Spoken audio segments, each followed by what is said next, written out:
in the tundra where the chill gives birth rises a beacon of unmeasured worth. Yakograd stands with its banner so bold, a land of a story that's yet to be told. Oh, Yakograd, we raise our cheers. Through icy winds your voice appears. The Yak our guide, strong, steady and true. With Commissary J, the future's new. Fields of frost silver, rivers that gleam. Every heartbeat swears to the dream. From peak to valley, our pride won't fade. In the Republic, the greatest is made. Oh, Yakograd, we raise our cheers. Through icy winds, your voice appears. The Yak, our guide, strong, steady, and true. With Commissary J, the future's new. Every storm we weather, we stand refined. EJ, commanding both heart and mind. The Yak shall graze where the heavens bow. To Yakograd we make this vow. Discovery, go and throttle up. Yakograd, we raise our cheers. Through icy winds your voice appears. The Yak our guide, strong, steady and true. With Commissary J, the future's new.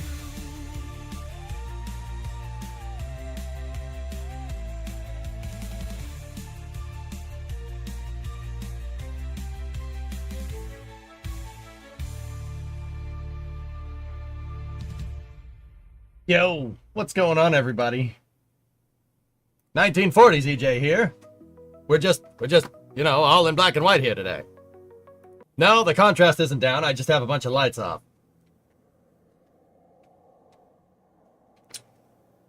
It is, so it is quite hot in here. Yeah. Yeah, it's, this is dark mode. Yeah, we're in dark. This is dark mode. I just have my front lights off because it is notoriously hot. It will very, very quickly get very warm in here very fast. The garage is also like unbearable right now. It's pretty bad. But yeah, we're here. I mean, I could flip the lights on too. Just I'm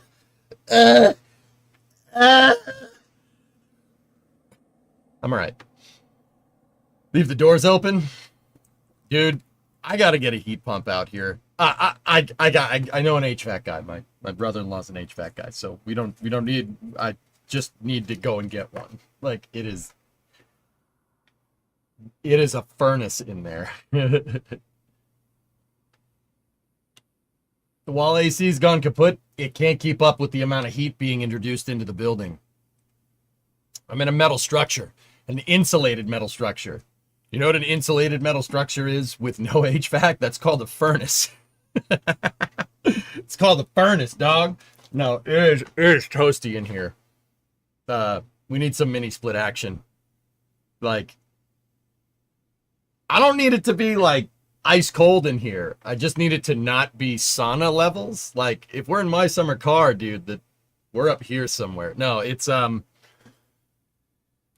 it is this is space. Love I need it. space. 5 subs. Thanks, man. It is very hot in here. I have AC in this office, right? But all the lights, the computer, when it's in overdrive, like playing Kerbal or Workers or something, it gets really hot in here. Not that I'm complaining. It's just, yeah. If I look like like I'm in a sauna in about like 3 hours, then you know what happened. Man up, don't need no AC. Oh yeah? Okay. A heat pump would be power efficient, would take care of that room. Holy garage is a different story. Yeah. No, we could make it work. We could get a good heat pump. I'll just buy it secondhand. Discovery, go Or at make throttle up. one. Whatever. Like I said, my brother-in-law's an HVAC dude. He's very good at like industrial HVAC, like keeps hangars cool HVAC.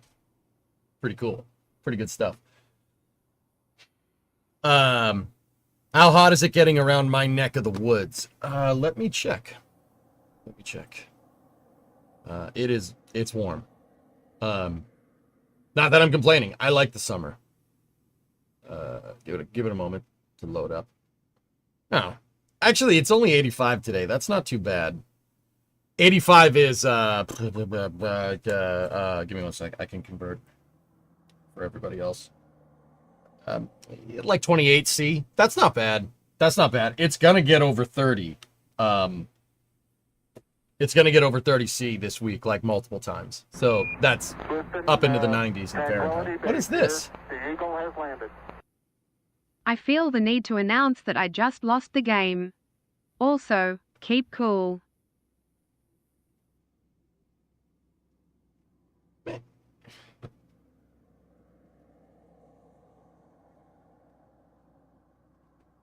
Why would you do that? Why? Why? Why? Turning the lights off. Deal with this crap. Don't worry, it'll get hotter soon. It's been 96 to 100 the last few days here. Nice, nice. Very good. Because it's funny. Okay. If you're right, and Caton 85 is too warm. Dude, I saw a post on X that was actually very enlightening. English people whine about how hot it is. Oh, it's too hot. It's so hot. Dude, they don't have AC over there. That's like not a thing. No building, no nothing. Like, it is just hot and you can't escape it. Like, nothing has AC over there. That's probably why they whine about the heat so much. Yeah, I didn't come to this conclusion. I saw someone post it on the internet, so it must be true. There's just not AC. Like, their buildings don't have that. They don't do that. Like, over here, in some parts of the country, air conditioning is building code. Like, in Florida, you can't not put AC in a building. AC costs money. Okay. Yeah. But if you had a house that had no air conditioning, you're not escaping the heat. That sucks. That sucks a lot. Yeah, all right, I get it. I understand why you lot whine about it so much. That makes perfect sense. Yeah, electricity costs too. You should go solar. And offset it, mate. We installed air conditioning this year. You live in the Netherlands. UK's on the same level as Canada, but in a different climate. No, I get you. Like, I mean, I'm just thinking about that. Like, if it's 85 Fahrenheit or anywhere approaching 30C with no air conditioner at all, yeah, of course you're going to have problems. I was thinking, Yum Food, you like your Tesla solar system. I was thinking, solar system. I see what you did there. I was thinking, put solar on the garage. I was thinking that probably is a good idea. I cut down a couple of trees in the spring, or that thing that we called spring, where it went immediately from winter to not. And now the garage is getting full heat, as you can see. If you're wondering why I'm black and white, the lights are off. On one hand, requiring AC seems silly, but the required heating system is standard. Also, you are not required to run the air conditioner. It's building code in Florida. In Florida, it gets you if you don't have AC, you will die. Like, that would be like building a shack in like Finland with no insulation and being like, yeah, you'll be fine. It's just cold. Like, no, you will die. You will die if you're not careful. Yeah, Florida has to have it. Yeah, if you don't, like, source, I live there. Without air conditioning, you will suffer. Oh, this is space. I'm in space. Again, Fluffy? What did I do? If the technology exists, why ignore it? I think energy is not as plentiful from what everybody's saying in the UK as it is in the US. X-Wing.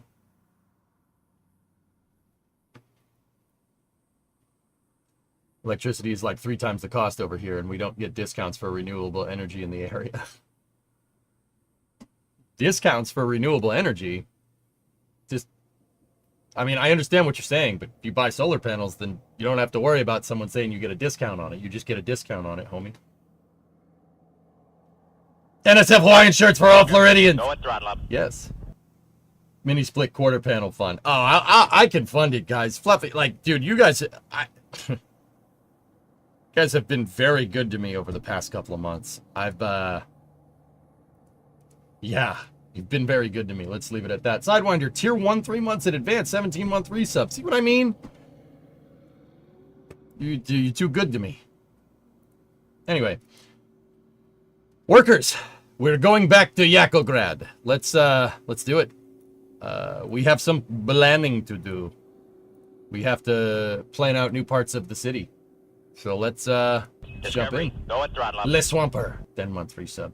Solar panels require planning permissions, and most buildings are old enough that they're listed. Really? So Jeremy isn't taking the piss when he says it's impossible to get anything done, huh? Lights off to reduce heat. That's right. So you decided to hold off on the DLC. That's correct. Yeah.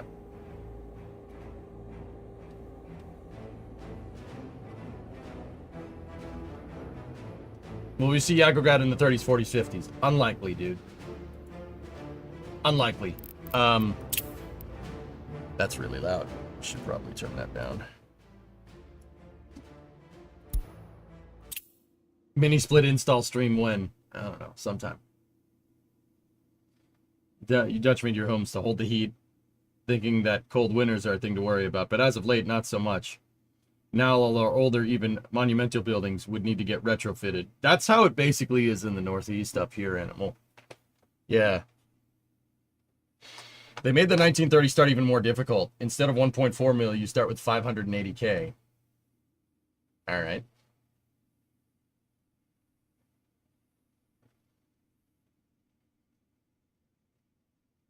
Well, enjoy your hell then, Tessa, I guess. You can always come here. You can go buy an air conditioner from Walmart, dude. Just saying.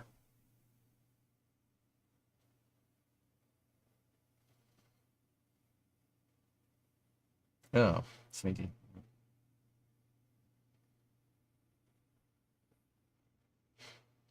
Solar has weird rules here.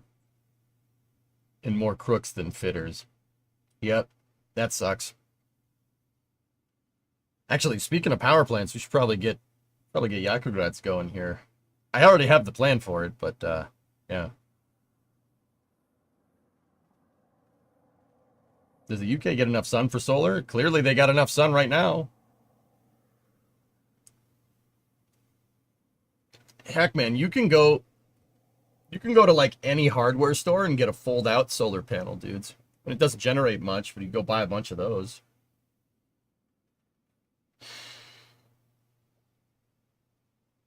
Minimum takes a huge cut from solar installs, makes the return on investment 25 years. I'll just go buy some solar panels wholesale and hook them up myself. Thank you. Off the grid, so you don't have to worry about it. All right. So it's been a while since we jumped into Yakograd, huh? How much of this did we get done? Let me kind of just reacquaint myself. It's been a little bit. You like your better, cheaper food, healthcare, and the ability to roast Americans. It sounds like you're the one that's getting roasted right now, Tessa. But I'm just sitting here comfortably in my air conditioner. Just putting it out there, man. Still no loans? I did take one bridge loan real quick, Violent, so we could fix some things. But yeah, we're debt free. I mean, you walked into that one, pal. You walked into that one, dude.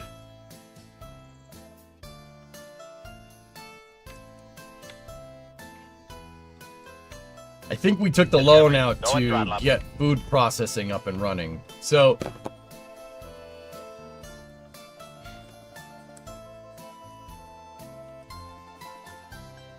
let's see. What else did we get finished here? So I am behind from my original plans.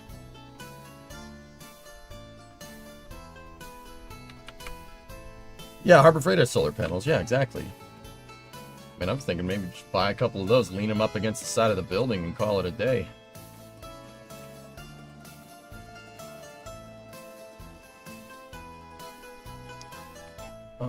Let's see now.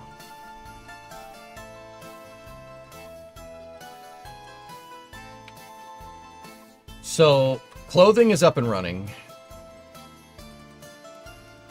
It's 1970. What I wanted to do was start building out this part over here. We need to build a highway, and then we need to start building out over here in Proverbium. You were told to not talk about Yakograd, that it had been relocated. Relocated to where? Oh, it's good. I didn't get as far as I wanted, dudes. We did start to get trains up and running, which is good, but I had to stop because when I misjudged the amount of capital needed to get the food and alcohol plant like up and running. But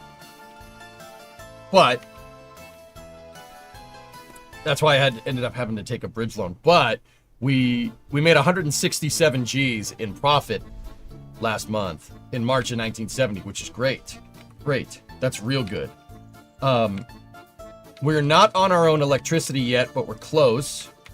I have the grid set up for the power plant. We do have our heating plant up and running. That's good.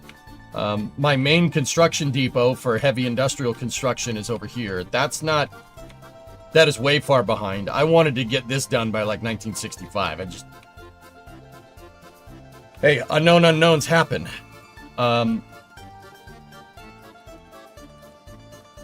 The city construction area is working very well. Over here, we still have oil export. That's working really good. We are still bringing in steel, and that's kind of what's killing me right now. Ready for the Glen this Friday? Sure.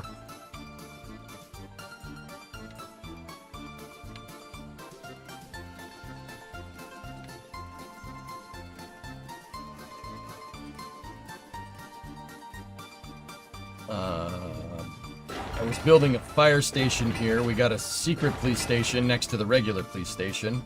And then we did get all these buildings all figured out, which is good. We have plenty of room for expansion at this point.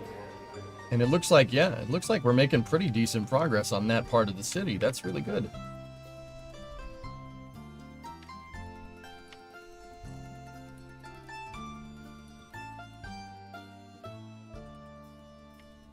I was like, hyper launch. I slept through it, man. I slept right through my alarm.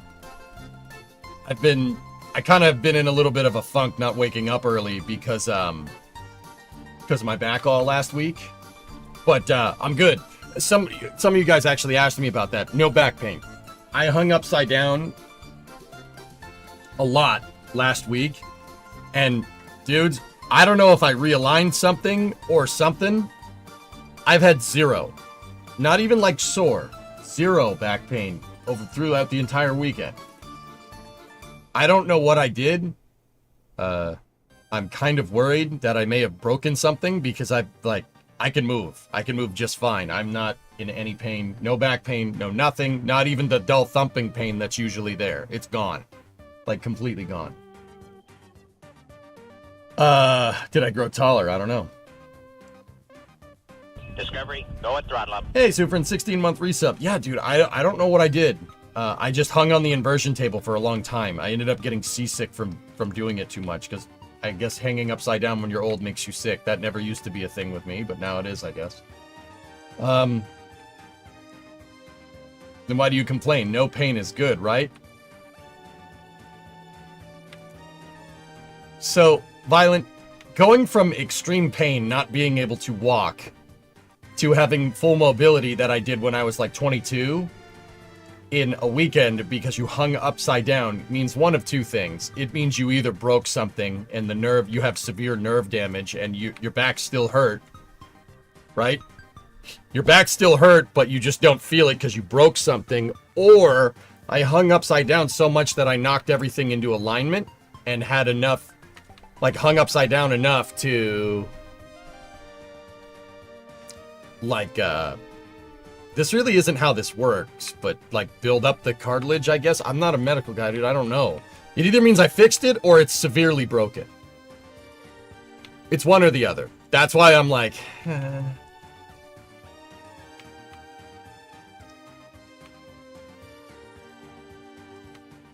That's what I've been doing, Tessa. Yeah, no pain either means I severely screwed something up hanging upside down, or I fixed everything. With back pain, you don't... Come on. Fixing things is not usually what happens. Did you watch the IMSA race? I didn't get to watch any racing this weekend, dude. Realigned or complete loss of signal. Exactly, Andrew. It's one or the other, dude. Like, there's no in between here. That scene where Robot cracks Mr. Incredible's back, yeah. Yeah, Storm, there was a lot of stuff. The Nürburgring was going. There was the Glen race. Indy at Road America, which is pretty cool. NASCAR at Pocono. There was a lot of good stuff, man. Yeah, I will. Kenny, eventually, yeah. Pike's Peak got cut very short due to dangerous winds.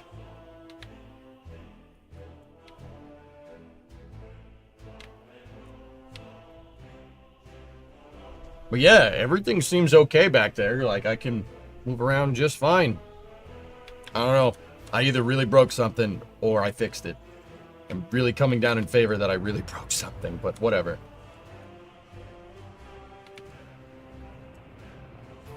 I think that's what happened, Tessa.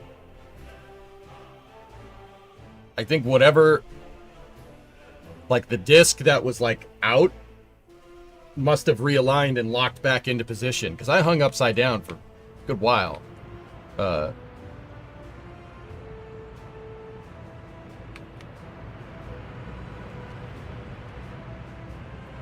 wait, we don't want to unpause. I almost did that by habit. All right. So, really, industry? Yeah, that stinks.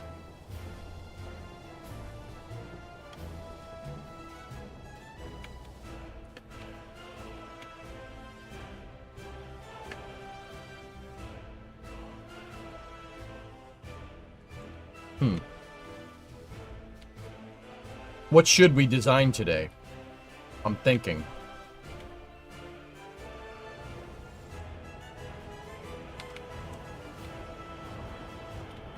The train is doing its thing. We did get our tracks all built, which is pretty good.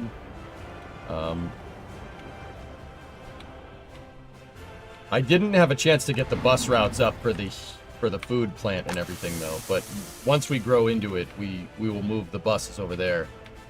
We should start paving this road. Or, I mean, we paved over there. That works, too.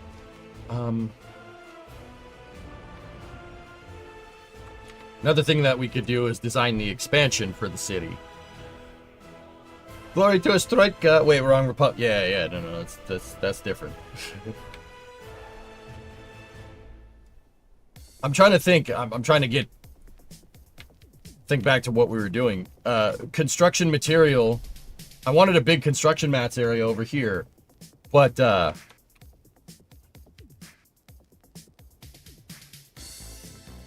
would you place your mines and resources on the NATO side before placing the transport placing the transportation layout. Yeah, that might be a good idea.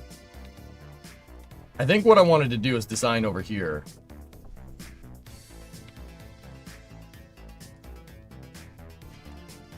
Now, we have bulldozers right there. Let's... Oh, man. Gotta relearn the controls. I haven't played in a little while.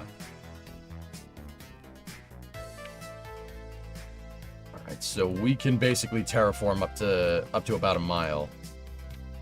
Right. I'm thinking...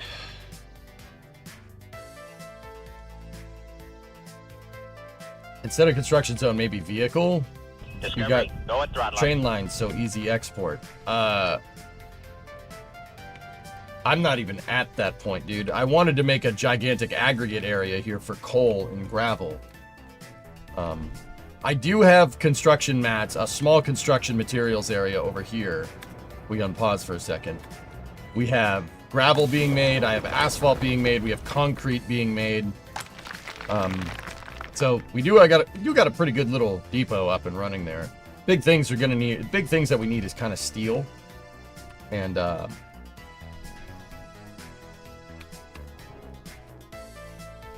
yeah, big thing that we need is steel and prefabs. That'll allow us to expand pretty good.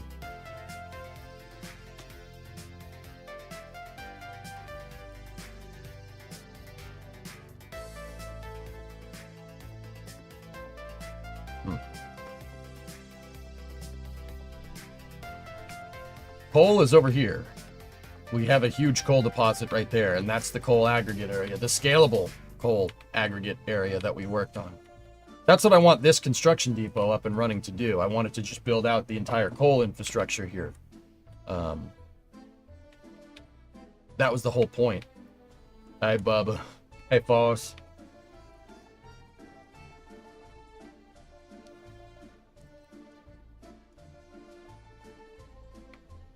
Alright, well, let's go over here.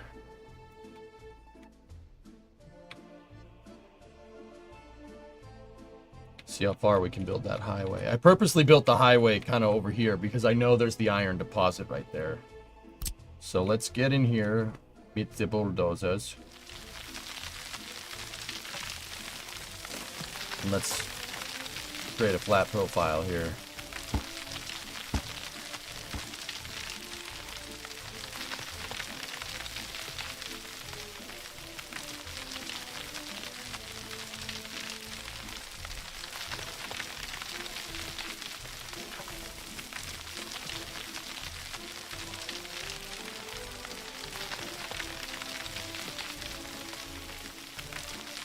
Hey, Kelly, what's going on? Don't forget the rail crossing your highway. Yeah.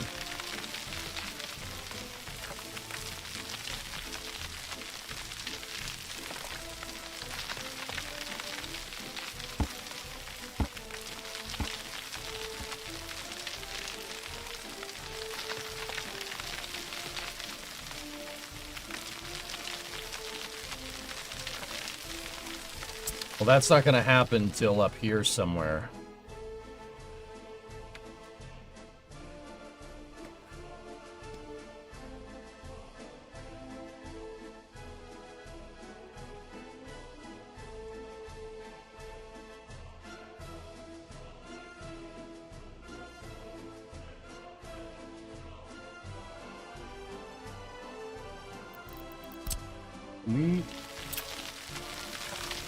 Yeah, we really can't go beyond here with the bulldozers.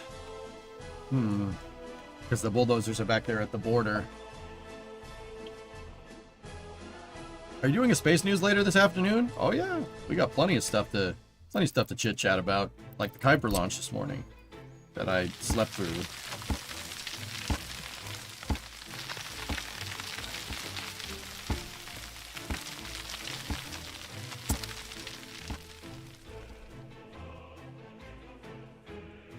Random bit of small news. Apparently after years, they are finally upping the speed of most of 465 around Indy from 55 to 65. What could possibly go wrong? Nothing. People were already going that speed anyway, Sneaky.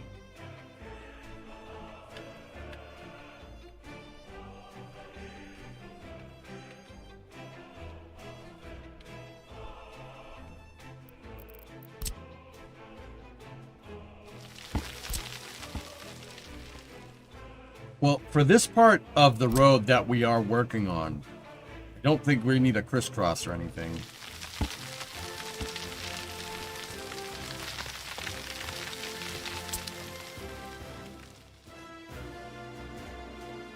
Either that or we could make the tracks go across right here and then go inside of this, but then we need the tracks to go to the iron mine over here. Problem is we got an iron deposit over here. And there needs to be an iron mine right there. But there also needs to be a highway and train tracks, right? But on top of that, we also need a bridge. We need something like this. This interchange, but obviously not this side of the interchange. We don't need that. It's just going to be a 3 exit. Or let me think. What is our height right here? Height is 50. What about here? It's the same height. Ugh. We might need another city over here, Violent, for the iron mine, yeah. Or we could put the city right here.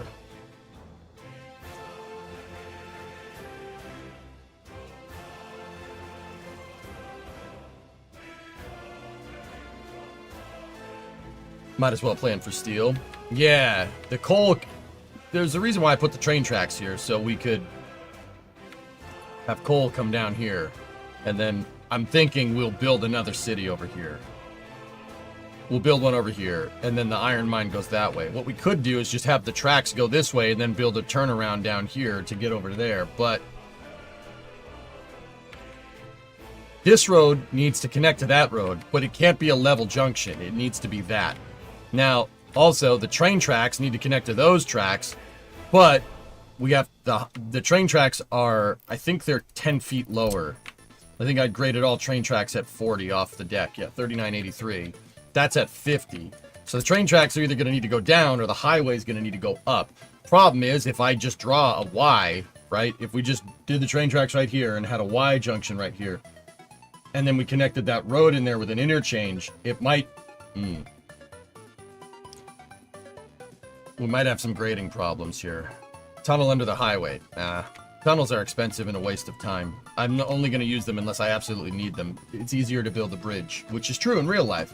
Hey, CosmoQuest, what's up? Thank you for the raid. I'm teaching people about civil engineering in here today. And grading. And trains. How you doing? Thank you very much for the raid. CosmoQuest is a fellow STEM educator channel here on Twitch. Cosmo does good work.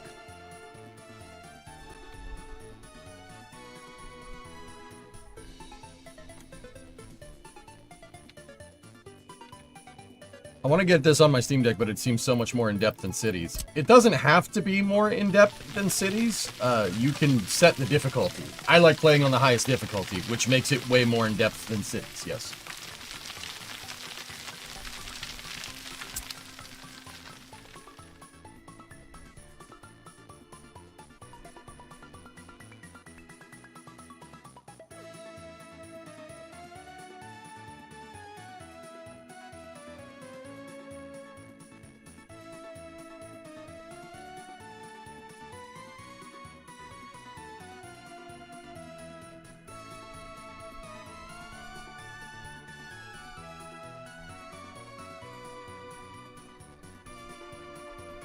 We make red pants. That's right, Flip.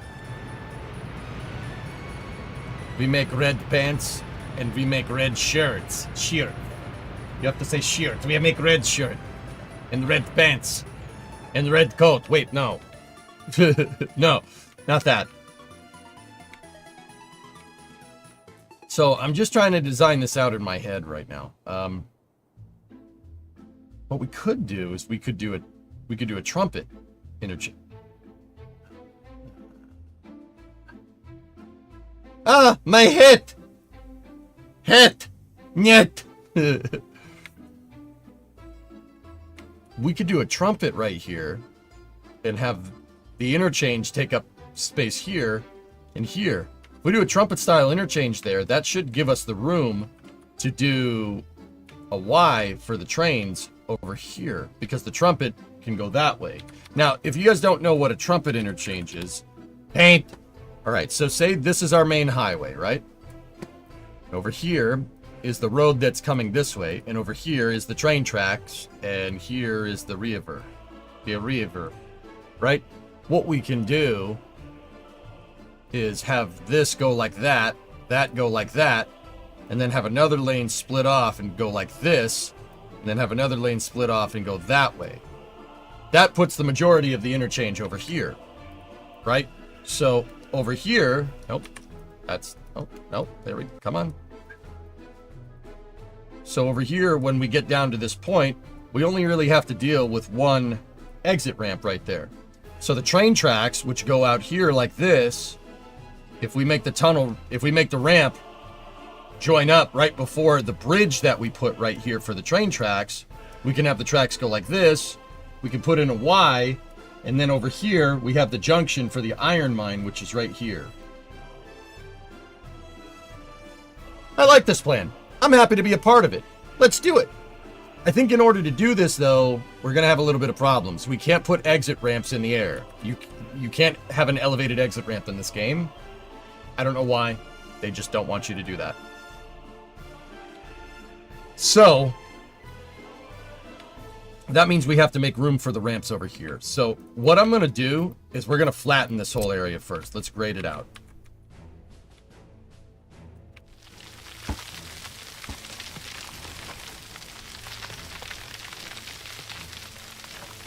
I think so, Sneaky. So a lot of road surfaces are made with what's called a profile curve. That's what this is. The profile curve is to measure the topography, to make sure that you have a nice smooth grade. In real life, they do a lot of math, or well, computers nowadays, to get this information. But you, ideally with highways, with high throughput roads, you don't want them going up and down. You don't want them going up a hill. You don't want them turning. Why? With high throughput roads, all that does is slow stuff down. Traffic in cities can be attributed somewhat to hydraulic fluid principles. So hydraulic fluid dynamics. Whenever you have a curve in a water pipe or something, it's going to slow the water down. Why? Because the water has to go around a corner. You can get the water to go faster the straighter your pipe is. Simultaneously, you don't want your water going too fast either. Because if the water goes too fast, when you eventually do come to a curve, the water will want to go straight and it won't want to curve.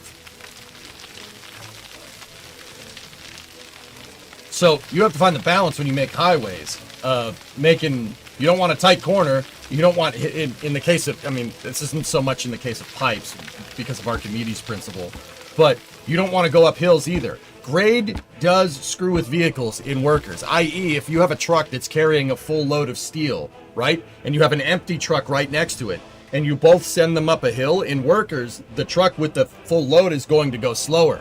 That could screw with your logistics. You do not want that, right? This is the reason why when I made the original Yakograd, when we did the original plans in 1960, I gave myself a lot of room. We gave ourselves a lot of room, and that if the highway does need to curve, it curves it's very shallow. It's a very shallow curve. And it's also super flat. My highway's intentionally up off the ground. Now, a couple of reasons why. Once again, I told you, no sharp corners. Sharp corners slows down traffic. No hills. Hills slows down traffic, and you can get a traffic jam from that.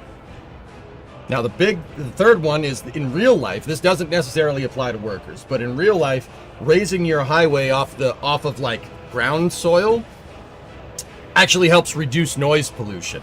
And then if you put trees alongside the highway in real life, not in workers, in real life it actually helps with draining the water off of the highway too, because the tree roots that are around the highway sap up all the water.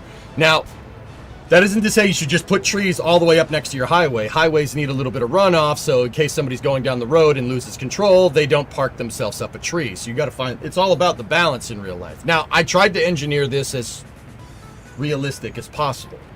And that's why we have a Soviet-style city here that's kind of mixed Western, mixed Soviet style here. Can I ask what replacement conditions you use for auto vehicle replacement? I forget, Blinky. I haven't played in like 3 weeks. This is gonna sound dumb. Where do I find that information? I think it's in here somewhere. I'm gonna sound super dumb because I just said a bunch of things that sounds like I know what I'm talking about. And I do. I know about grading and I know about roads. I don't know where that info is, man. I know it's in here somewhere.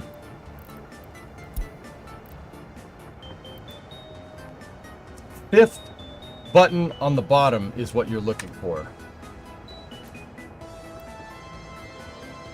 Under construction, assign tool.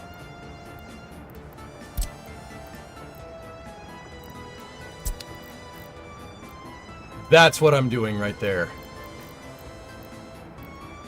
I think it's default, dude. I don't think I really touch it. When I build out my construction depots, man, I build a repair depot right into it. So my vehicles stay in tip-top. I know that's going to cost money because you have to import all these components here. But also at the same time, I really don't have to worry about replacing vehicles. I keep them well maintained. If you keep them well maintained, they last a lot longer, I found. But then again, Blinky, I want to be very clear. I have not screwed around with the auto vehicle replacement stuff in a long time. In fact, ever. I think I've messed with it once in my like 1,000 hours in workers. Because I find that this does work. You keep your vehicles in good condition, they'll last a lot longer. Or that could just be perceived. I'm not gonna rule that one out either. Thanks. Defaults 85 and 15, just struggling with vehicle repair. Dude, do it this way. So look. See how my construction and road depots, even technical depot to an extent, is surrounding the repair facility, right? See that? That keeps your vehicles in tip-top. It does cost you money because you need to bring plastic, mechanical, electrical, electronics, steel, and a bunch of other accoutrements in, right? So it's going to cost you some import, but that keeps these things nice and repaired. But also, okay, so like check this out, dude. When if I place down a repair station, so take a look. See the dots? There's an AOE, area of effect, on the repair station. See the dot right there? So anything that you place that's within the dots, right? Like here, if I bring it into position, right? If we brought it into position over here, see how it's highlighting certain things when I bring it near? It's highlighting that distribution office. The repair depot will area of effect repair stuff, i.e. you don't need to drive a repair vehicle to this place and start repairing vehicles. The game abstracts it, like the mechanics will just walk over here and fix it, and then they'll walk back. That makes it so you repair stuff very, very, very quickly. It's a very good way to do things, I've found. JPL engineer John R. Cassini has died. There's 2 S's in his name, Cooper. But that sucks.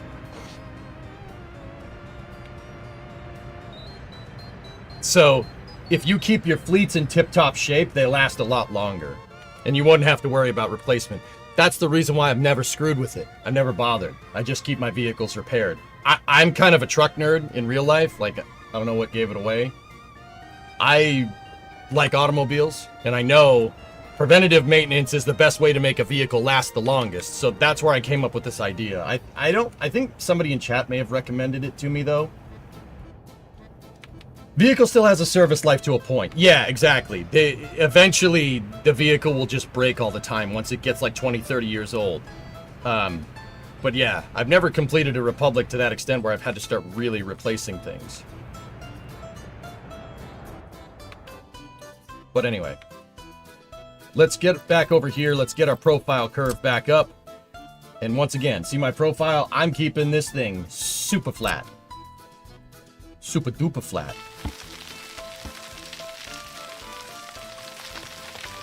And I always make my major throughputs 7, I make it 7 roads wide. And I know people are looking at me funny like, why do you need that? Well, the truth is you don't. You're not going to need that for a long time. Unless you know, really build out somewhere really, really hard. But to be honest with you, dudes, highways are made this way. All kinds of highways. Like, if we go into Google Earth, right? You go into Earth, right? You look at any highway. It really doesn't matter the country. Any country that has highways. They always build the roads spread. They build them wider than they need to. I can give you an example. I live in Cape Cod, over here in Massachusetts, the very northeast part of the United States. Like, almost into Canada, right? And there's this major road that services Cape Cod called Route 3. You can see it right there. Now, Route 3, despite them not widening the damn road, right? Look, they left a throughput when they originally engineered this road in the late 50s. They left a gigantic throughput in the center so they could expand inward if they need to. Also, the bridges, the way the abutments on the bridges are made, allow for a 3-lane wide road. See, the abutment is inset from the highway, but over here it's right up next to the breakdown lane. But see how that abutment is wide on purpose? So you could put more throughput in there. They don't, because they're idiots. But that's how most highways are engineered. You have a throughput. That also makes it so, I mean, in real life, you have to worry about bridge construction, wear and tear. This also makes it so if you need to repair a bridge, you can make a temporary bridge in the center. Now, once again, not every single road in the United States is like this, but back in the day, they had to replace these bridges, so they made a temporary road through, and then they never used it again. They actually widened the road, and then they're just like, nah, we don't need that. Yeah, butt mints.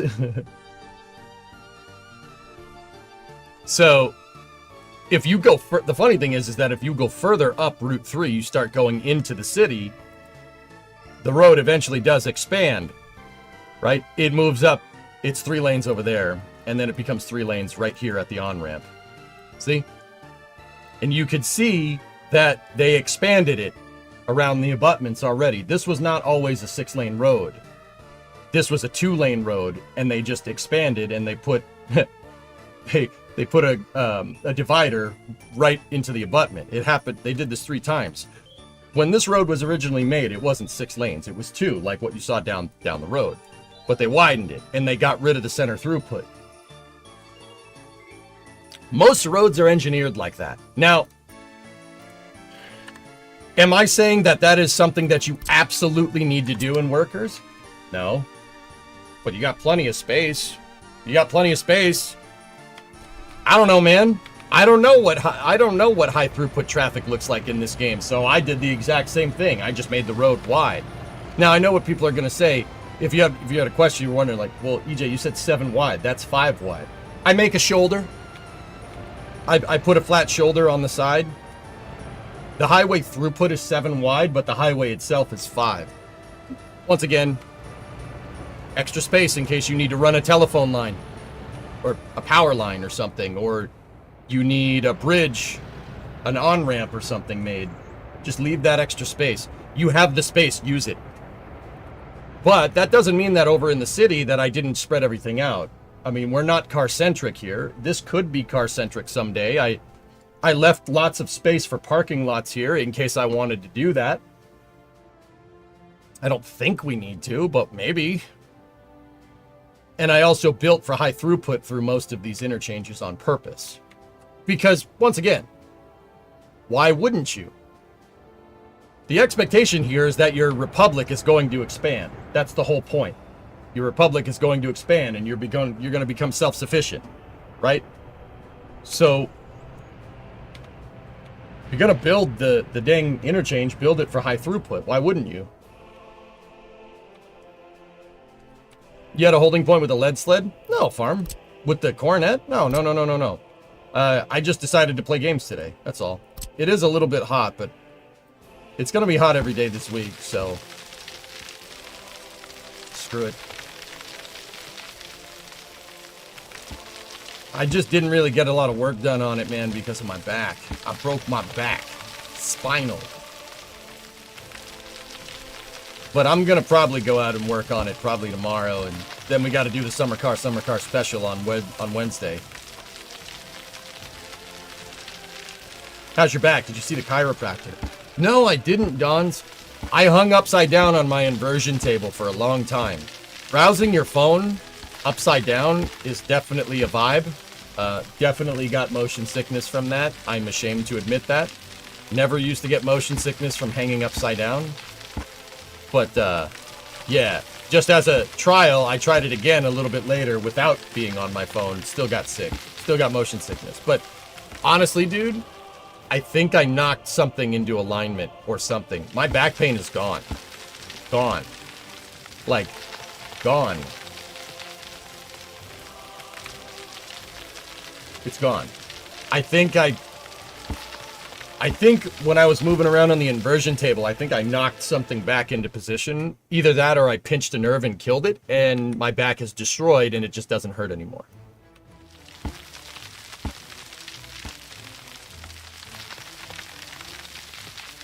Road temp when my crew got done for the day was 120. Like,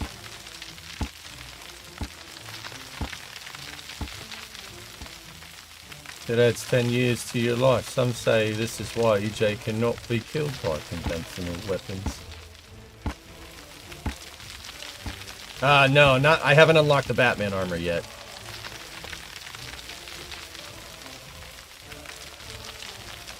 How do people function like that?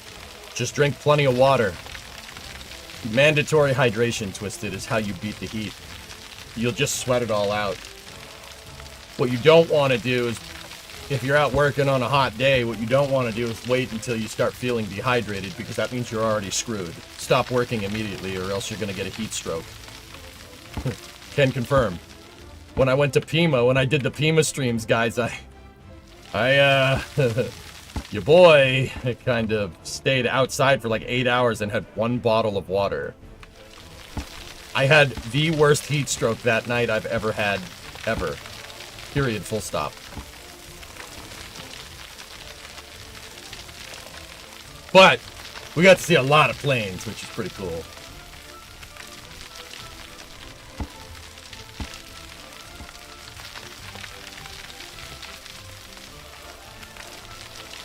Yeah, sunscreen. Coat it. Yeah, you don't want to get melanoma. That's not fun. Melanoma runs in my family hereditarily, so that's good. So I gotta be careful. Like, yeah, I gotta be very careful. What is this game? I only watch your spaceflight videos. Oh, Lost in Block Workers and Resources isn't a game for everybody. But what this game is a city building game. But it's a communist city builder game. Not that I advocate that system of government or anything like that. Workers is a game where you have the most granular control of any city builder I've ever played. Now, to be 100% honest with you, if you ever played SimCity or anything, you do have absolute control over your city. You don't need to, like, if you want to destroy, like, a train station or something in SimCity, you can just do that. You just destroy it. You don't need to consult a planning bureau or whatever. This game plays like any other city builder. It's just more complicated. It's very granular. You have to control everything. This plays into the centralization, the inherent centralization of every city builder. Yeah. So, like, you know, in SimCity, you're basically, even if you're running a capitalistic society, you're basically a dictator, right? And remember, don't dick with the wrong dictator, okay? So, Workers just kind of plays into that. But, dude, honestly, this Soviet Republic city builder is one of the most capitalistic city builders I've ever played. You have, like, dynamic markets in the game. You have inflation. You have currencies. You have there's international markets that you have to trade with.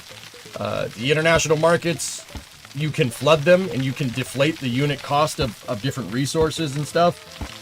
You can do arbitrage, which is something you can't do with any other city builder as far as I can tell. Once again, you can really get into some crazy economic theory in this game, which is pretty fun. What I like about it is the road building. The road building is really good, and the infrastructure building is the most realistic I've ever seen out of any city builder ever. You want to build a road? You don't just plop down a damn road. That's not how this works. You know, in cities too, right? you could just place a road and it'll grade it for you. It'll make it so it's not like completely crazy. With this, you want to build a road, you want to build a road that's useful. You got to grade everything. You got to grade it out. You got to flatten it, or else your trucks are going to be bouncing around on a dirt road all day, or a bumpy road all day, and they won't go as fast, right? All that plays into it, dude. Trucks go up hills in this game, they slow down. Trucks go around a corner, they slow down. It's really, really, really, really fun to play. Same with trains, same with, I was about to say airplanes, but that's not necessarily the case here. But even if I wanted to build this road right now, dude, I want to build it and I want to pave it. Okay. All right. You need a bulldozer. All right. Why do you need a bulldozer? Well, you need a bulldozer to spread your aggregate down, right? I graded my road. I need a bulldozer to spread aggregate down. And then I need a paver. The paver needs asphalt. Where's the asphalt coming from? You need an asphalt plant.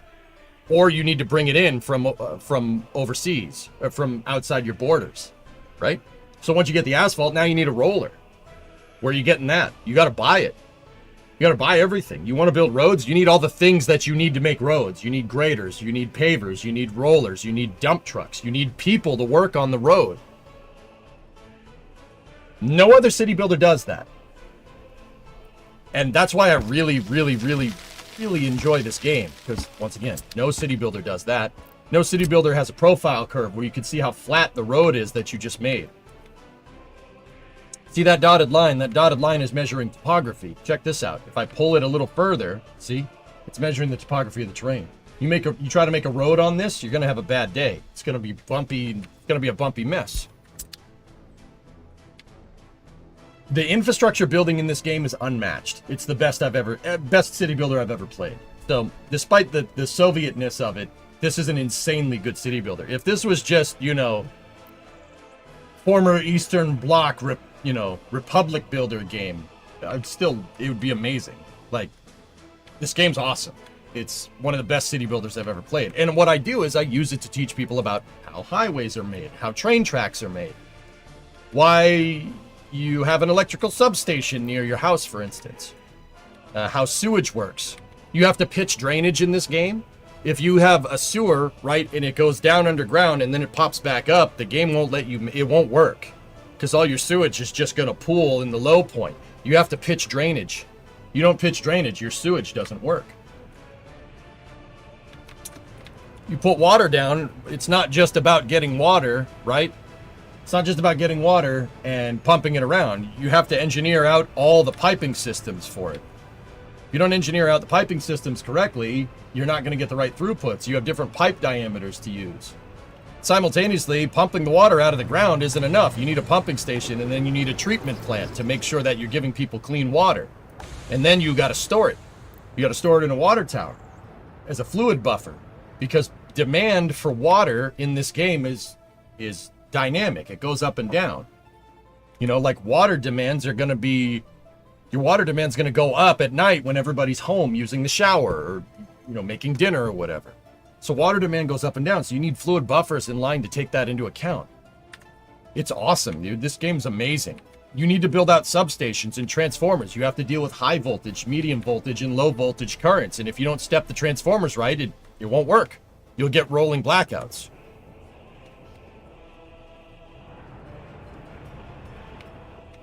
I heard you don't need road graders to build roads.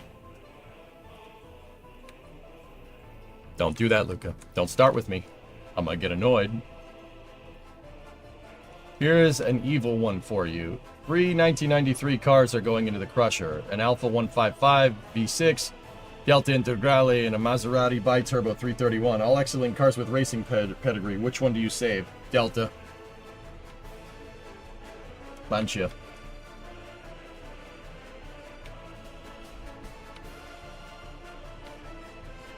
This is SimCity on steroids, dude. Yeah, so yeah, Lost. This is another game that I play. What I do is I use it to teach people about roads and grading and stuff. Also, it's just a hard game to play. I like playing difficult games. I chose my content creation career as a, to teach people about rocket science. I like difficult tasks, So covering the space program and explaining rocket science is not an easy thing to do. So I like playing difficult games. This is probably the most hardcore city builder around. And, you know, I do like civil engineering as much as I love aerospace engineering. Well, nah, aerospace takes the cake, but not by much.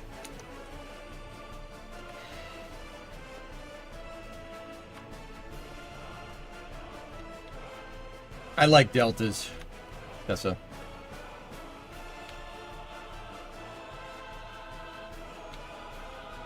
Does it have a creative mode? Yeah, the cool thing about workers, guys, is that yeah, it has a creative mode. You can adjust your difficulty sliders.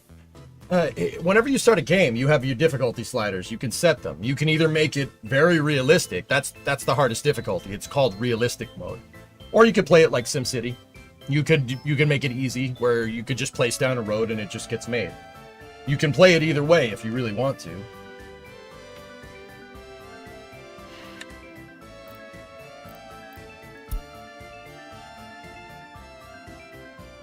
Yeah, see?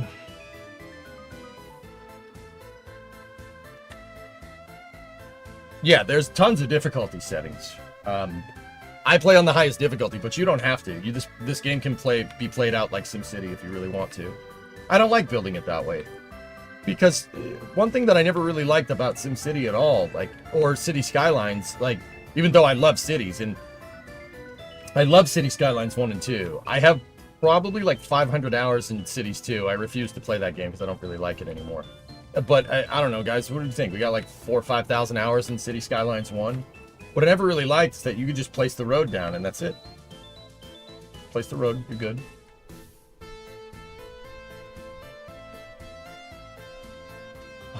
It's already getting toasty in here.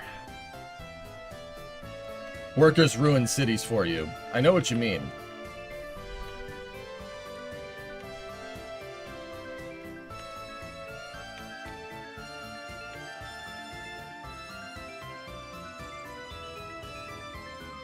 But yeah, I find the best way to play this game is to plan something out and then unpause the game and build it. You know? If you don't have a blueprint in this game, you're going to make a mistake. You're going to forget something. And if you forget something, the repercussions could be catastrophic. Like, if you don't plan out the right amount of water for your city. You don't plan out the right amount of water, people run out of water, they die. And or leave. Dude, my city right now, the city that you see on the screen is 3,100 people. If I lost 1,000 of those people, my republic would collapse. If we were at 2152, we lost 1,000 people, this whole thing would collapse. Because then people aren't showing up for work. People don't show up to the water treatment plant. People don't show up to the clothing plant to make t-shirts so we can sell them and then import our food. Because I don't have my farm set up just yet. Yeah. A simple mistake can have drastic repercussions in this game. That's why I like it. Because this game ultimately shows how easy it is for a civilization to collapse. And how this infrastructure that we depend on, the highway that you use every day, or the train that you use every day, or the electricity that you use every day, it wouldn't take much for that all to just be gone. And it's important to maintain it. It's important to have it. Like, our whole lives depend on a road, or a train, or electricity, or a water pump. I think that's important. It's important to show. And it's important to understand that.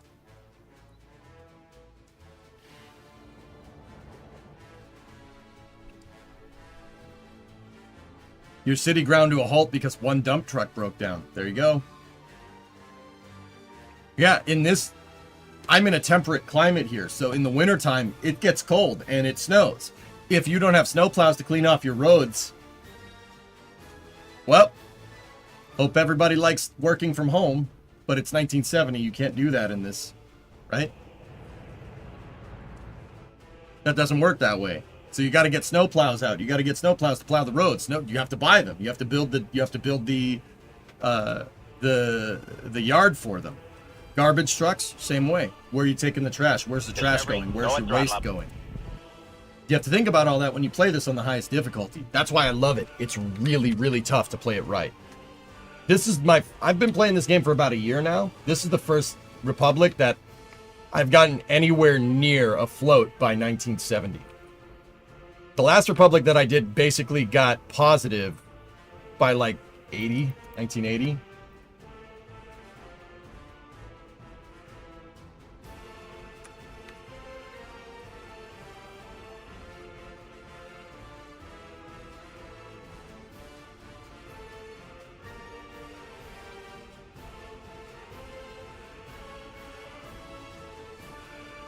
No, roads do not have wear and tear. Buildings do, though. Buildings need to be renovated. They need to be maintained. They need to constantly be rebuilt. Hope you have the resources allocated for that. Buildings catch on fire. You need fire departments. You need police departments for crime. You need crappy Soviet propaganda monuments all over the place to keep people in line.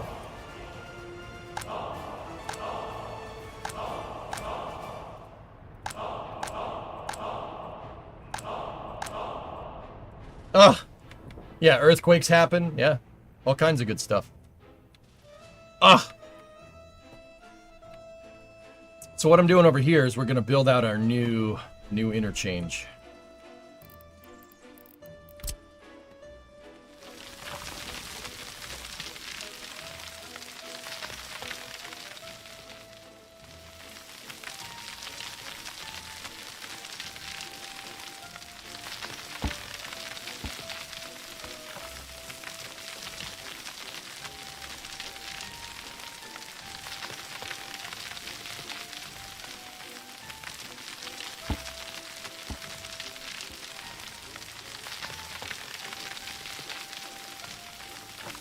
I need to poop. 60-month resub. Dude, you got your worm logo. Right on, man. Ah, yeah. 5 years and a new badge. Thanks, man. Thanks for being with me all this time. I have enjoyed your company. I need to poop. Yeah, see, we can't terraform there because we don't have any bulldozers in range.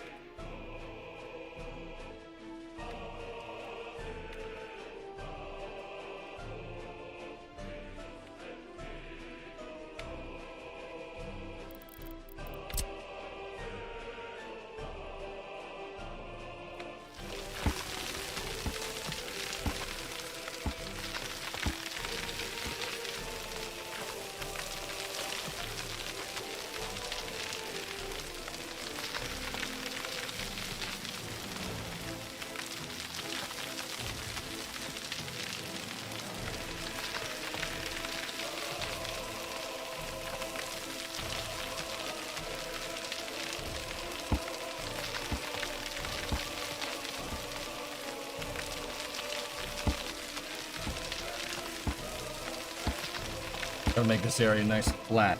So, the reason why I did this is because I want to build some kind of trumpet interchange here, but now I'm thinking how are we gonna do that.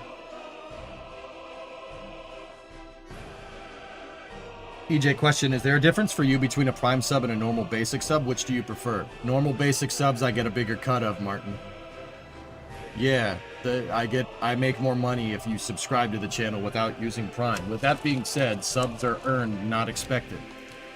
So, it's not up to me, dude. It's whatever you're comfortable with.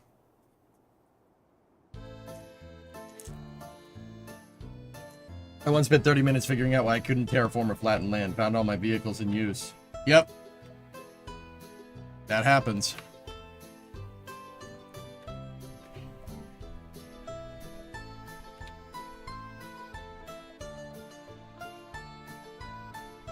Longbow converted Prime to a tier 1. Dude, that helps me a lot. Thank you very much. Now, I will be very clear. Prime subs you have to manually resubscribe every month. That tier 1 sub, fellas, is recurring. Okay? So that's a recurring payment. It'll automatically take money every month. You don't need to manually renew it. So there is a catch to that. But I'd prefer to be upfront with people about that, you know? Prime subs manually get renewed, but I make more money off tier 1 Discovery, stuff. go and throttle up. Blue Dude, tier 1 6 months in advance, okay? I guess you guys got the memo then. Alright, cool. Good to know.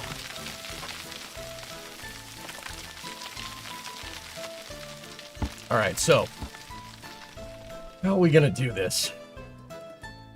we could build a raised interchange like this over the highway. Best customer is an informed customer. That's correct.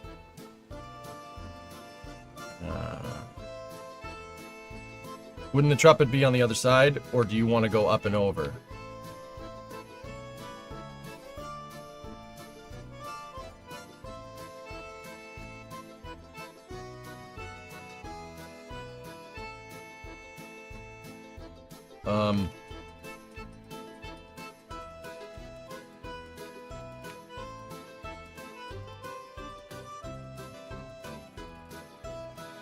Oh.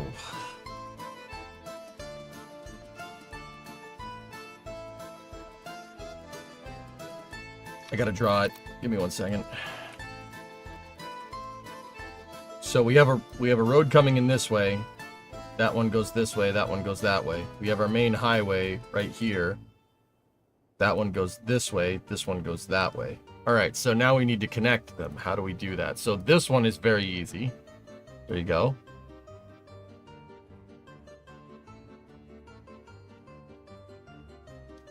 That one goes like that. And then we could have...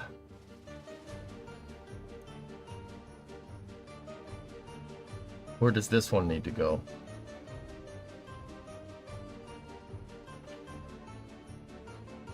Oh yeah, the trumpet. No, that's not right. So this one needs to go over here, and it needs to go like that. And then we need...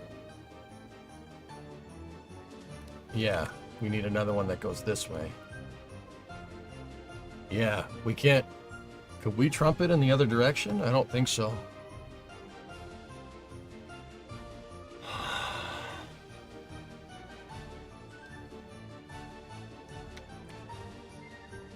So if we did, it would look like this.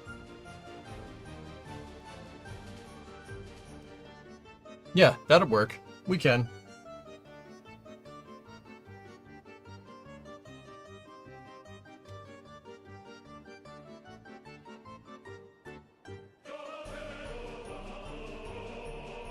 Yeah, hanging out is fine, Blinky. Once again, subs are not expected. In this channel, subscriptions are earned. I'm not asking for your money. I'm earning it. That's been my rule for 10 years. And it's not changing. I earn money. I don't ask for it. So you pay me what you think I'm worth. And that's really the best way to do this. Because not everybody can get like 6,000-7,000 viewers and just make tons of money. This is just a job for me, dude. It's just another job. It doesn't pay. I'm not making millions of dollars here, you know. This is just work. It's just another job, just with normal pay.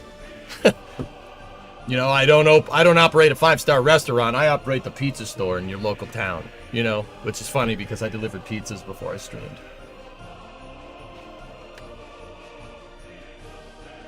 I am once again not asking for your financial support. I've been lurking for quite a while. You've done more, and you've more than earned it. Thanks, man. With that being said, I ask people not to pay me, and they pay me anyway. So, I don't know. Take that for what it's worth. Edicus, whatever. That's fine. You look out for you first, man.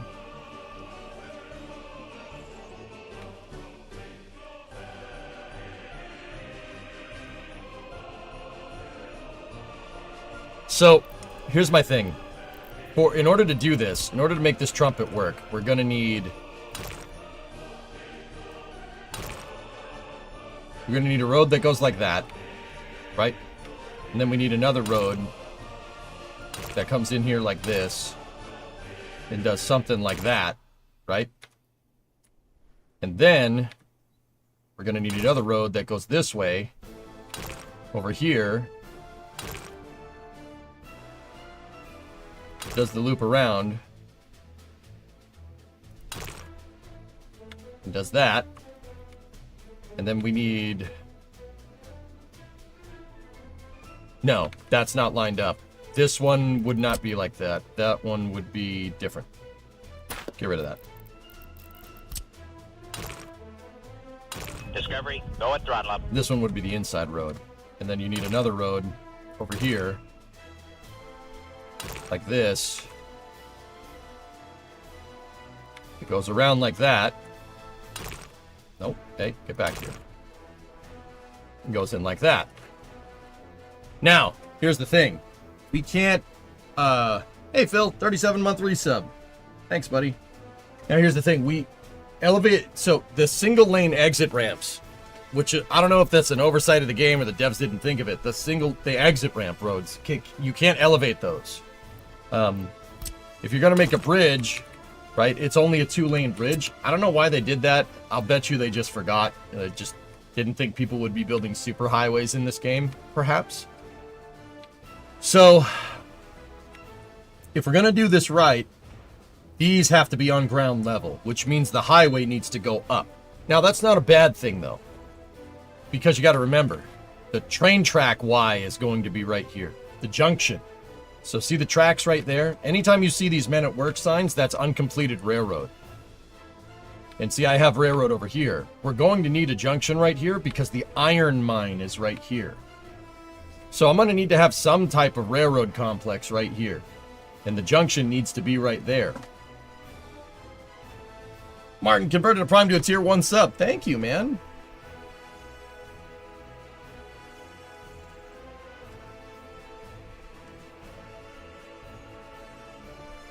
Yeah, Lost. Bringing up money is weird for you. I feel like if I started streaming or something, asking for money is begging, but saying you don't need to, or it's up to you, feels like making you feel bad and pay anyway. So, Block, everybody has their own kind of balance for that type of thing. I rarely ever bring this up. I only bring it up if it comes up. Somebody asks a question. I'm not saying this type of crap during a stream. I just want to entertain you. You know, that's where I draw the line. In fact, I've said at this point more times in the last like 3 months, I've said, guys, I'm good. You guys are taking very good care of me. I'm fine. I can fund this project for the car, or I can do this without that. And I've said, don't give me money, and chat does the opposite of that. Like, and now some people can say, well, you're playing reverse psychology. No, I absolutely mean it. I'm good. I'm fine.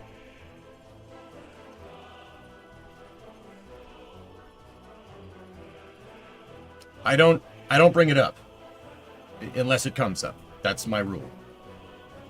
But if it does come up, I'm just going to tell the truth. The truth is that I make more money off Tier 1 subs. You're supporting me with a Tier 1 sub. You're supporting Twitch and me with a Prime sub. The cut's different. I'm not going to go into what the cut is. It's way better for me. Let me put it that way, okay? And because I have Partner Plus, the cuts for Tier 1, Tier 2, and Tier 3 subs are very good. Very good. Yeah. Very good.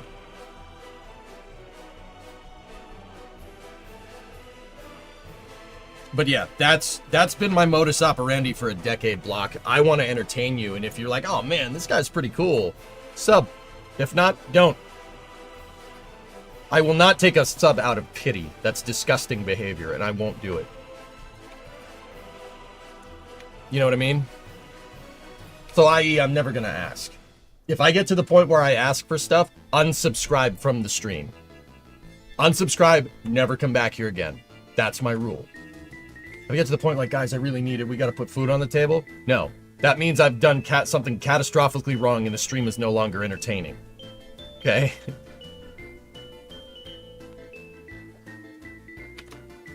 No subathon? I wouldn't be against doing a subathon, Spoiled. I wouldn't be against it. But the circumstances would have to be right. Oh, this is space. I'm in space. And dude, if the VOD still exists, you could go back to a stream from 2014, 2015. I would be saying the exact same stuff that I said then now. Some people have been with me for a long time that way. You establish a good clientele if you operate like this. I don't listen very well. Fluffy gifted to God with 100 bits.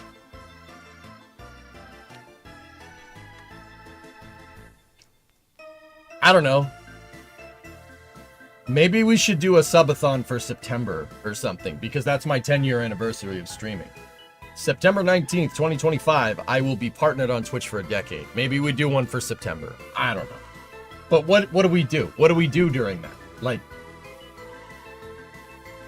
Oh, this is Twisted, I'm 5 in subs. space. Thanks, man.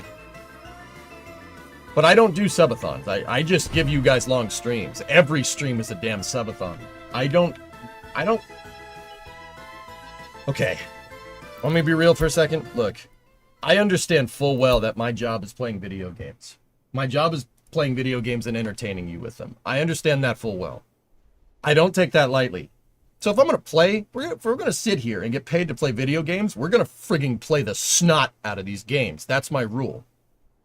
So you'll usually, now if you look last week, it's a little bit, I threw my back out, so I only streamed like 30 hours last week or something. Usually you'll get 50 hours a week from me, bare minimum, no exceptions. Yeah, that's my rule. That's another rule that I have. You got to be consistent. You got to be consistent. Being inconsistent means you're wasting people's time, and I don't like doing that. That's one of my rules.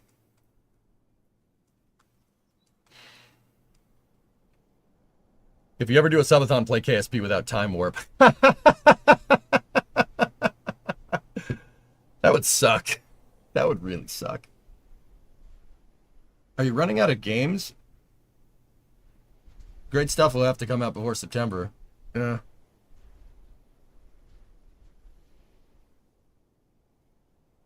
Hey, Ugg, what's going on? Ugg thick. I know it's UGC. I just like saying Ugg. Fuck thick. But yeah, that's my rule, guys. That's my deal. That's my unspoken contract with you. I also don't really take sponsorships. It's not against my standard operating procedure, but I have a thing about sponsorships. I don't like being sponsored by things that I don't use. It works for other people. In content creation, you find your own formula that works for you. I'm not saying everyone shouldn't sponsor something or other.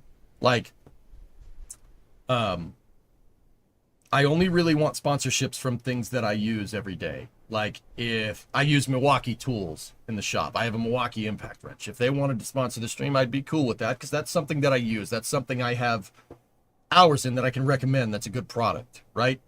Or, you know, like this would never happen, but like NVIDIA, I have NVIDIA graphics cards. I like EVGA NVIDIA graphics cards. They don't really do that anymore, but you get the idea. I don't want sponsorships from products that I don't use. And I'm not going to pick up using a product for a sponsorship just because they offered me a sponsorship deal. I'm very, very, very careful about this. Yeah. I use Lincoln. I have a Lincoln welder. I have a Lincoln Electric, not Miller. Miller is good, though.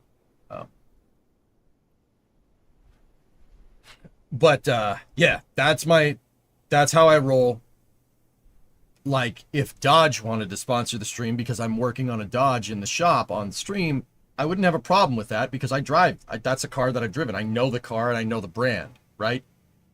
But I'm not, like, if Chevy came in and, you know, if I like Ford and Dodge, I'm not the biggest Chevy guy. That doesn't mean I hate Chevy. I mean, I kind of play it up sometimes. But if Chevy sponsored the stream and I took a Chevy sponsorship, everybody would be like, what? No? What are you talking about? Like, come on. You know, if I, you know, have been using... like, I don't know, let me think about it. I have a DOS keyboard professional, and I've been using it for 10 years on the stream. If all of a sudden I was like, guys, Corsair keyboards are the best. They're the best keyboards in the business. People know I'm full of crap. I've been doing this long enough. Like, the people that have been here, they know me, right? They know, like, dude, you never use that. You know, like, come on. I don't do that. I don't do any of that. That's, I'll only take sponsorships from products that I've been using for at least, at the very least, a year. You know what I mean? You don't like Stellantis more so than Chevrolet? To be 100% honest, though, Tan, I'm kind of indifferent. I like all types of cars. I don't like, I mean, I center around old trucks and old muscle cars and stuff, because that's the stuff that I do like, but I'm not I'm not like against, you know, like if we somehow traded up and had enough money for like a Skyline, like an R32 Skyline, I love that car. I'd buy one and we'd work on it on stream. That would be awesome. I would do that.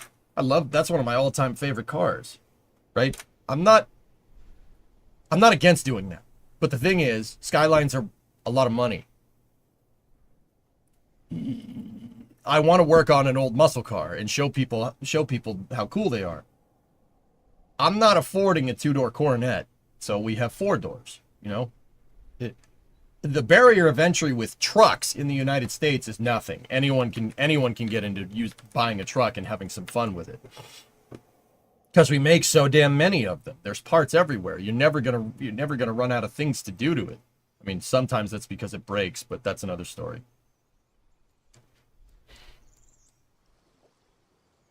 It doesn't hurt to try different things and see how you like them as long as the sponsor's okay with you giving constructive criticism.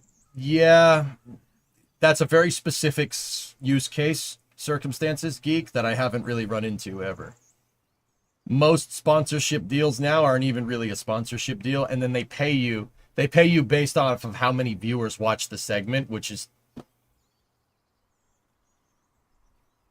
it's not even like a sponsorship. Like, you just do, it's like you're running ads. That's what the terms of most deals are nowadays. I'm not doing that. I'm not subjecting you guys to that nonsense so I can make an extra buck. That's dumb. Not my style, dude.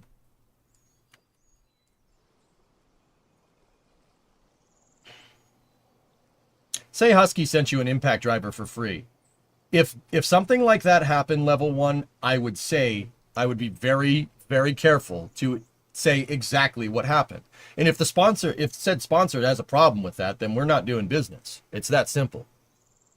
If say Husky, not that I have a Husky toolbox, it's nice, I like it. But if Husky gave me an impact driver and they're like, say, use this, and I couldn't like disclose to you in the terms that I got it from them for free, like they're like, no, don't say that. Say you bought it. I'd be like, no, we're not doing business, man. I'm very careful about this stuff because I don't want to subject you guys to that nonsense. That's not fair to you. You guys have funded the stream. It's not fair to you. That's lame. I don't do that. I will never do that. If I do end up doing that, unsubscribe and never come back, because that means I've violated some core principles of streaming of mine. And once you start slipping, entropy sets in, and that's it. Your stream will start to get enshittified, and I'm not doing that. I'm not allowing this stream to do that. I'll take less viewers. That's fine. I will take a lower paycheck to protect the integrity of the stream. I know this because I did when Kerbal fell out. It's fine. Whatever. It's okay. I'm good.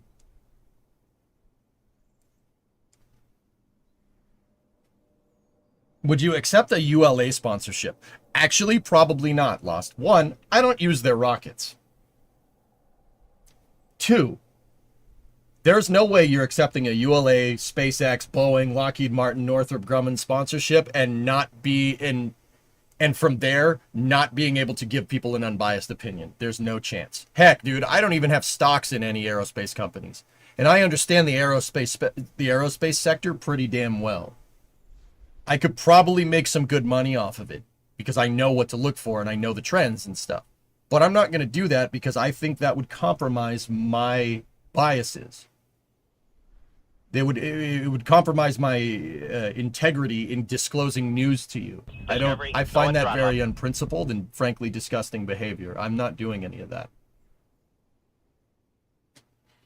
Yes, Brimo and I had Boeing stock. We bought it after COVID when Boeing stock dropped 100 points. And when it came right back, we sold it and used that money to put a down payment on a house. I don't have any stock in any aerospace company right now, nor will I.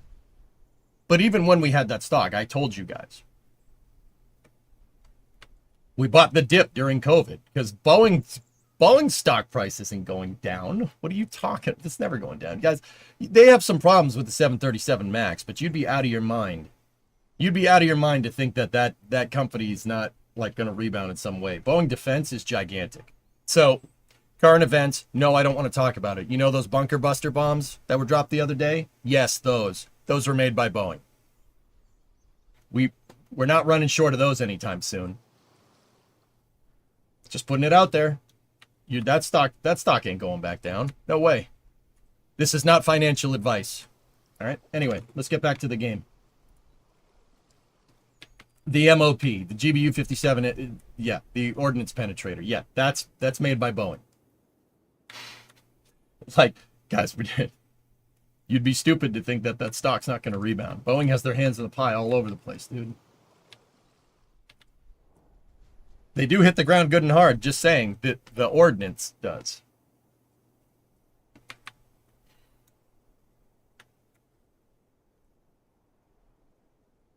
Scrap what I said earlier. Your subathon should be reacting to NSF Starbase Live 24/7 live. I'll watch it. I'll watch Starbase Live with you guys for 24/7. I'd have to ask Das if he'd be cool with that, and Chris B.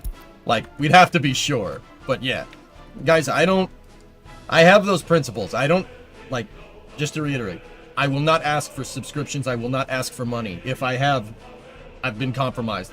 If any one of these principles that I'm about to tell you gets violated on this stream, unsubscribe and never come back.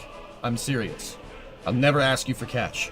Ever. I earn your subs. I don't ask for them. Okay? 2, I don't take sponsorships for products that I don't use.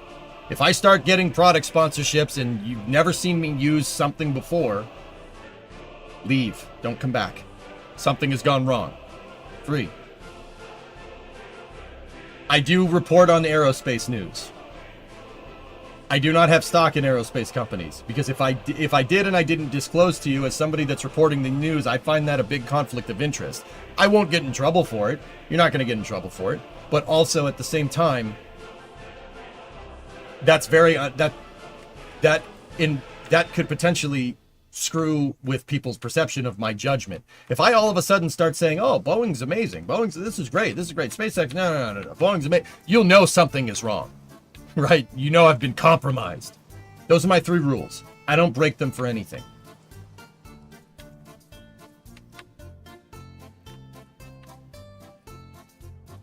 All I have in this world is my balls, and I don't break them for nobody, Frank.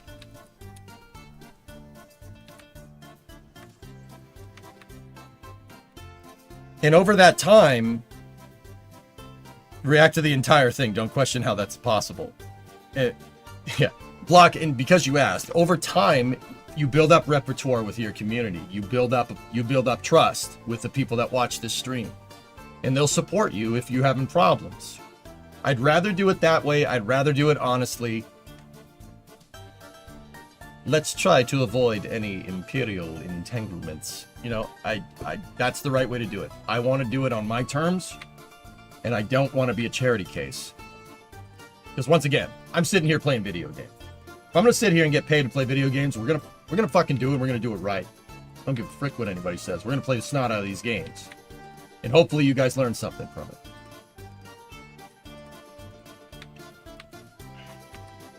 Anyway, I'm going to get off my soapbox. Let's roll. So,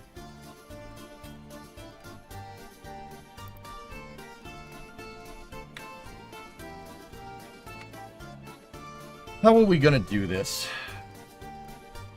Swear jar when? Oh yeah, we should do that. I swore. So what we gotta do is gift the sub, right? Right? How do I do that? How do I make that happen?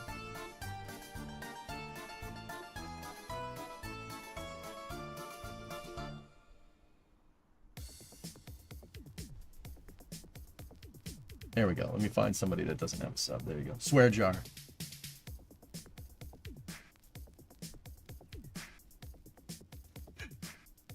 Swear jar. I like doing this way. Oh, this is space. I'm in space.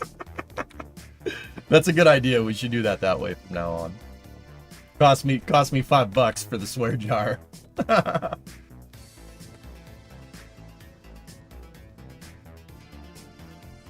Rare to find someone with that level of integrity these days. This is one of the reasons why I respect you a lot. If I'm going to succeed in this business, Nader, I'm doing it on my terms. Yeah, I will not compromise in those rules. Absolutely not.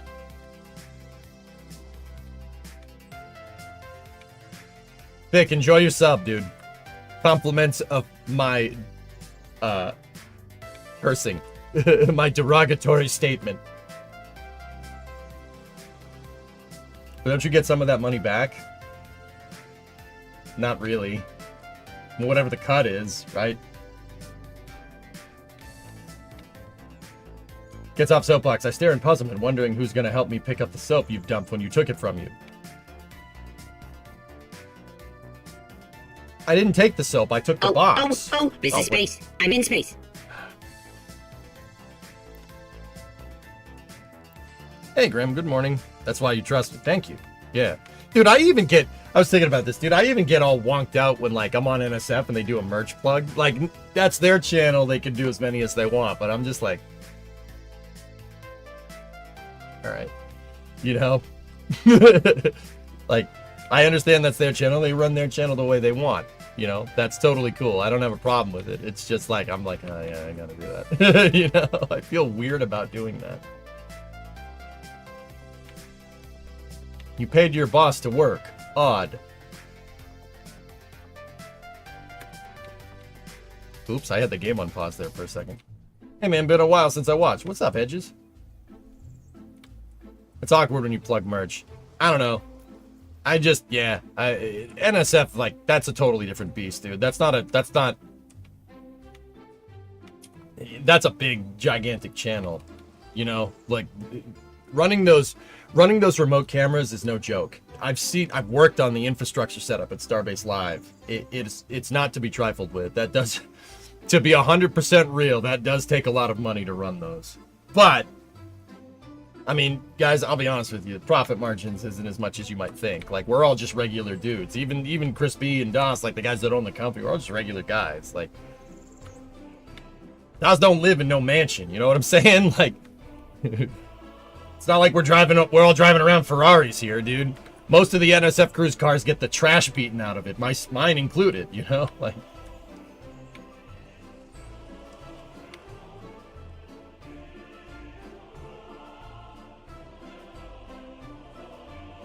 yeah, Graham, I'd rather do merch that way. Like, if I have a Hawaiian t-shirt on, I'd rather make a joke about it, because that plugs the merch it plugs merch without plugging merch. That's what I like doing.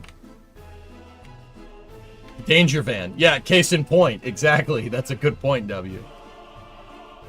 Okay, so what we got to do here, what I'm thinking is, let's run the highway first of all. Let's get our terrain tool out. Let's run off the center highway as best as we can. Try to get that thing as straight as possible.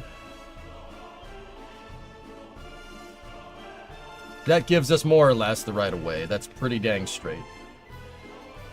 Cool. Now, let's run a center road. This center road is basically a guide.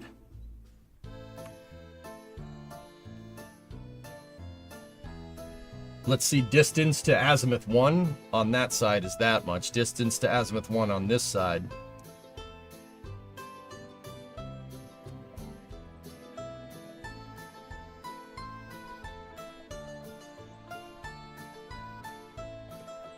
So we were a little bit off center, but that's perfect right there.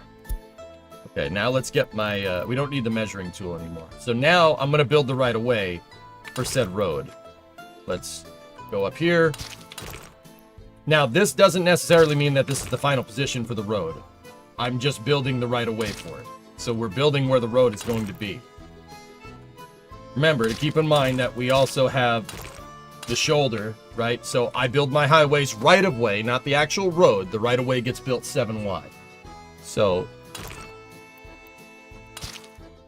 that doesn't mean that the highway is going to be this big. This is just the area that I want to be flat for said highway. Okay?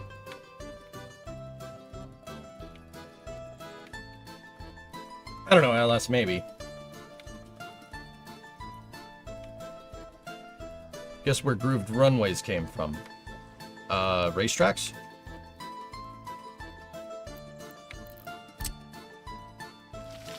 But yeah, like I said, dudes, most of the merch plugs on NSF is not to make us money. It's to keep the system going. I mean, nobody here is, wearing around like an Armani suit. Nobody in it. We're just regular dudes. Like, look at Jack's truck. Look at the NSF truck. Like, we're just trying to keep the setups going. That's where most of the money from that comes from. Like, most of the money from, like, buying an NSF shirt. There's overhead for the shirt, right? But most of it goes to keeping the setups working. The bandwidth bills are bills. You know what I'm saying? Okay, so we can't make the exit ramps go up in the air. So we're gonna have to make them go underneath the highway.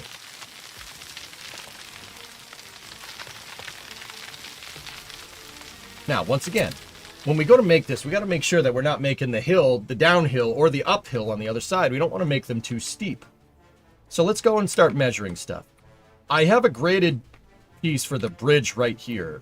I don't know what we ended up setting the grade to, but we can check. Let's start here, and let's get the grade for the bridge. So we went up 25 feet in basically 800 feet, okay? Up 25 and 800. So if we do make this road split into single lane roads, right, and we measure 800 feet, do we have enough distance? Oh, it's perfect, dude. It's perfect. It's like it was made for it. All right, so what I'm thinking here, okay, take this road right here, try to go as straight as possible with it. Yeah. Yeah. Okay, cool. Actually, we don't necessarily need to do that. What we do need to do... actually, hold on. We're going to have to start digging here, but I gotta make sure the guide road is right. So, let's mark 900 feet, go up to that azimuth, go down to that azimuth, try to get it right centered. There we go. All right, so now make the side roads here. There, and there. Make sure we save our work, because we've done some pretty intense grading here.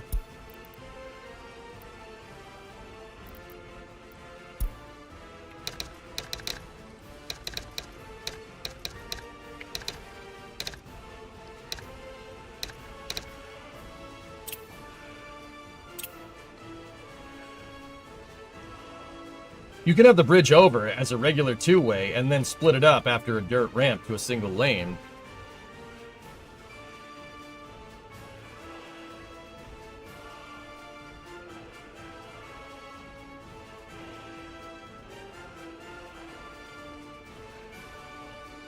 There you go, Rarest. Yep.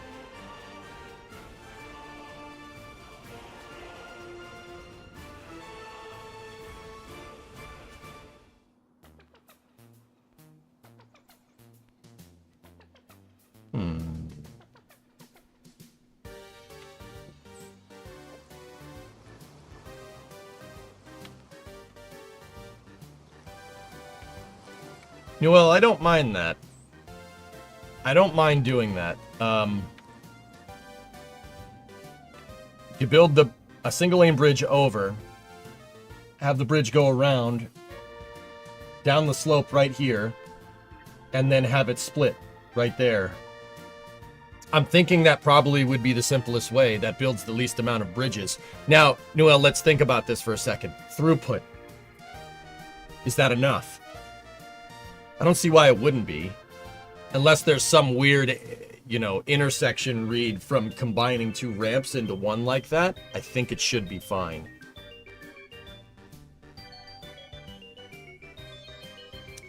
Jerry Bruckheimer apparently confirmed Days of Thunder 2. Nice. I'm sorry, is this a runway or am I seeing things? It's a highway? It's not a runway. That's the cool thing about Groove, but I don't think that was the first instance of Groove pavement, Graham, but it's cool to know. Yeah, because the space shuttle, the gear is pretty simple for airplane landing gear.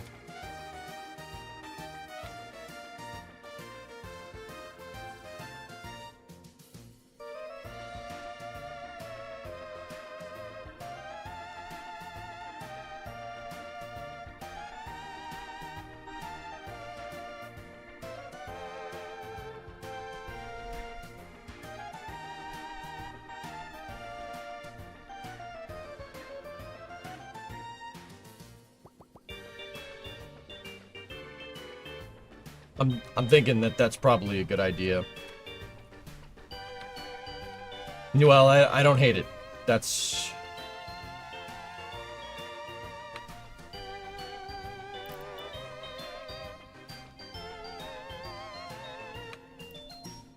Okay, now what's the... If we're doing that, I think that should be okay for throughput, especially if we have higher throughput. I think that should be alright. You can split the 2-lane one-way at the end over the river into 2 single lanes and connect them into a single overpass 2-way. No, I understand what you're proposing. I get it. I understand. I don't mind it. I think that's actually quite good. Probably would end up being easier.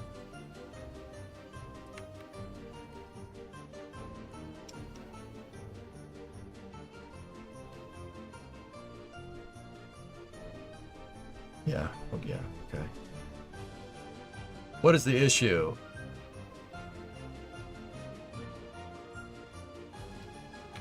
What is the issue? There's no issue. I'm just figuring out exactly what I want.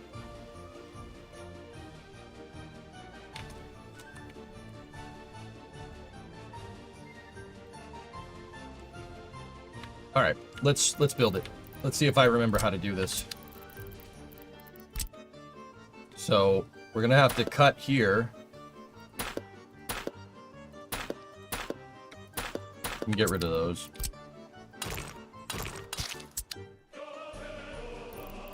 Actually, dump that for a second so we can fix that blank in the terrain. There we go.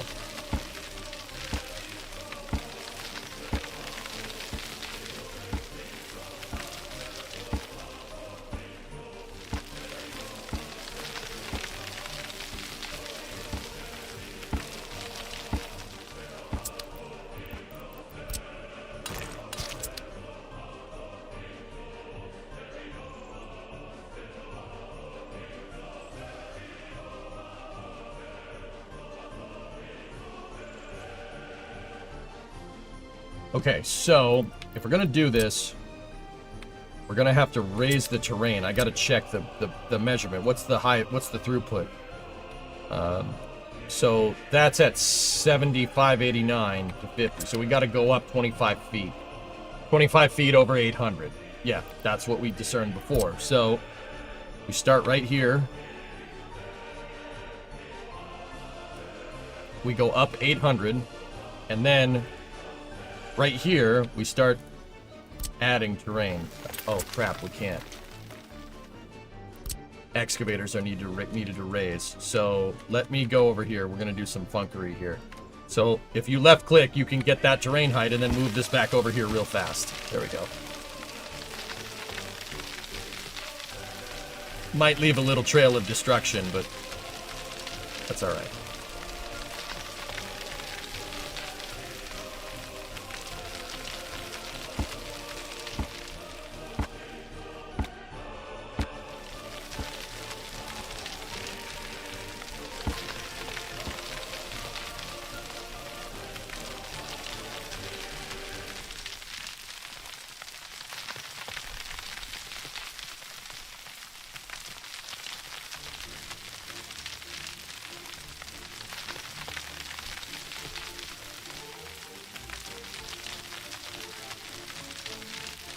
Okay, now what we do, because we have our profile marker right here, it's just, obviously we can't make it go up that road like that, so move that there, make sure that we're nice and aligned on that road, and here's what you do. There's a trick to making a good grade in this game. Give yourself a little bit of space right there, line that up as best you can with the marker, and build roads on the side. Now, once again, we decided that this is going to be a single road going up, but that doesn't mean you're not going to need extra room. So go here, and there's an auto grading tool. If the road turns yellow like that, you connect it. Oh, you need an excavator. Can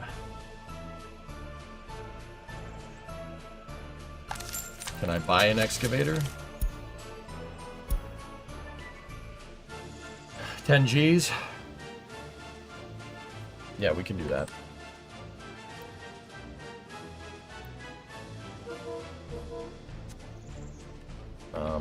If I unpause, though, we're not going to be able to move this.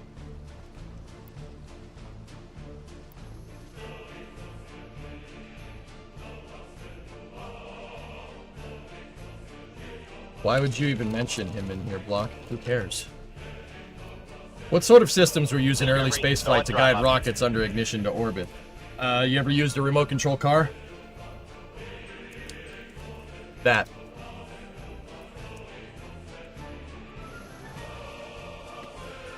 Hibbit 65, STS-65 was a shuttle program mission, Columbia, launching on Columbia that launched from Kennedy Space Center. On the 8th of July, 1994, the flight carried a crew of 7, was commanded by Bob Cabana, who would later go on to lead the Kennedy Space Center. STS-65 was an international science mission that carried the International Microgravity Laboratory, IML-2, on a 15-day mission, which featured the first animals, Japanese rice fish, to conceive and bear offspring in space. Neat.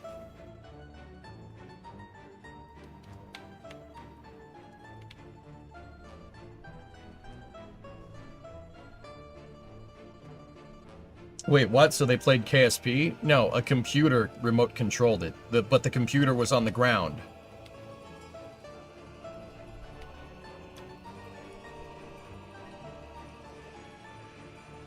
The big thing that Apollo contributed to the space program, Graham, is that they made a computer small enough to fit and light enough to fit on a spacecraft.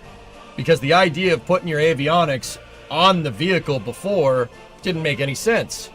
Why? Well, the vehicle, Delta V, right?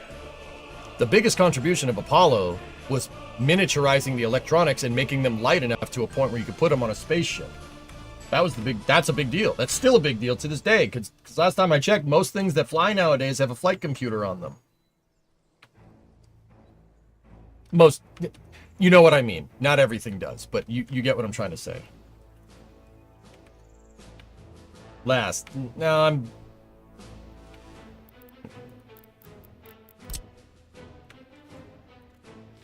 Wasn't the computer huge? Yes. It took up an entire room. Why do you think they had a blockhouse? What do you think those big blockhouses that are built down at the Cape are used for? That housed the computer. Because you wanted it to be close to the vehicle. For bandwidth purposes.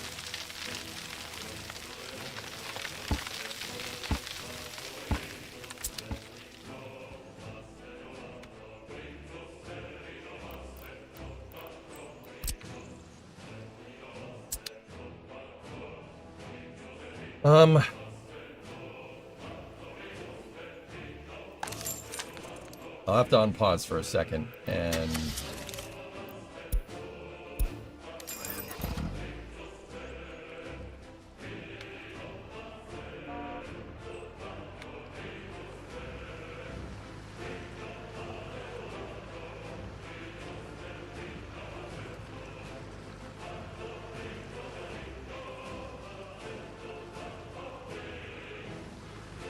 Which game is this? Workers and Resources, Soviet Republic. He's nice. He's very nice city builder.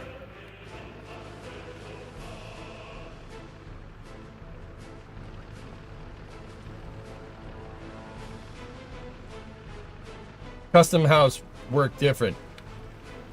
Now they have a higher throughput? Oh, really? So like cities, but communist. 355, that's not... Yeah, pretty much. But every city builder is inherently communist. Every city builder, because of gameplay purposes, is inherently a dictatorship. Like in City Skylines, you could just demolish an entire neighborhood willy-nilly because you feel like it, right? You can't get... The interesting thing is that you can't get away with that in this game. Bulldozing an entire neighborhood would kill you. Your city would fail. Which is kind of funny. Alright, now that we have an excavator in range, the excavator's going to dig out our grade for us.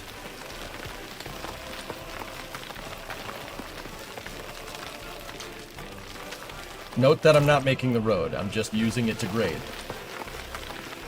Have you tried the early start? No, Ultra. No, I haven't. I decided to keep going with my Republic, dude. I've heard from the devs themselves that early start has a little bit of funkiness to it, that I'm kind of not about that life, you know what I mean? So sometimes to get the terrain to hold shape correctly, you know, add a couple of roads on the sides. Go 5 wide. There we go. That evens her out real good there, Clark.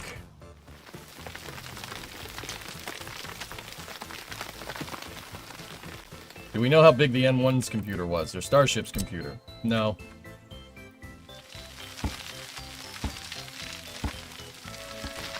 Alright. So now, let's measure the grade. Okay, it's pretty close. A little bumpy up at the top. Down here, though, is really nice. Now what you do is you take your smoother tool on wide settings and just click a bunch of times. You want to get these lines ideally to be perfectly straight and equidistant apart, because that gets you a nice grade. But in some areas that does require some fiddling around with the terrain. There we go.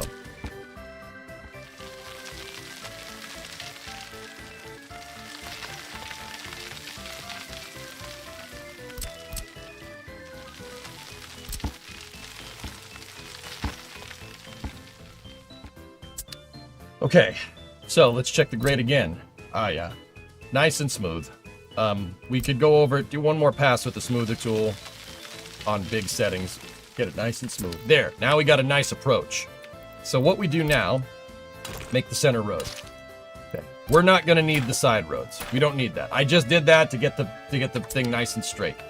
Now what we can do, right? Now what we can do is go in here and then carve out where we need, because we're going to need an on-ramp going on either side of this, right? So now you can smooth it on either side, get that smoother tool out, or the flattener tool out, and just flatten it. It'll get you exactly what you're looking for. Because we don't need all that extra space. I just did that so we could get a grade correct.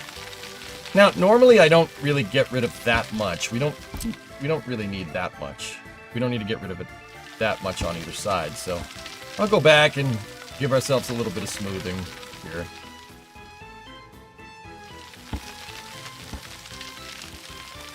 On either side, because there's usually not an approach like that that's nice and thin made out of dirt. You usually want to give yourself some backing there so the thing doesn't collapse, or just build a stone wall. And that's what they do down in like Florida and stuff. They build a huge concrete wall right here and a huge concrete wall right there, and there you go. Now you have a ramp for nothing. It's just dirt. And just 2 walls on the side. Very easy to make. So, now what we do... Right, we go here, get rid of that, get rid of that, get rid of that. And then what we do is we get rid of that center road, the center guide road. But don't get rid of it fully yet. Right, actually I deleted a little too much. Get that back here. There we go. See, we have the nice approach. Let's just make sure we didn't mess around with the terrain too much. Nice, we got a nice grade. Very good. It should be 25 feet up. Over 800 feet. 800 plus 25. Nice smooth grade. There we go. Excellent. Okay, so here's what we do. We're going to need an on-ramp that goes from here to there. And then we need another one that goes from there to there. And then we need an on-ramp that goes... Oh, hold on one second.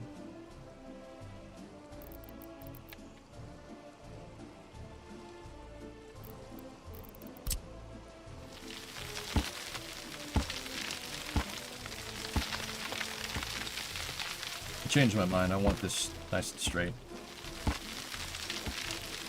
There we go. So now, let's over here like this. Build the road there. Build the road there.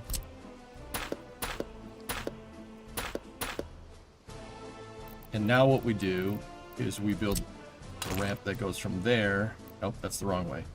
This needs to go like that. And then this needs to go that. Cool. So now what I'm going to do is get rid of those dirt... Really? Screwed it up. Screwed it up, chat.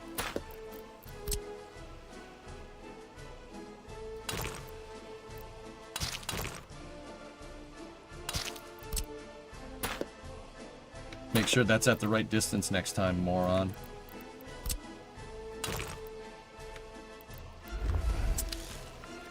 I saw that it wasn't symmetrical.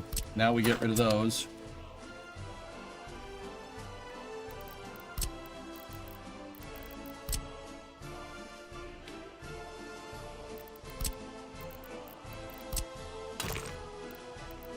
Hello? There's a node right there. Oh. That's okay. That's fine. As long as it happens in symmetry, I'm cool with it.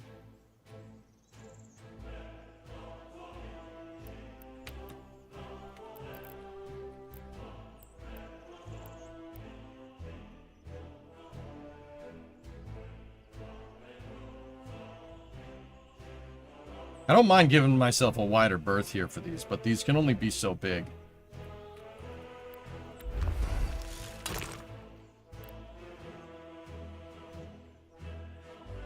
The reason why is we have to keep this, if we want it to look nice and symmetrical, we got to keep that corner. You can only make that corner so big. And I actually noticed that I screwed it up. Give me 1 second. The reason why I screwed it up is because that's 7 wide.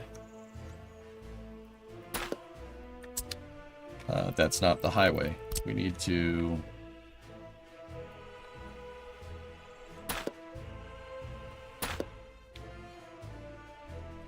That's these road, that road right there and that road right there is the highway. This is just so we can get the right of way correct.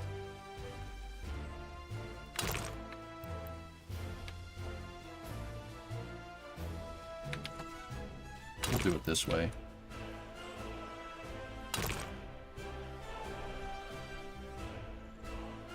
Make that hug that, and then make it connect in.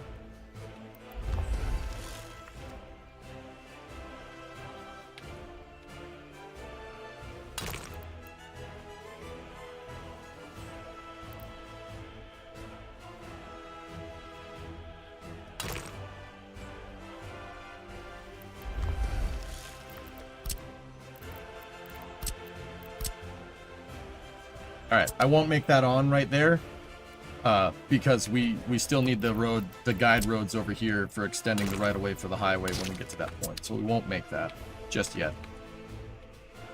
Now over here, we're going to have to get rid of the guide road on this side. Because now what we got to do is build the bridge.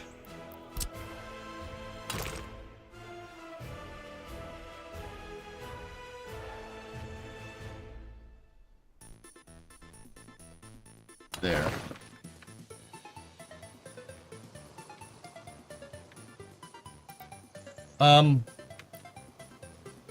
Let me think about this for a second.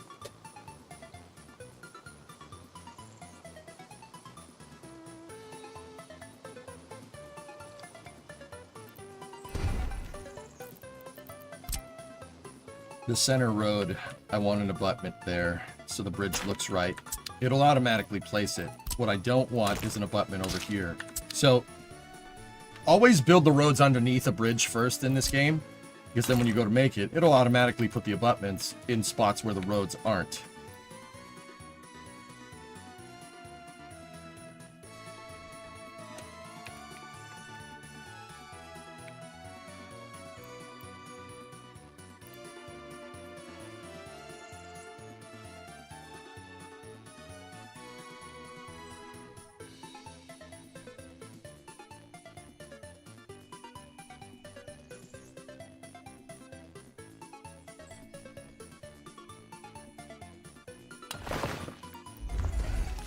See, it put the abutment in the center. Now we can get rid of that. And there's a reason why I did that. I'll tell you in a sec.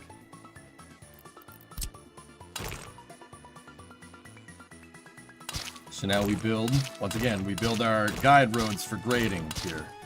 And now what we got to do is we need to build another set of guide roads right here.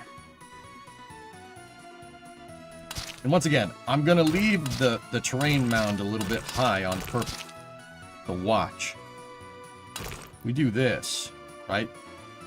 We set maximum radius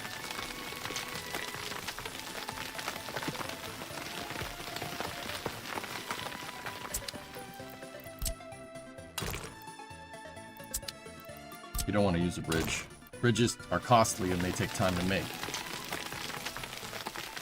Dirt road, or road surface that's paved on graded mound like this does not take a long time. See?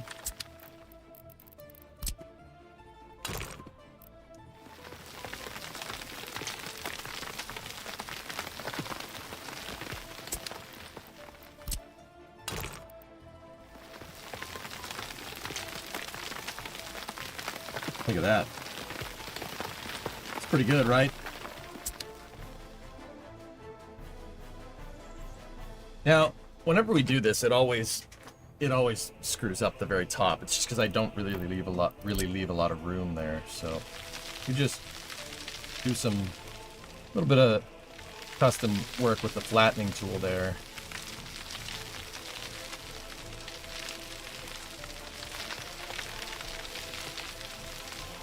And then we go through the center of this with the smoothing tool. Perfect grade, baby. Let's check it.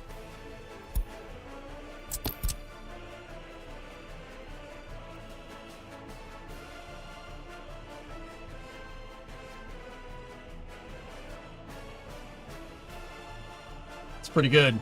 It's still a little funky up here.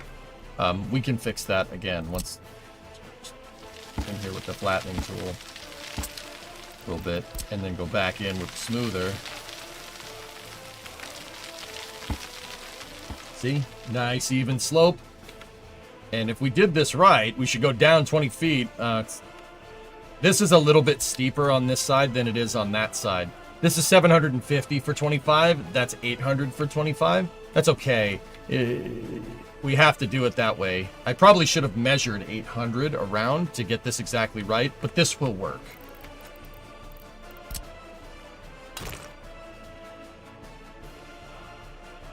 And there you go. Now, just in case I ever wanted to add another road, I'll keep it 3 wide like that, but I don't think we need to. Yeah, you know what? We don't really need to. I'll just leave the terrain like that. But then again, see, if you leave the terrain like that, you're going to need a holding road. You need the roads to mark the edges. You know? Because you can't modify the terrain on a road, or you can't modify the terrain underneath a road. So, I mean, that's probably what I should have done over here too. Just kept it, but whatever. It's fine. So now, I'll leave that wide. I don't think it's going to encroach on anything in particular. So now what we do, make sure that we're not attaching to the guide road. And we do something like this. We want to make sure that we're in a perfect circle, right? You make sure your radius is right in the center. So there you go. You got a nice radii right there. Or radius. Not radius, there's not 2.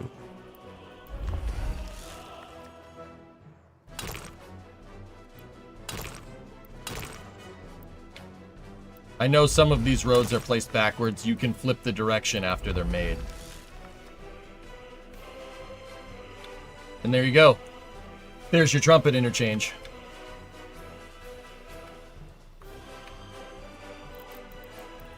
Now for some pathing logic for the vehicles, I'm just going to put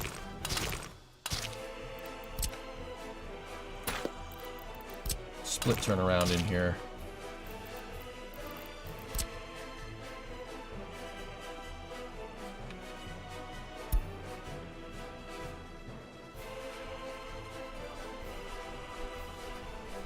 Now we got to do the highway entrance to the border here, but that, yeah, we'll do that here. Update to the Subi. No start. I thought I'd bumped a wire and broke a connection. Further diagnosis reveals Subi's 342,000 mile fuel pump died. Next weekend fix. There you go.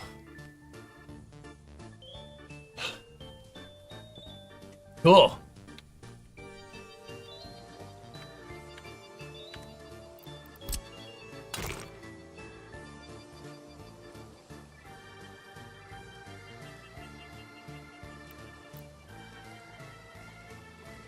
Yeah.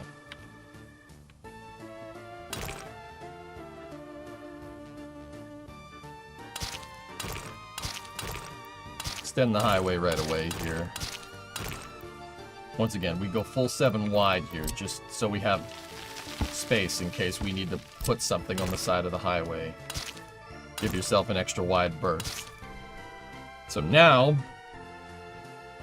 we go back over here. And we have our center road. This ramp's gonna be a little curvy, but that's fine. Do 1, 2, 3, 4. Oh, alright, hold on. Let me get rid of that for a moment. Yeah, the tracks are gonna put a little bit of a bump in the road there, but you know, that won't be that big of a deal. The train tracks are preventing me from modifying that node.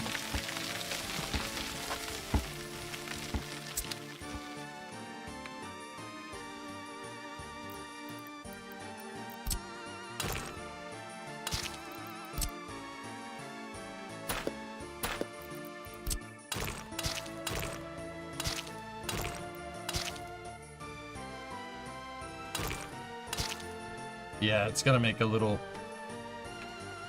It's gonna have a little bumpiness because we're right on the damn train tracks. But we might be able to get away with it, so...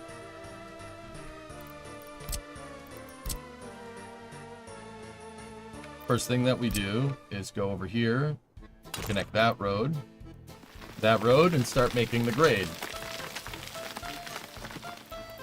Then we go here to here. Again.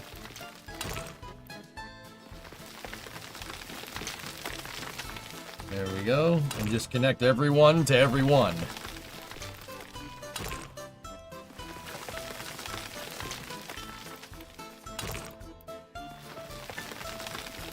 Now, see, this is where this starts to get a little weird because we have to deal with a little bit of encroached terrain here. So if I do that to there, it's saying the grade is okay, which is not right. So now we gotta get in here and do some manual work with the flattening tool. Just a little bit. Right? Get in there like that. Now, to make sure that this is nice and smooth, you go over it. You want to make sure these lines, the topographical lines, are nice and straight. If they're not, it's not going to be a smooth surface. Now, check it with the profile tool again. Go from there to there.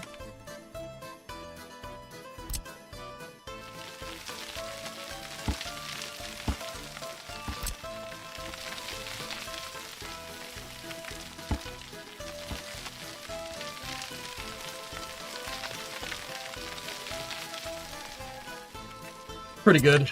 That's good enough for what we're trying to do. Now, connect in my actual right-of-way roads. 1, 2, 3, 4, and 5.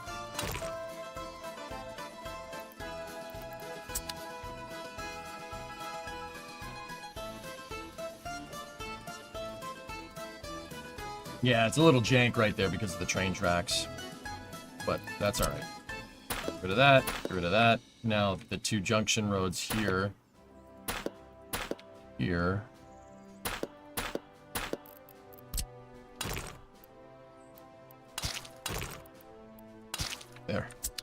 Cool. That's exactly what I did over here. Did the same thing. Only I did it a little bit back. This is just a temporary route. That road's not going to be there. If anything, I will make this road curve this way, and then I'll put a bridge right here with some ramps or something. And then, so we make the road, it takes the same amount of time to manufacture every segment. What I do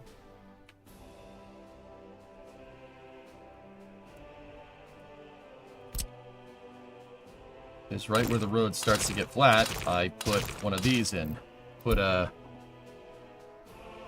cross road there, cross access road right there. And then I put them every 400 meters. This is so during construction, the trucks don't have to sit there paving like a 6-mile long bit of road.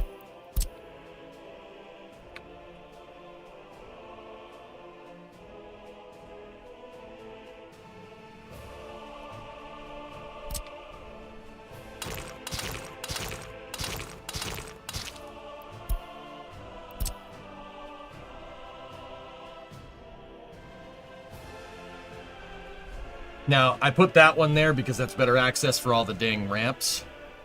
So, the real split would occur right around here. You know what? We can get away with that. That's fine.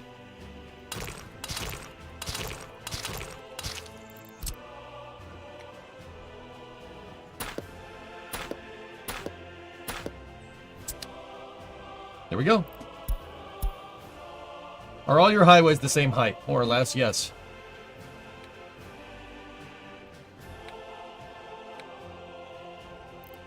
And now what we do is we can go in here and start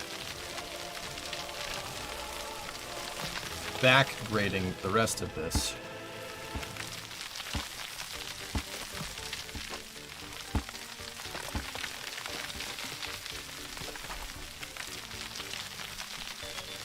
We start back grading all of this back to where it was. And then we'll plant trees and make it look good.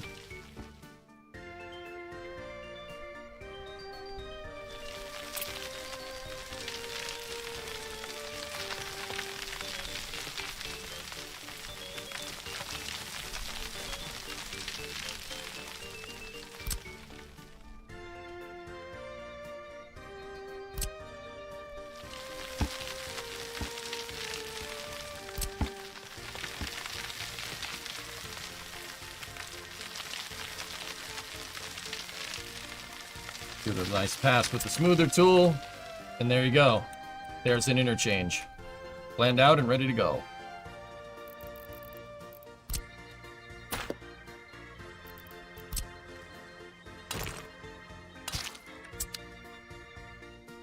So NSF made it to last week with John Oliver. That's cool.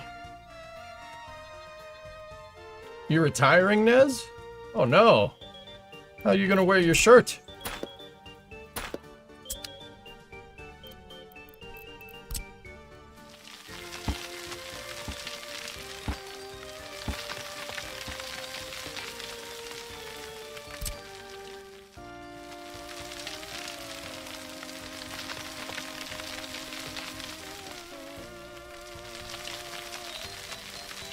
Well, that's good, Nez. You've been doing that long enough, man, I'd say.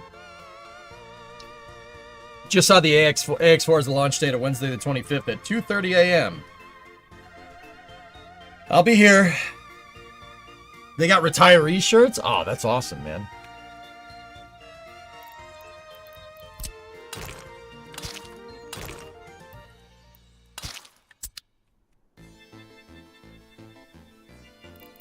Now we save our work.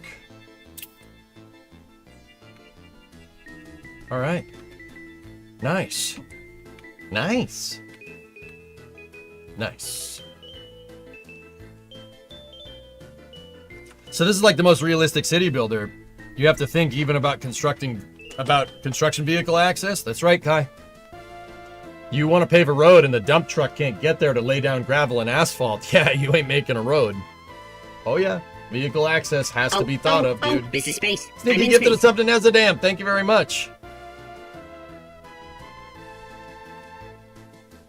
What about Transporter 14? Well, when is it? I know I missed Kuiper this morning, and I'm kind of bumming. Oh, hell yeah. Yeah, we're covering that. Absolutely. Right during, like, right at Space News start time, baby. Transporter missions do take a second, so we'll cover the mission, and then we'll talk about space while the mission's being covered, because, yeah, it takes a long time to deploy all those small sats. There's an Electron mission at 3 a.m. Well, it's the last week before I go on vacation, so we'll grind hard this week. Let's do it. I'm in. We'll grind hard, man. Guys, just as another public announcement, I'm taking the first week of July off. That's my vacation. That is where I detox from electronics completely. I'm going to go... I'm gonna unplug and go be a normie for a week. But don't worry, second week of July, we hit it hard again. Kerbal, workers, cars, space. Sneaky, you gave a tier 3 sub to Nezo. Oh. That's pretty good, man.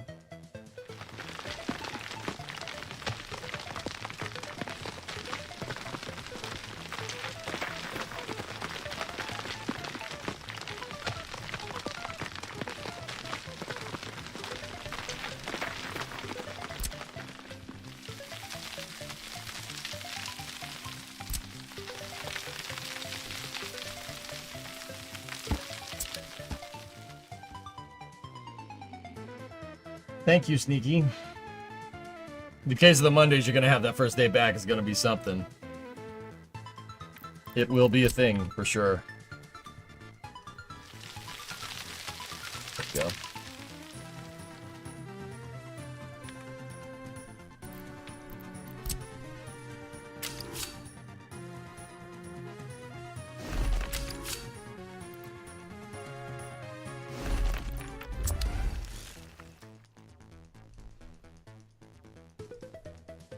Good. You turned the trumpet into a donut. You don't like donuts? What would you rather have right now, Sneaky? A trumpet or a donut? Yeah? Yeah, that's what I thought. Yeah. I'm gonna go off-grid Mission Impossible style. Yep. I didn't say I didn't like it. I know you didn't. I'm asking you which one you would rather have. Huh? Huh? If you could have anything right now, would you rather have a nice donut or a trumpet? You can't eat a trumpet last time I checked. Yeah, you learn all kinds of stuff here on this stream.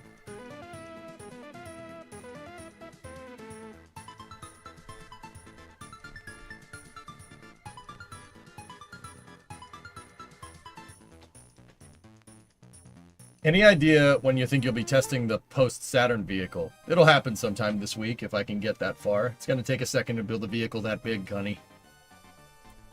Really have to do a lot of structural testing to make sure that it works. Because that thing is going to have an insane amount of thrust. I don't know if Kerbal's joint system... we're going to have to make a pretty strong thrust structure. Like super heavy. It's got to be really strong. And don't get me wrong, that's not like, oh, well, you could just have Kerbal joint reinforcement. No, I'll make it. How much bridge claims do you usually do? 25 feet, Willie.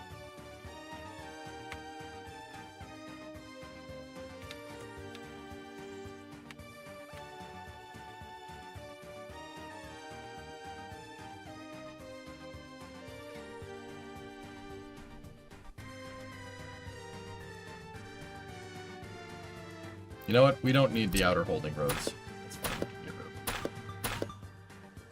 them. Nice. 2 highways. And then this interchange is connecting them.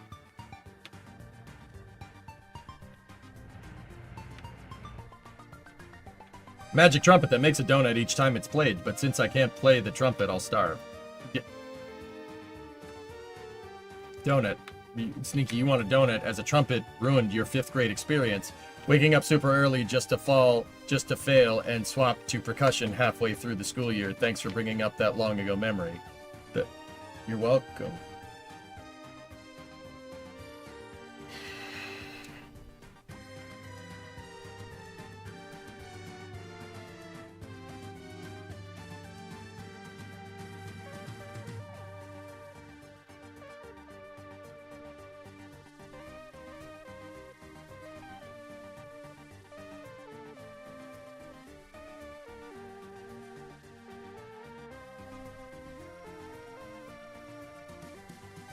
Give me 1 second, guys. I got a message. Might be important. All this talking to donuts is making you hungry. You're always hungry. Don't lie. Why are you lying to these people?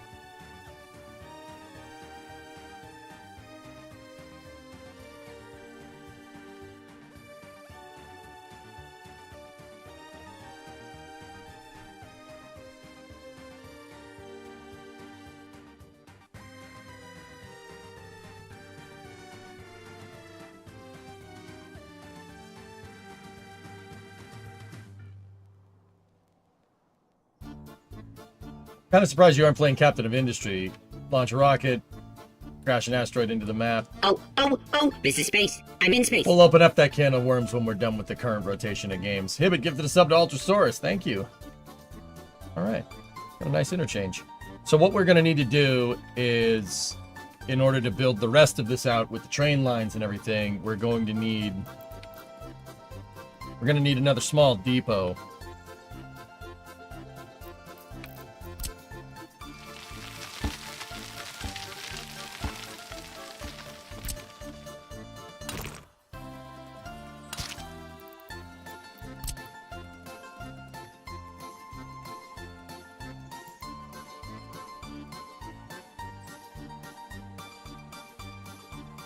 And then we're also going to need a gas station so the vehicles can refuel. Yes, you have to do that.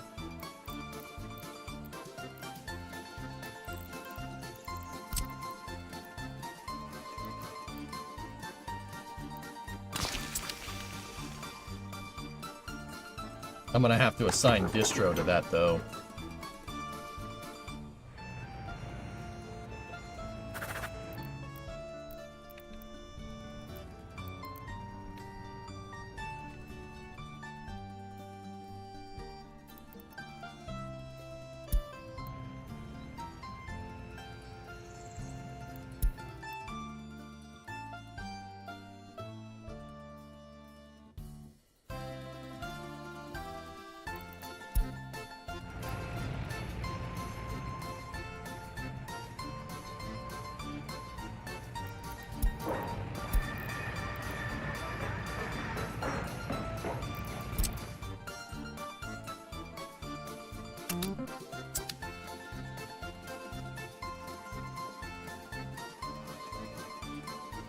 Alright, we're gonna have to move the excavator and the 2 bulldozers down here.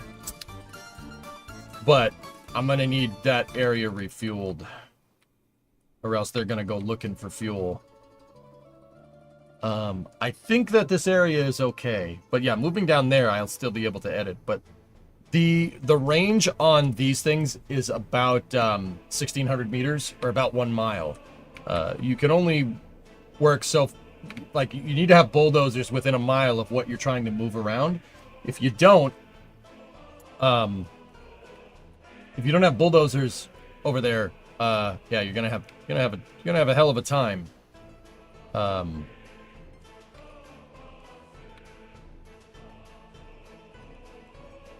Trying to move stuff. You can't move terrain unless a bulldozer's within a mile of what you're trying to move.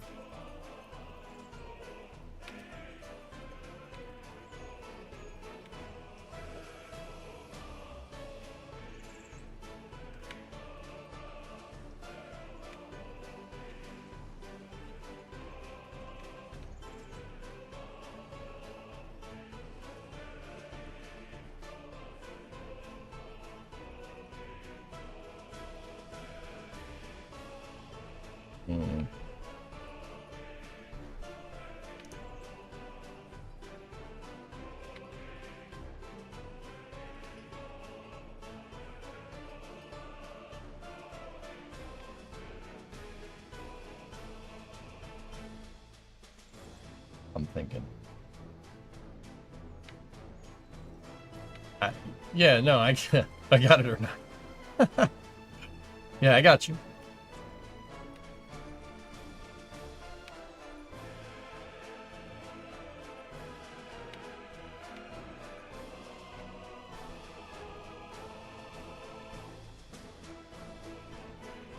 No, no rockets in the end game right now, dudes. Would be nice.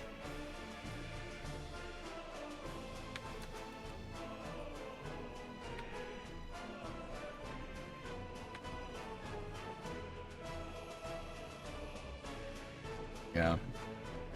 What'll be our range if we... The bulldozers over here. Oh, yeah. Yeah, we got plenty of range.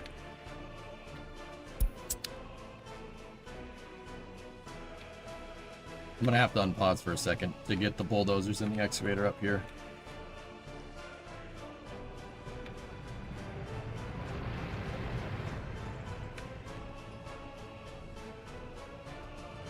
In the meantime, yeah, we're gonna have to unpause for a second here, just so we can move the bulldozers and all the equipment up here, so we can work with them. And then you know you have to have logistics and supplies. So I put a little small gas station there where they can fill up, because every time you terraform, it uses fuel in the bulldozers. So we are unpaused here for a second, so you can kind of see gears moving and stuff.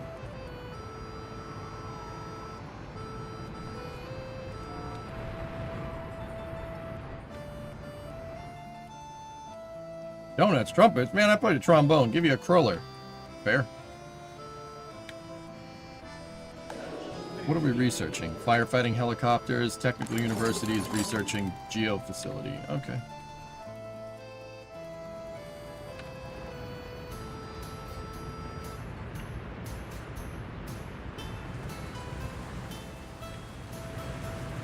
Woo! Rain. Lovely.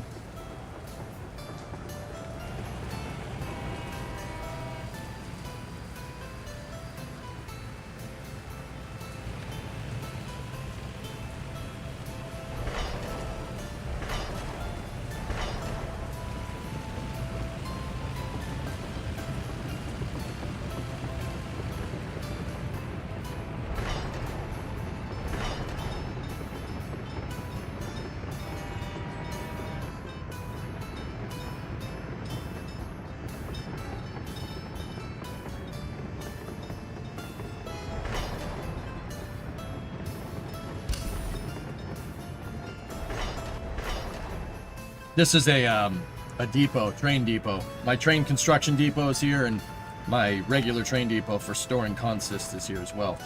That reminds me, Violent, if you're still there, I haven't checked that yet. I haven't checked the dang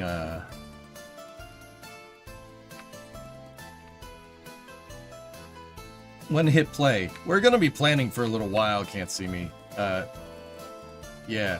I like to do 10-year plans in cities, or in workers. This was the first 10-year plan. I didn't get all of it finished, but we're going to start planning the next one, and we're going to start planning the next city. I got to build another one over here because we need a, there's an iron mine here, and then we're going to need a steel mill. Phase 1 did have a lot of coal.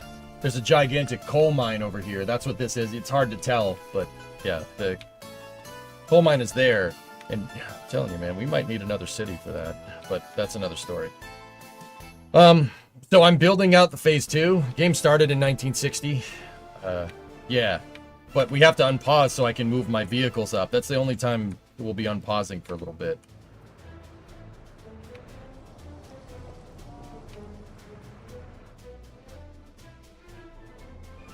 We don't have the money to buy trains right now, yeah.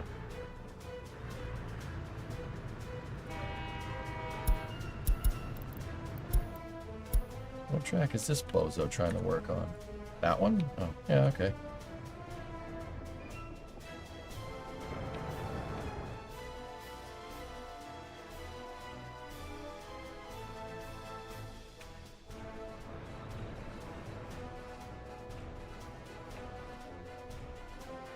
Kind of worried about ruble count right now. Hopefully we can export.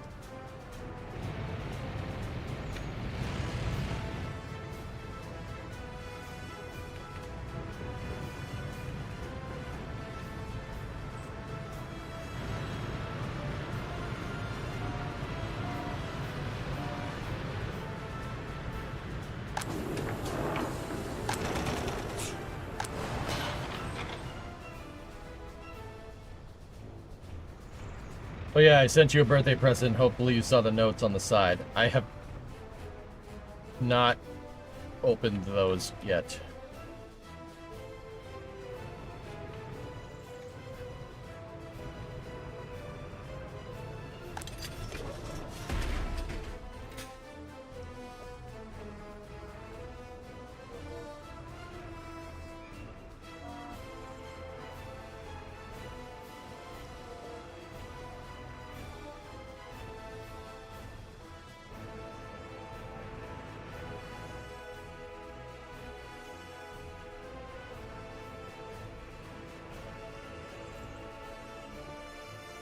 How's my construction doing? We have a lot of idle construction vehicles, so what I think I'm gonna do...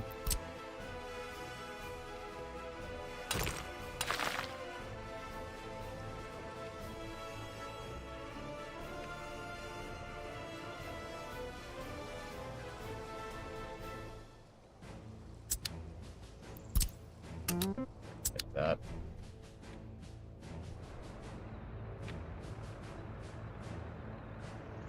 Hey, Chief.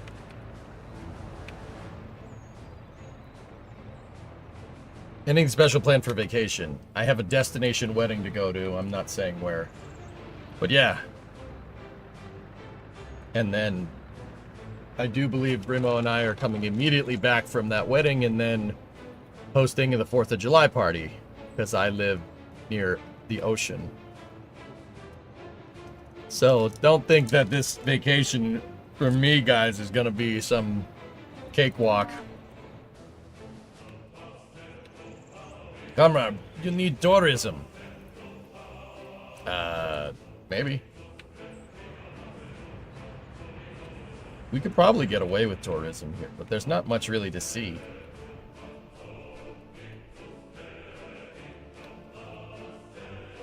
Happy birthday. Thank you.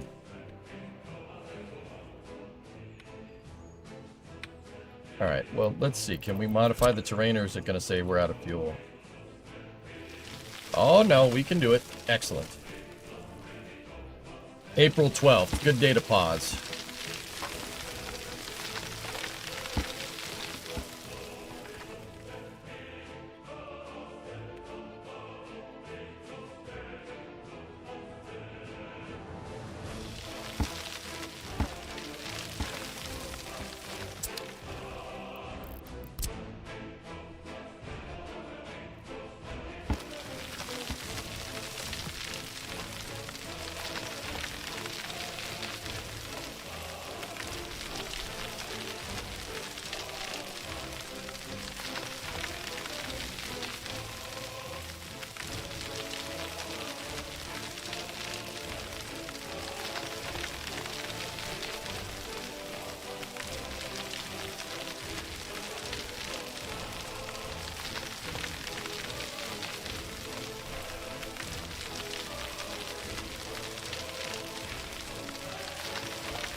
I like how your deer brush is an army of peasants moving.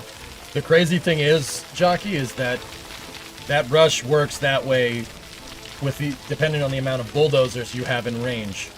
See, it's there's 2 bulldozers if you zoom in, right? There's 2 of them. If I had 5 of them in range, you'd see 5 of them working here. If I had 1 in range, you would see 1. Crazy part about that is, if you have more bulldozers in range, your terrain tools actually work faster. So if I had 20 bulldozers, this would have gotten done a lot quicker. The amount of... See, look, over this side, see, I got 4 bulldozers in range, so they work a lot faster. The amount of bulldozers that you have in range is entirely dependent on how quickly you can move the terrain. Pretty neat. Such a nice touch, dude. It absolutely is. It's the little things like that with a game that make... That's what makes a good game, dude. Because if they paid attention to the little details like that, you know the big details are right. That's one thing that I really look for with new games nowadays. Little things. You cast your mind back to when we played Roadcraft. There's a lot of little things missing in that game. That's a dead tell right there that the game was rushed. Because nobody makes a grading game where the bulldozer doesn't work correctly. Right? Unless it was rushed. You look at a game like GTA or like Red Dead, the freaking horse takes a dump. You can watch the horse take a crap. You could see the horse's nutsack. And it shrivels up in the wintertime. That's what I mean. Little things like that. It's little things like that that you can really tell they took the time and care to make the game right. Yes, a horse's nutsack is a good telltale sign of this. Yes, that's what I'm trying to tell you. Grand Theft Auto. Your character walks up a staircase, they put their feet on the stairs. It's not just a walk cycle going up a staircase. Each step, the character puts their foot on, flat on each step. Watch. Walk up a staircase with a character in GTA. Their feet will pick up on the steps. It's not just them walking up the stairs. It'll look like someone walking upstairs. It's little things like that. You know, if your character is on a street corner in GTA and you walk up the curb, they'll walk off of the curb. It's little stuff like that. That's how you know you're dealing with a game that's well made.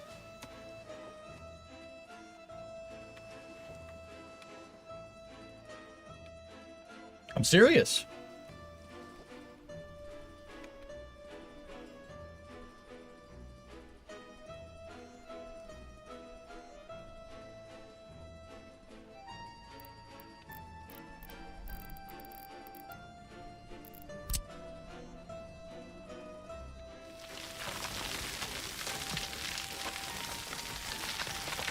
It's little things like the amount of bulldozers in range. That makes a big difference, dude.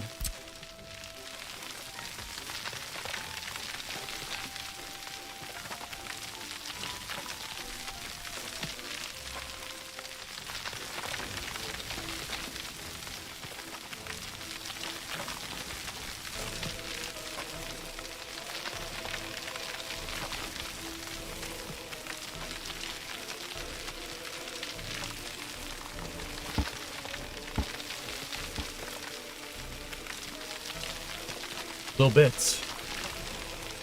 That's right.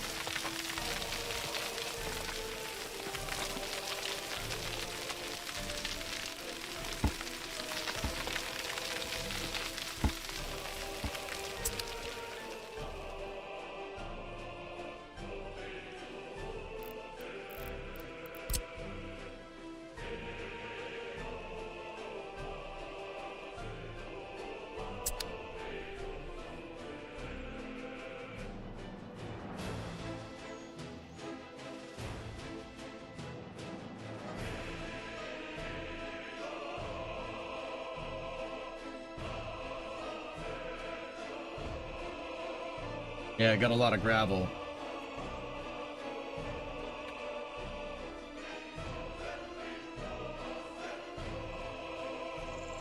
If you're doing Apollo stuff in KSP, I recommend Blue Dog Design Bureau. I don't take recommendations for mods, Kai.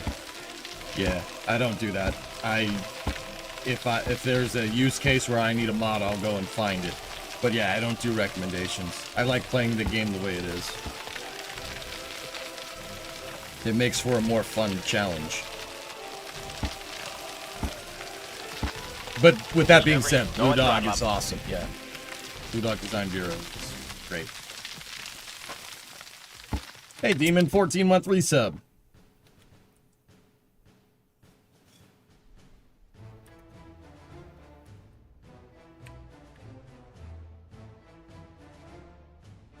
The heck? Why isn't Cam starting up? Hold on.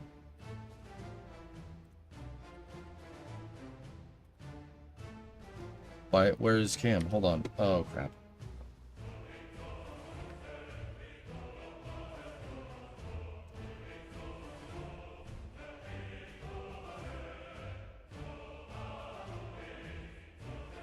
Windows uninstalled Cam? Are you kidding me?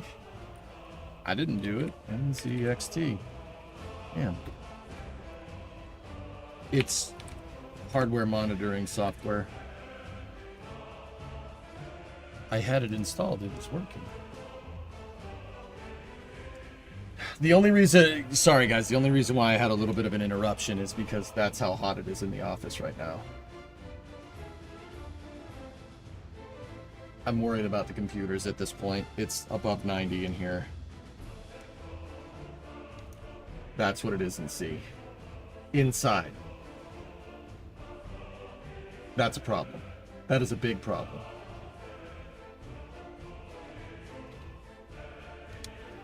Crap. I just noticed it. I'm like, man, it's getting hot in here. What's the toe? And don't get me wrong, I'm not complaining. I know it's hot. Like, that's why I'm sweating like crazy. But also at the same time, if it's 90 in here, that computer core is probably really warm.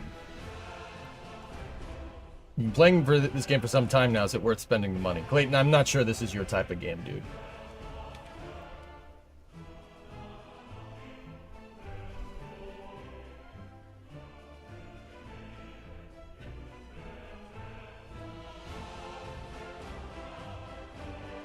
I thought you had AC. Yeah, Jim. Yeah, I turned off the air conditioner. I turned off the air conditioner because I'm worried about my computers getting overheated. Does that sound like that makes a lot of sense to you, Spocky? No, the air conditioner's on. It can't exchange the heat that fast, dude. Well, I thought you had air conditioning. I do have air conditioning, you putz.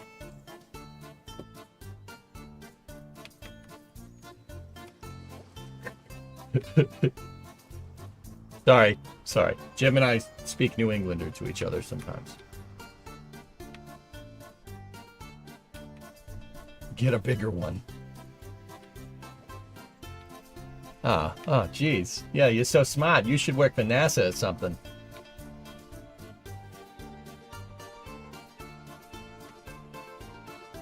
Are you melting yet? It's 30 degrees Celsius in here, Bree. It's 88 Fahrenheit in the garage. This is not great. I'm kind of worried that I'm gonna fry a computer. How's the heat coming off? Oh yeah.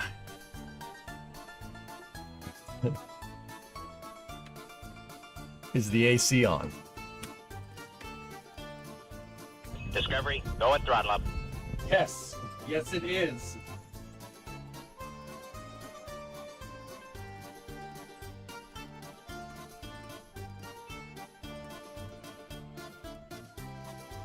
It's on and it's blowing cold air.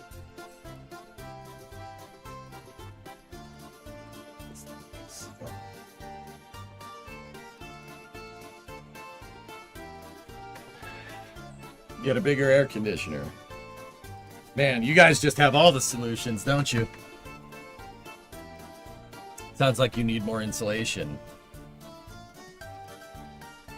This office is insulated to current code, man. I had my general contractor help me insulate it, dude. I have R48 in the ceiling and R18 on the sides. It's insulated. It's just we can't exchange the heat fast enough, dude.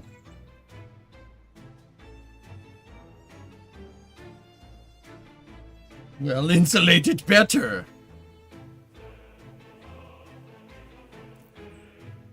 Yeah, definitely got a little bit of a problem here.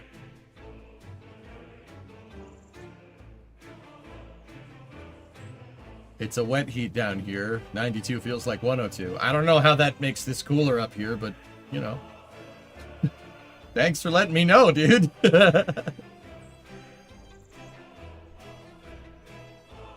Get the fan out of the shop and have it move around the air more.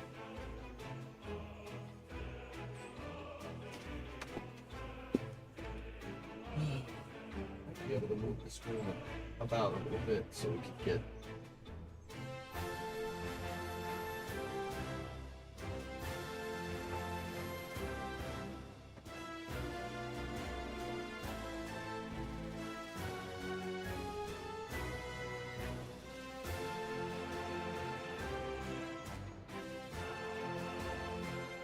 Current code does not mean sufficient.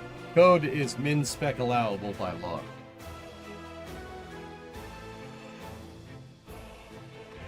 Yeah, okay.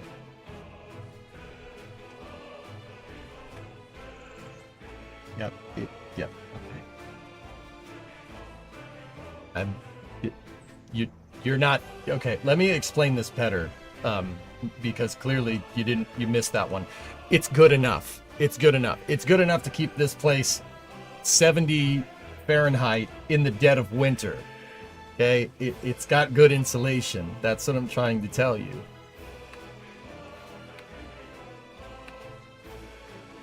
Like, I don't, do I need to be any clearer, or?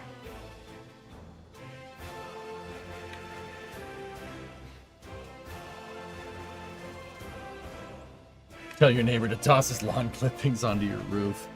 Man, you guys are just coming up with all the good solutions. Didn't you miss us over the weekend?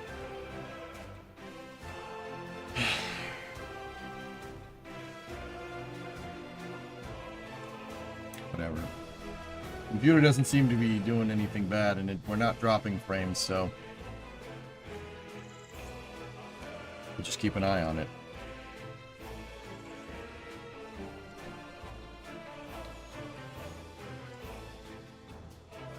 Alright, so how are we going to do this?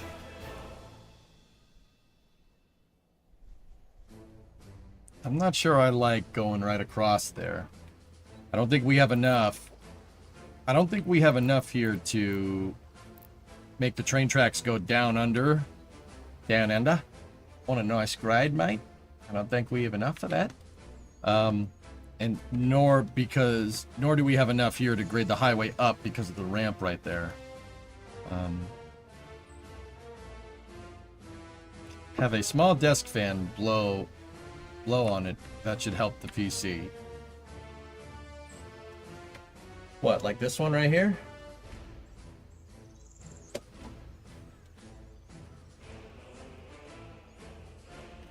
Did the AC coil frost up on you? No, it didn't. It's just... Guys, it's not a big deal. I don't mind the heat. I'm just worried about the computers, that's all.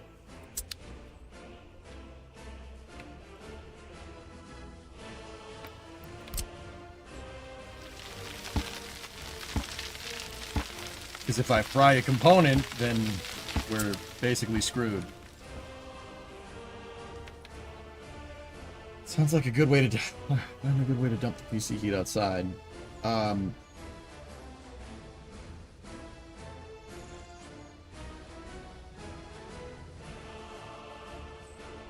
Yeah, God, and to be honest, fellas, these are all good solutions. That either solutions that I've implemented or not. I don't. Okay, I gotta be more careful with my words. Guys, that's not a problem that we're solving right now. So right now, we just gotta keep an eye on it. I just gotta make sure. If we start dropping frames, or if the computer starts locking up, we'll know it's too hot.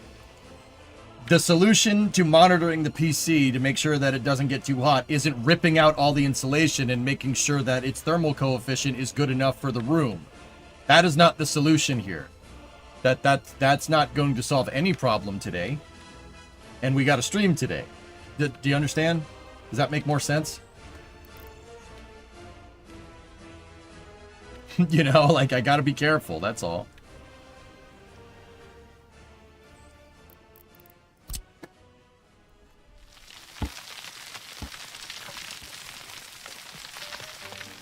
With that being said, the air conditioner was on 68, so I turned it down to 65. It's on low. It was on low power too, so I flipped it down to the lowest temperature and flipped it up to high power. So we'll see if that fixes anything. The AC wasn't on its maximum coolant. Now it is though, and I can actually feel it. We'll see if the temperature starts to drop.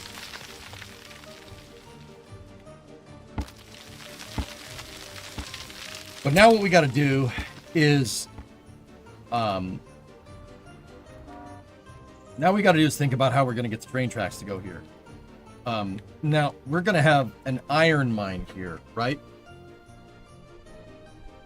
My electric bill is going to suck, by the way. Let's see. Got ya. Any thoughts on shade cloth? I'm not sure what that's going to solve, Aqualex. What do you mean shade cloth?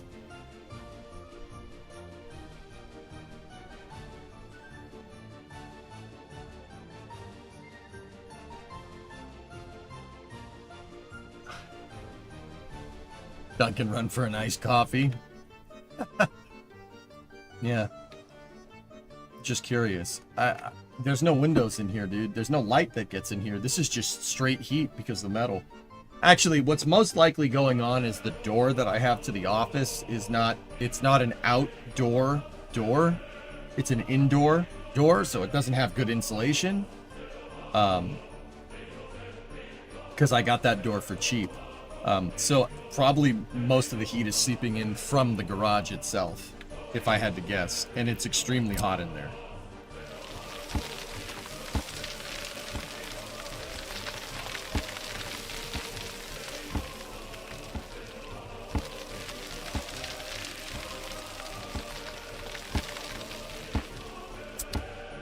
But I have towels all over the, like, in the door jambs and stuff. I have a bunch of stuff over there. Not helping. Temperature's going up.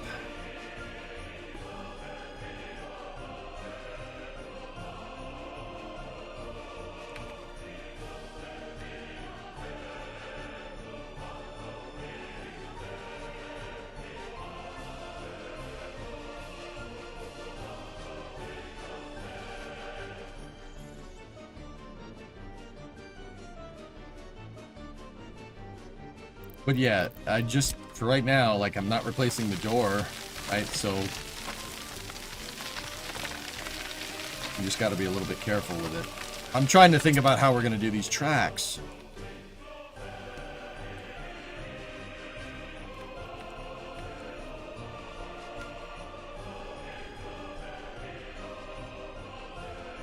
The AC is dumping the heat outside. It's dumping it through a dryer vent that I built onto the that I attached onto the back of the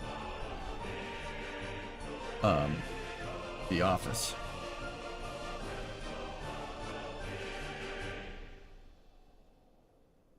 swamp cooler isn't going to do me any good, Willie, because a swamp cooler is essentially a humidifier.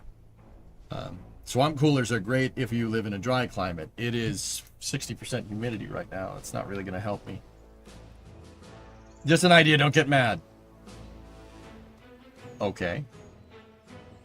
What if you put a timer on the AC to turn it on a few hours before? Dude, the AC is going constantly, man. It's the only way to keep this place cool.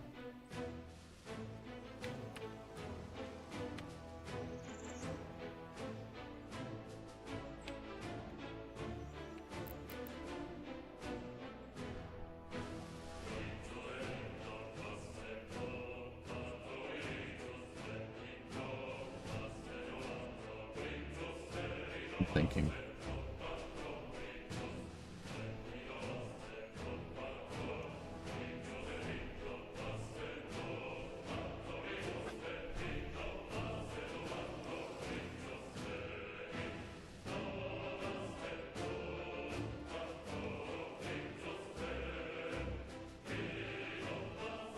Aqualex, that's probably why it's pulling from the garage, dude.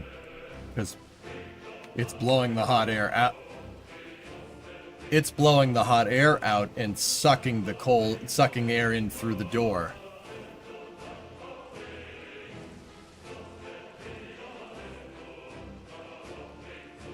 Damn.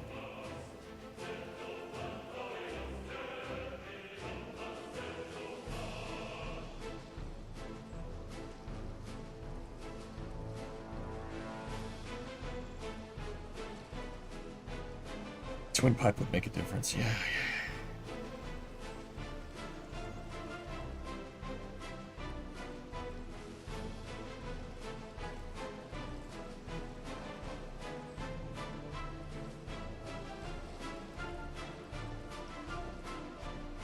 Let me go get my fan from the garage. I'll be right back.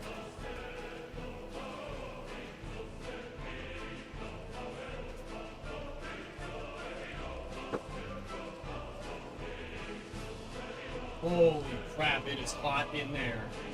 Whoa. Dude, I got blasted with a wave of heat opening the garage door.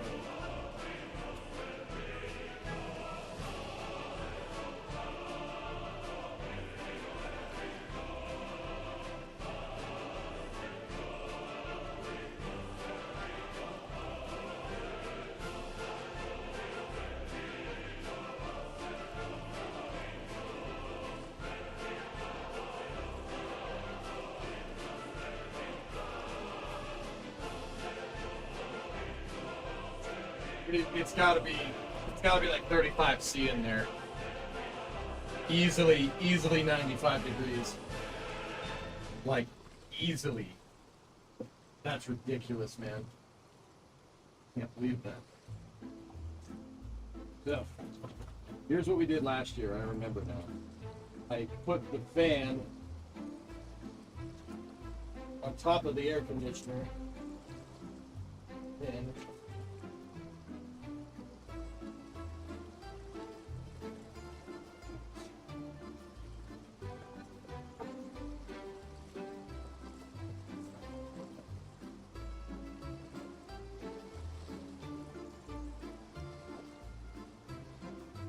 hang on. No.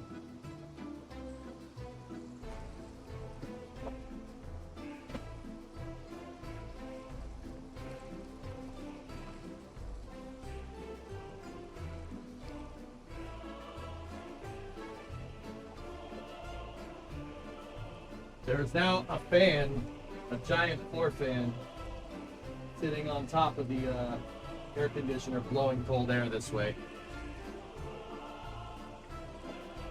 Ah.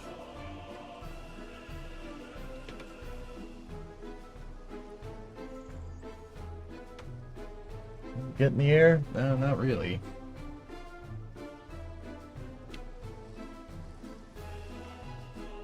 I don't know. We're gonna have to figure this out, dude.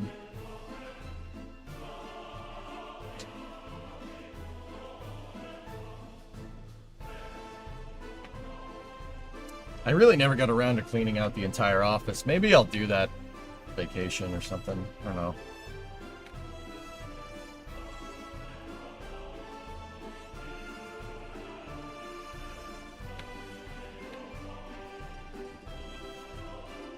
I'm almost thinking, guys, take the train tracks and make them go this way.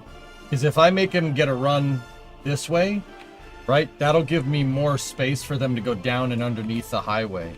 And that'll also give me access to if we put a junction yard here for the iron mine. Now, I don't know, maybe we should design the iron mine first. How big is your office? I don't remember the dimensions, dude.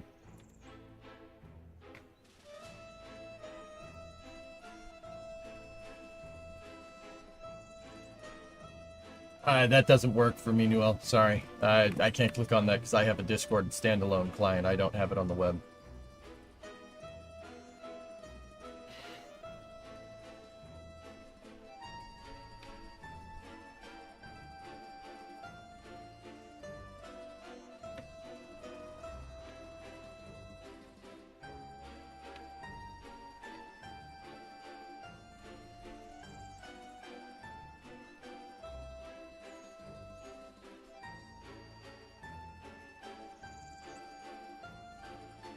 A heatsink?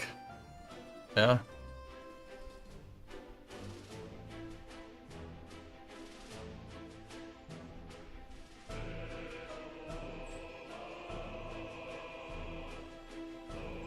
Jeez, I don't even want to know what the shop computer's going through right now. That's probably not great for it being out there in like 100 degrees. Oh well.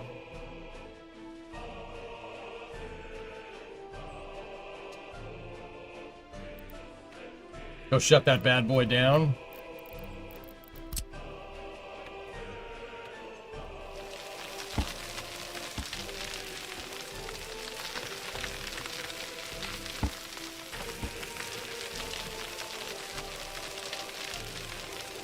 I mean, Newell, I'm not really interested in solutions, dude. I'll be 100% honest with you. I can figure it out. I just, by the time it becomes, here's how this works. By the time it becomes a nuisance, right? The seasons change and it goes away. And then I don't need to worry about it. Right? So it's not annoying enough. I'm just worried about breaking the computer. One of these computers is a little old. You know? That's all. Yeah. It's fine. Don't worry about it.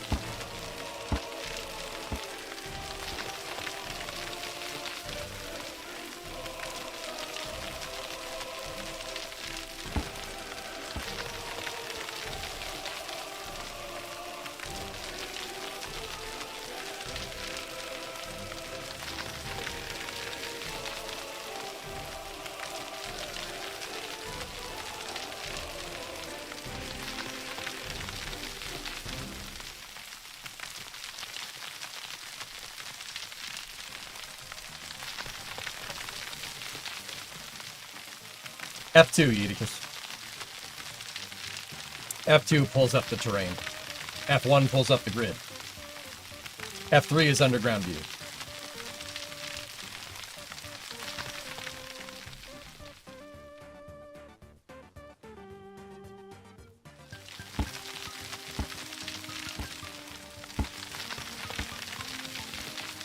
Yeah, no problem, dude.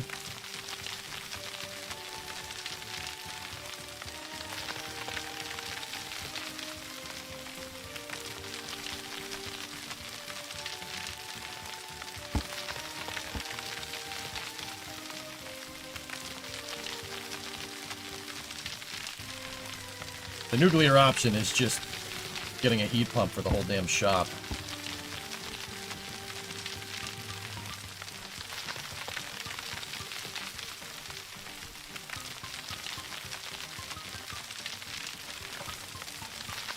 But, I don't know.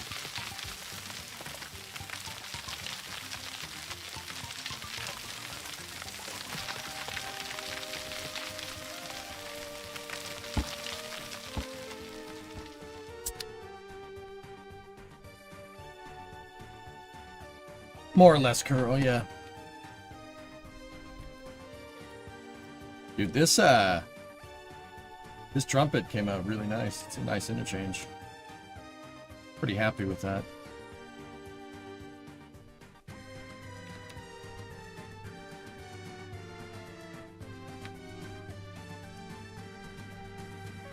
This looks like a job for the runway tool. Yeah.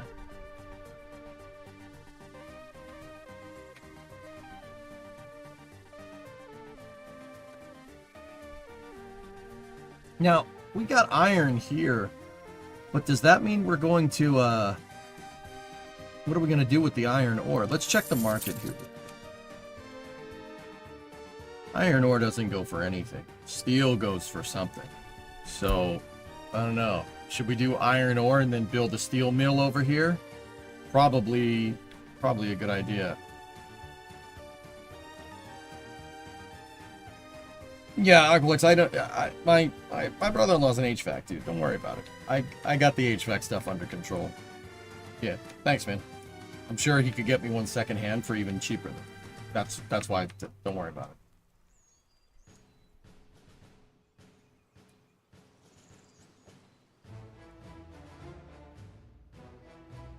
I have iron right here. And what I think I want to do is have the highway kind of go over here along the riverbank and then turn, go down here eventually. And then we have enough to build another city over here for the steel mill, right? And for the steel mill and the iron mine. The other way to do that would be to just have the highway go here and then build the city here and have, building the city on the banks of the river actually could be kind of. But then again, I kind of like having the highway there and then putting the city up against here. Because then we could build it up into the hills, which would be kind of sick too.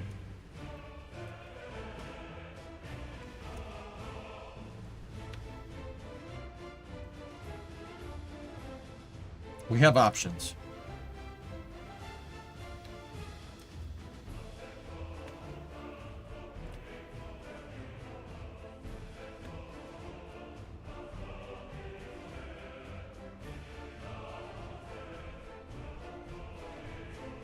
Steel mill needs a lot of coal. Well, if we build out the gigantic coal mine over here, then we ain't gonna have a problem.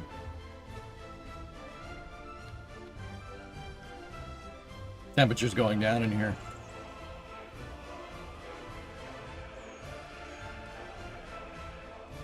Do you have enough fertile land?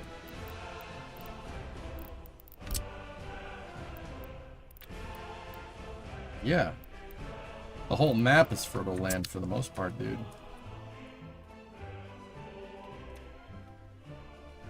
NASA has an SRB test fire scheduled on the 26th. Yep.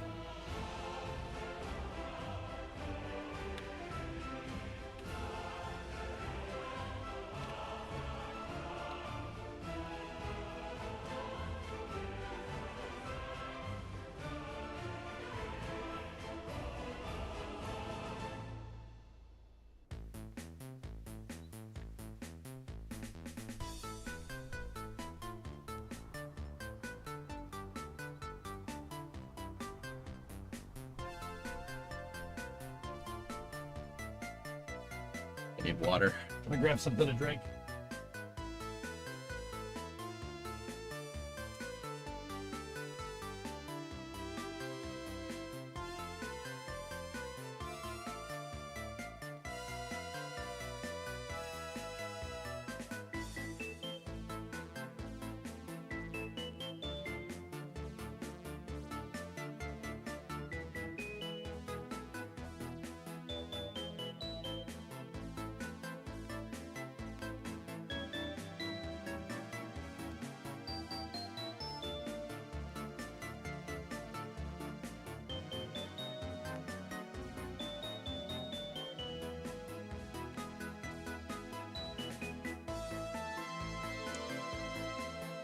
Tora Bruno posted go for cryotanking last night.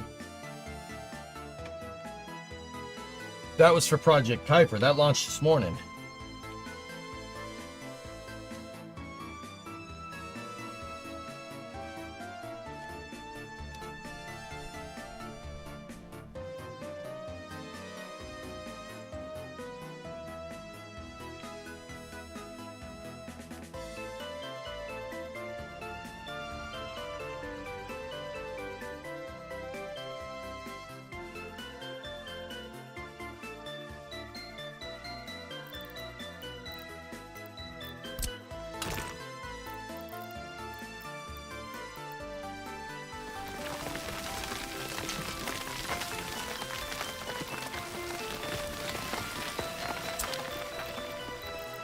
I don't want this hill here.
What's today's goal? Well, I'm back in planning mode, John. I'm planning the NATO side of this, and then I think I'm going to build another city over here, and then eventually I want to work on the proverbium entrance over here, because that has oil, coal, and iron basically next to each other. I'd like to build a big industrial area over there. Like to.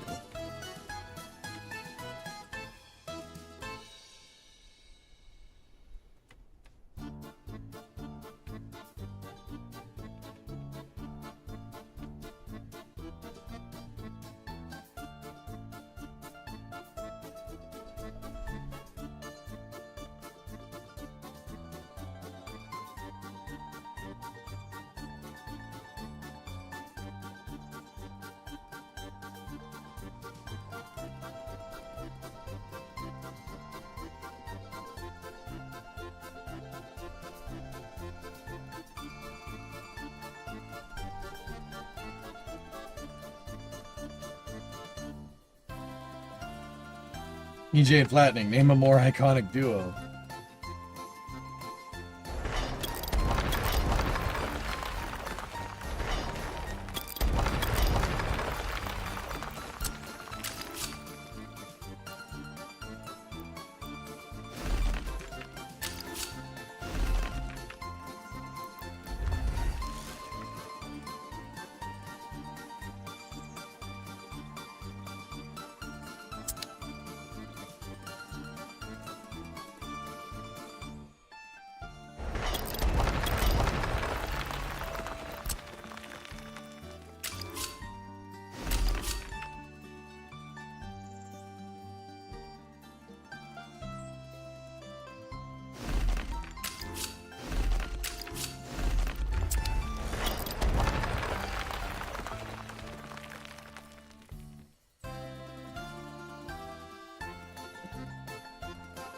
So,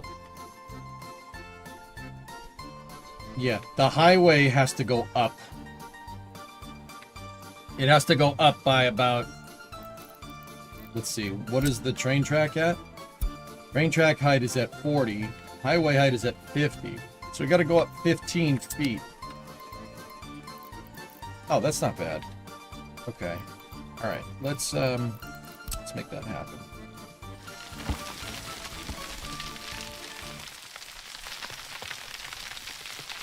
$15 over 800 is going to keep this very, very smooth.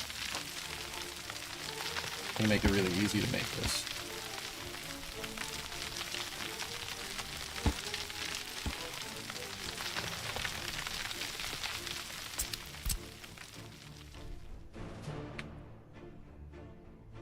Yeah, there we go. And that will give us the right of way for the tracks. The tracks will go, I'll have the tracks cross here. They'll curve We'll have the bridge right here. Highway will go over, tracks will go under. And then we can junction right here. And that leaves me space to put any iron mine accoutrement over here. We could flatten this area and then build something over here for access in there if we need to. Yeah, that's how we'll do this. Easy peasy. Also, the temperature is going down in here with the fan.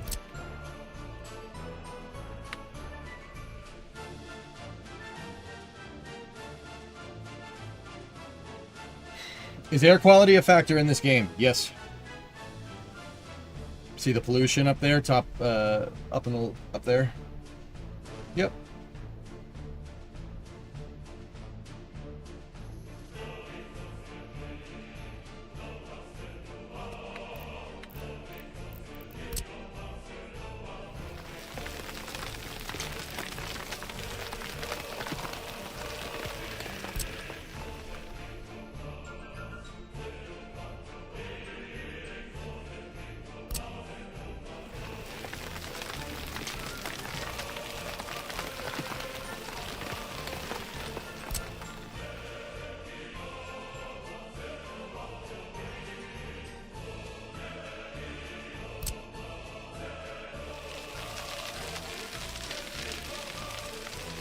There we go.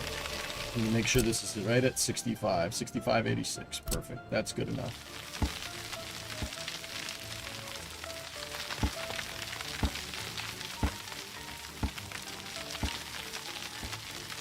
Leave a lot of extra leeway.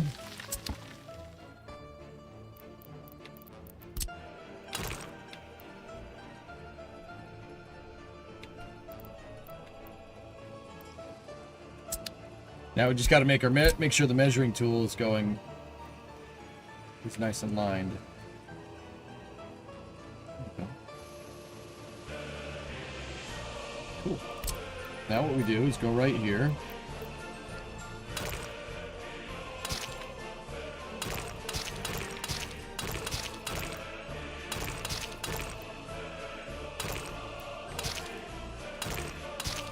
Nice. All right. Start our grade.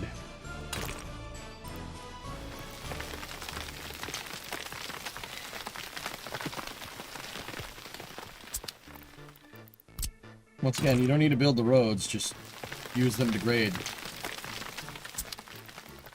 Because the highway needs to go up a little bit here so we can get the train tracks underneath it.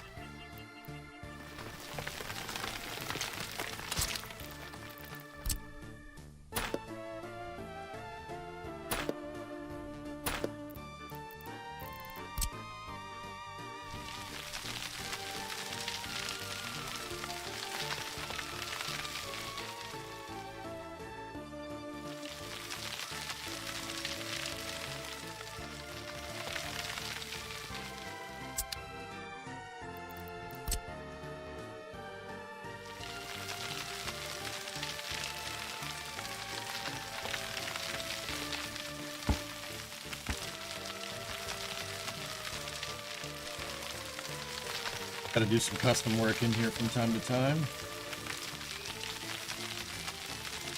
There we go. Check the profile again. Yeah, I made it a little flappy. Gotta even out all those curves. Right up to the top. There we go.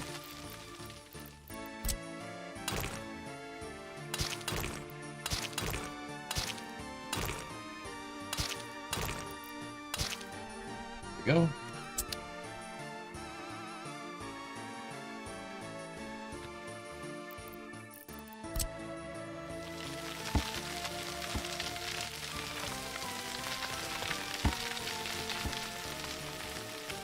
Now the track's got to go right through here.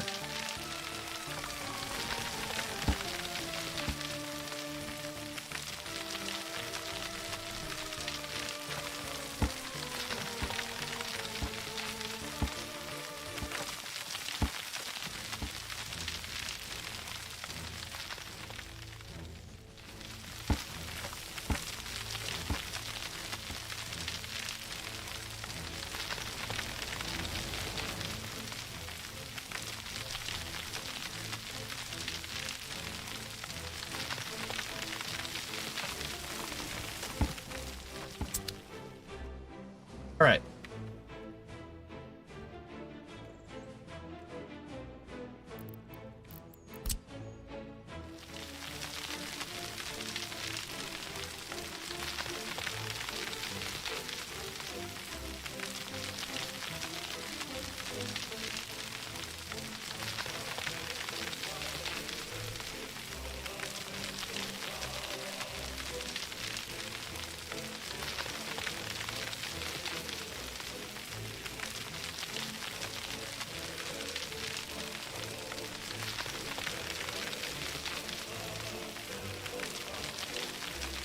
I always like to give more of a right of way than I think I need, guys.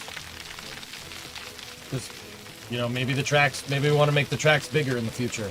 So give us a right of way for 4 tracks going underneath here. Why not?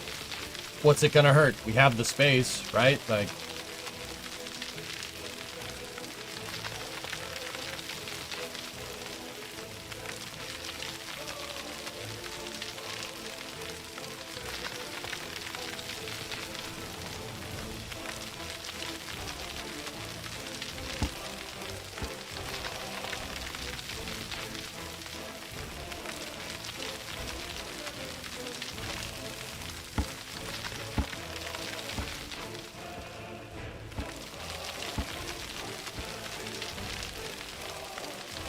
we're gonna have to go right to the riverbank.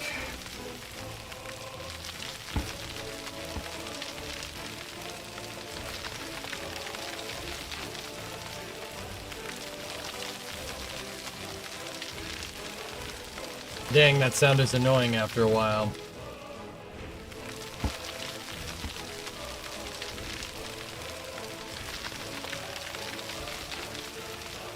If it's bothering you guys, let me know. I'll shut it off.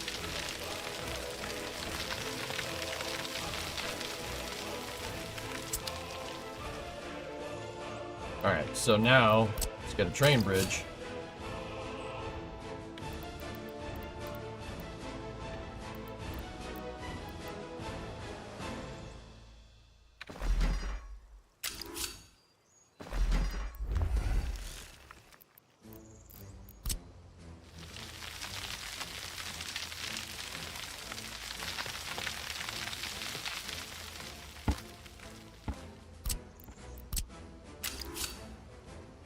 Once again, I'll build the provisions for 4 tracks, but we don't need 4 tracks here. But I'll build it.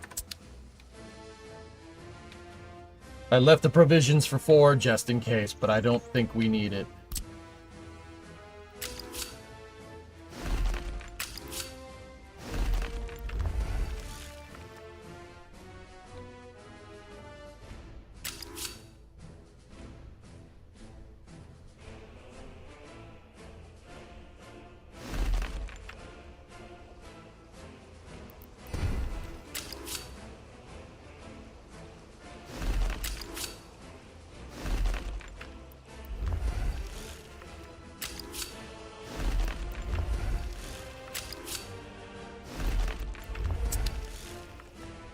Cool.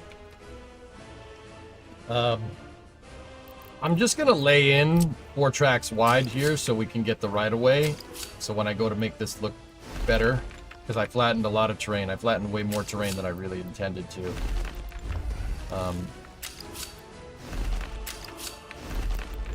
Once again, we do not need 4 tracks here, but build for them. Why not? What's it hurt? It doesn't hurt to build 4 wide, just in case. You know, this is going to be a major railway artery between east and west here, so wouldn't hurt. Now goes to the Republic. Very nice. Very nice.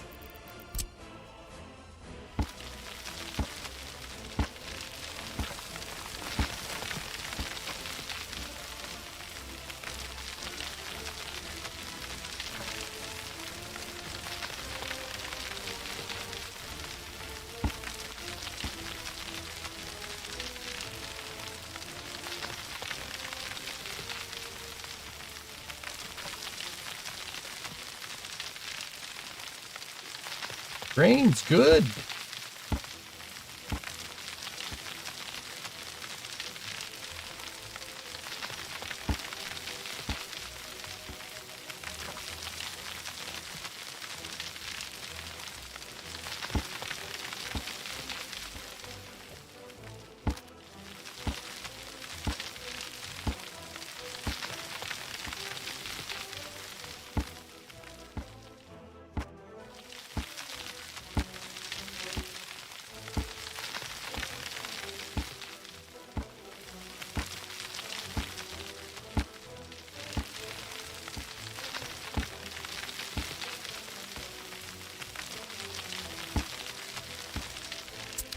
go.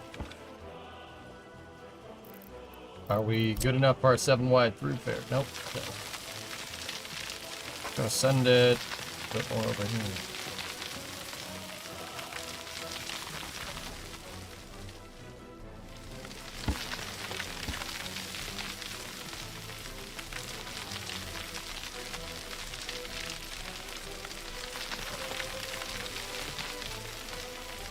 The bulldozers are so much better in the 1970s compared to the 1930s. Yeah.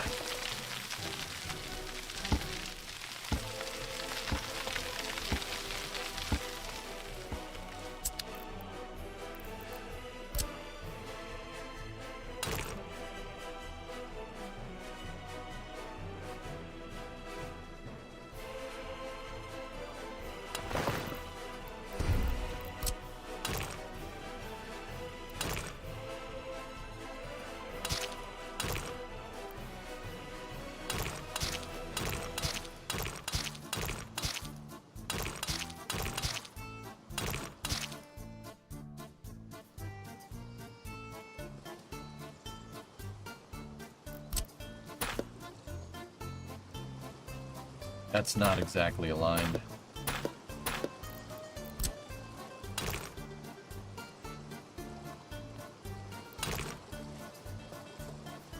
That is. Okay. 7. Killer.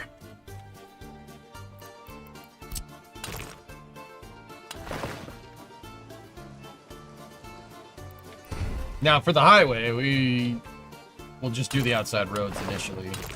That's it.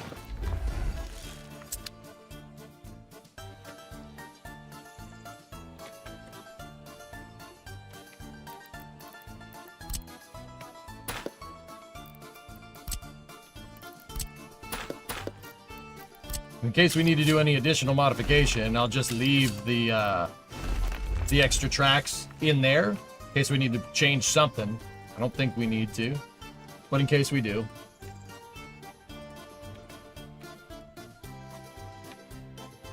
It would have taken you 10 minutes to do that terrain change? You know what? We'll leave that in there for when I go to modify the terrain again. The bridges need to stay. Because I'm gonna fix all this.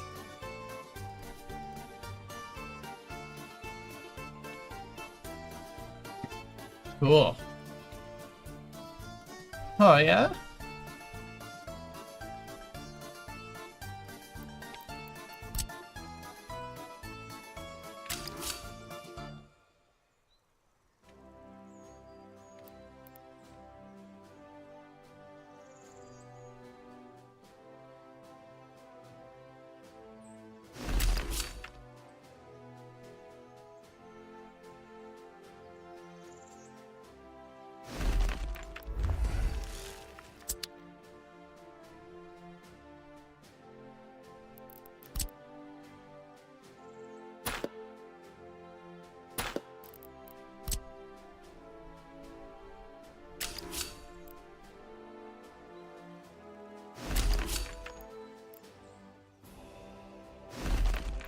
There we go. Okay.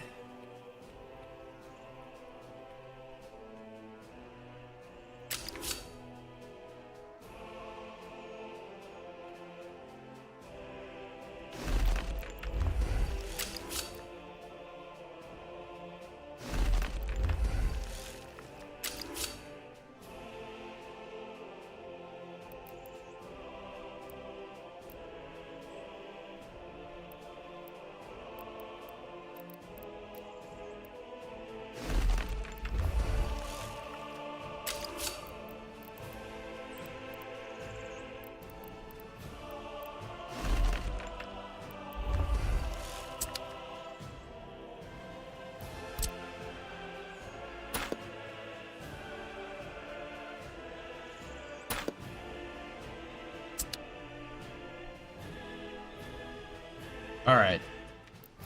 Now I gotta go back in here, and we gotta... Really gonna need to fix this.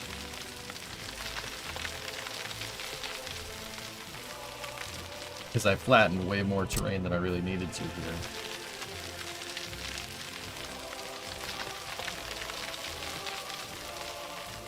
We are going to learn about something today in Glorious Republic that you might not have heard before. It's called environmental remediation.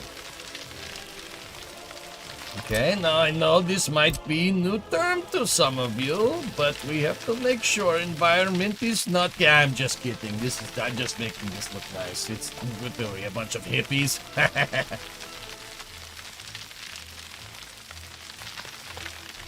What will be the next source of income? Well, one that makes us money. Hey, Chris.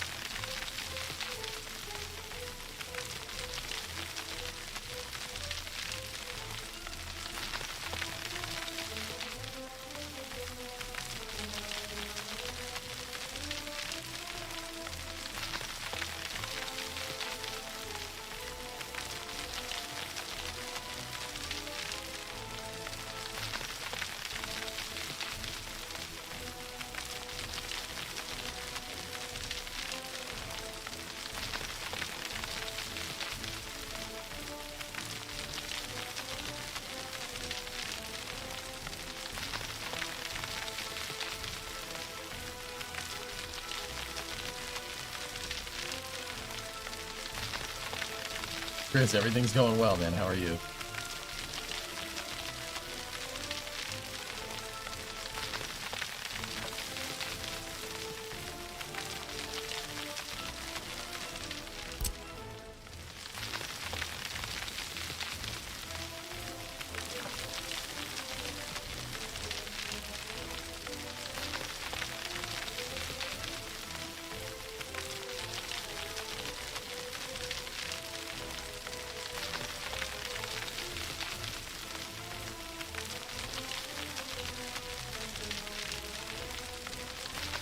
See? Like we were never even here.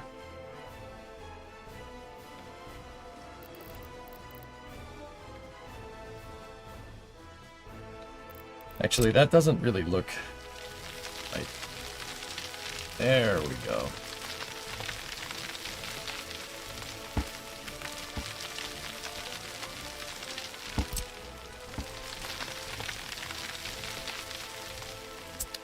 Yeah, just shore up that riverbank, make it look a little bit better.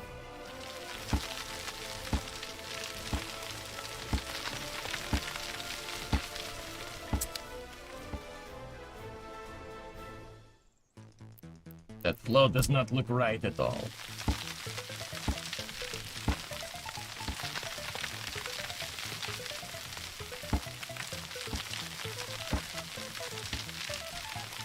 We're going to sit here and make river look very nice. Happy times.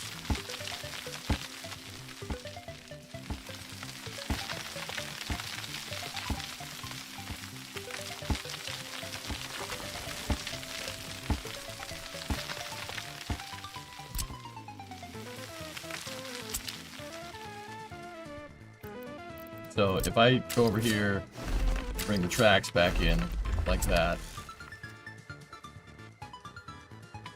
and then just for a second get rid of the bridge, I can fix the terrain up in here. And we can actually make the bridge shorter. Did you fix your back out of curiosity? Apparently, I just hung upside down on an inversion table for a little while, and whatever I did, Sea Kraken fixed it. I have 0 back pain.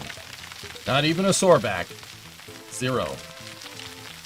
I don't know if I, like, knocked something back into alignment or something. Like, I definitely felt weird, being on the inversion table for that long. But, yeah, like, 0 back pain. Nothing.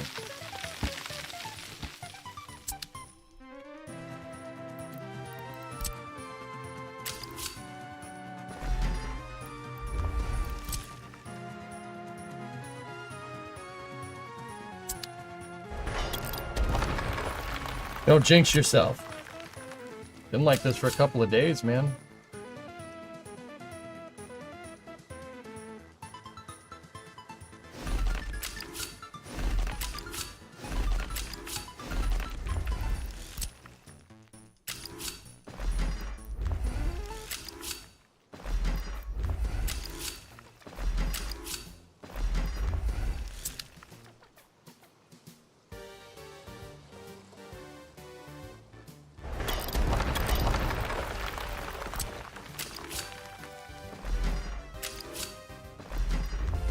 Sorry, I wanted all the supports to line up.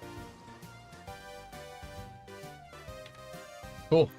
Now we can tuck in the edge here.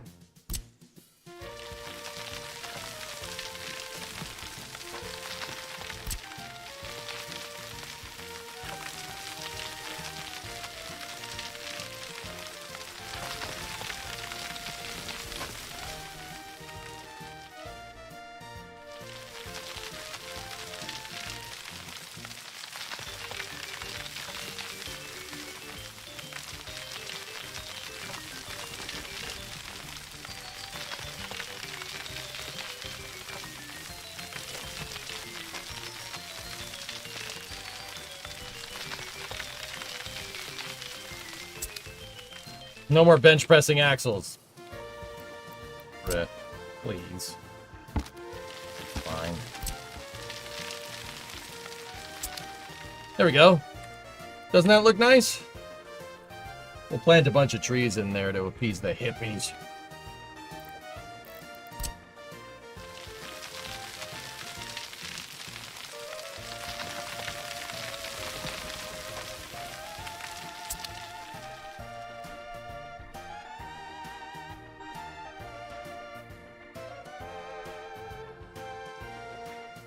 That's what I'm talking about. AX4 in the middle of the night, Tuesday to Wednesday. Yeah. So what you're saying is that inversion tables are great. I should look into getting one.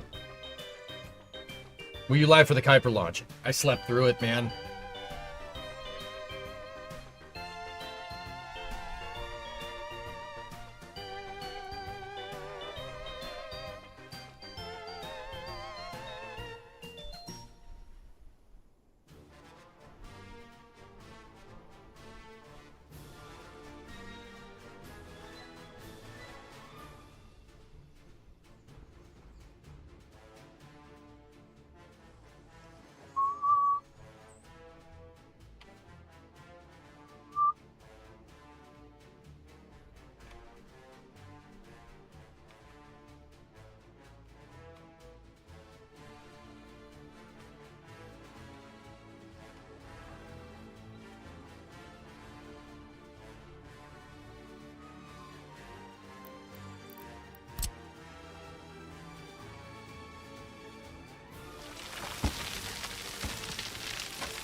Temperature is not going up, but it's not going down either. But it's not going up. Are you planning a harbor? Over there, Pigeon. Not on this river, no.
Having trouble deciding where I should go with that.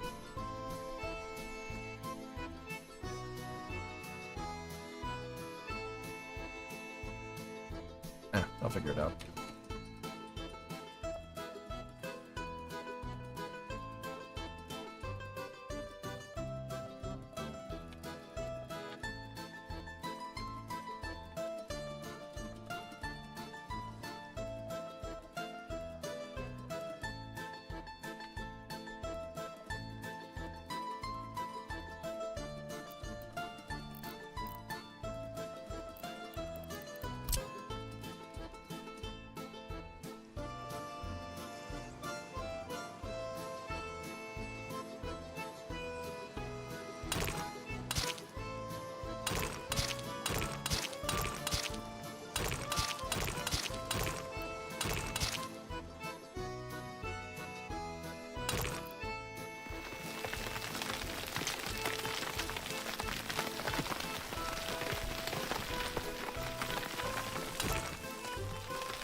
I'm good, Bob. Yeah, I got nothing. I don't even. It's not even sore. I don't feel it anymore. Like it just feels fine. I hung on the inversion table for a long time. I wanted to make sure I was good for this week. I really don't. I basically took last week off, not by choice. I don't like doing that.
Screwed this up.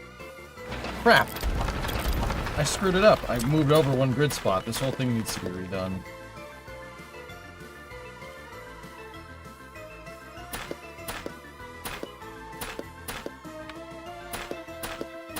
It's okay. It'll be easy to remake.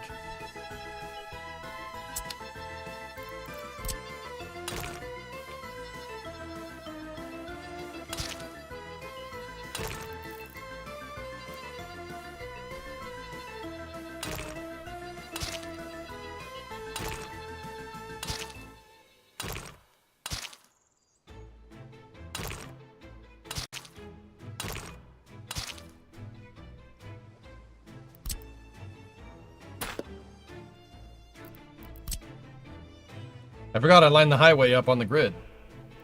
It's lined up on the diagonal grid instead.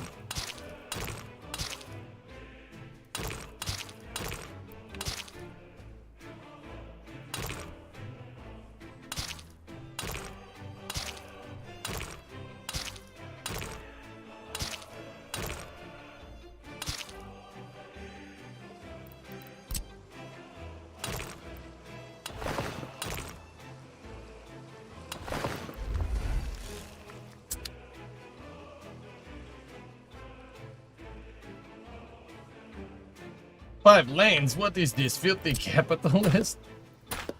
Yes. Don't tell nobody, comrade.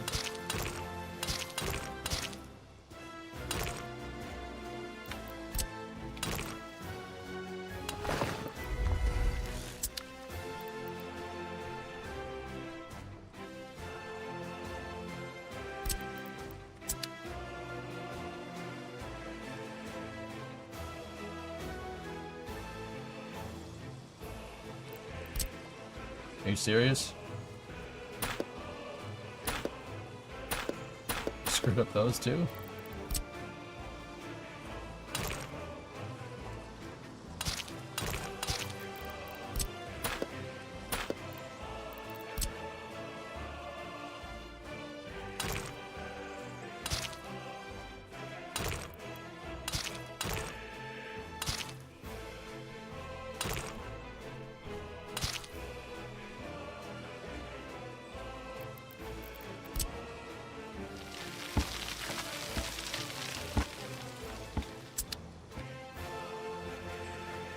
There we go. One more little thing that we could do to save some cash. Just make that bridge a little bit. Make it just a smidge shorter. Offsetting the bridges like that. Save us some money. And once again, leave the center open in case you want to expand.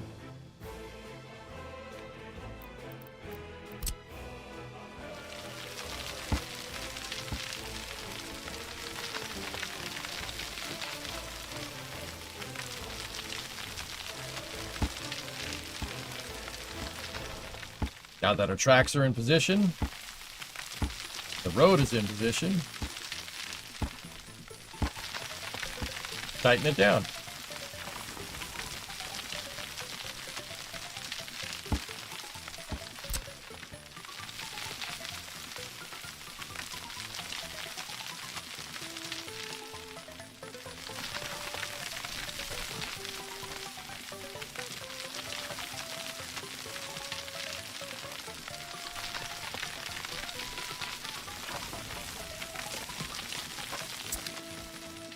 Where's the iron mining town going? In this area here.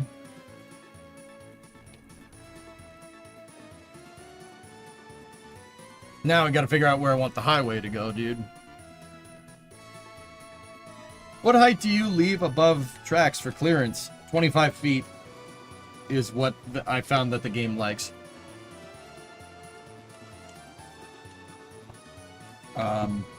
In meters, just in case. 7 meters. 7.5 meters. It's a lot. That's way higher than what it is normally.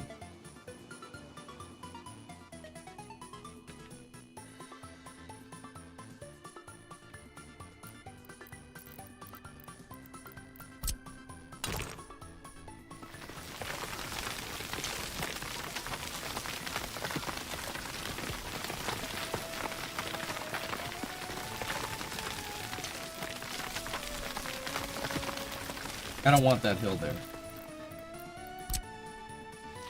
Your hill. We don't want it here.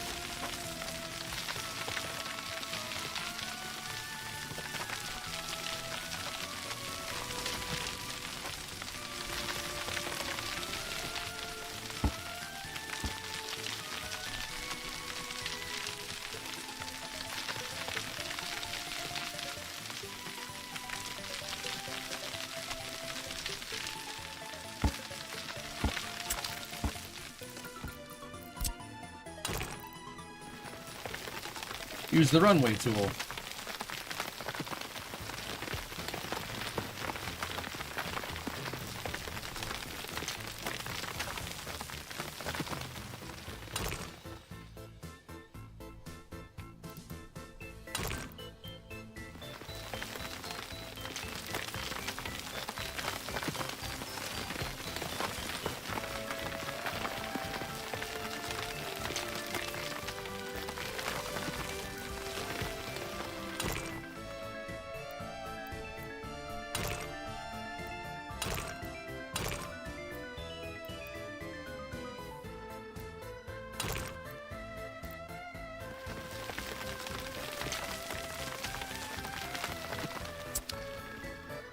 Oh.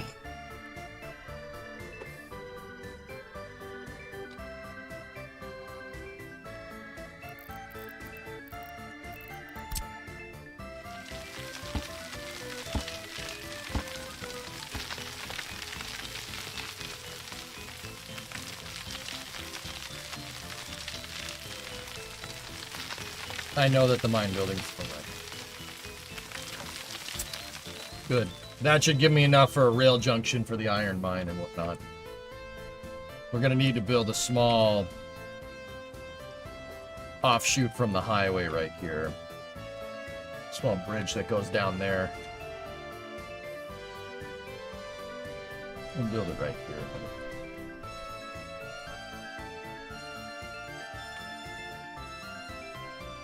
Alright, solid progress, dudes. That's good. We're gonna be blending for a little while, guys. Like, we're gonna basically build out a whole nother city over here, and I'm not even done building out what we wanted to get done from 1960 to 1970.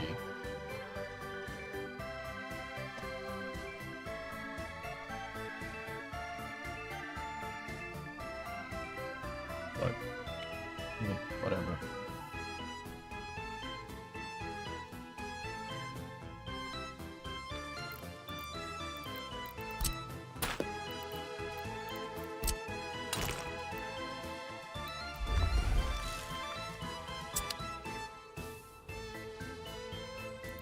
How's the temperature in the office? It's 87 Fahrenheit in here right now.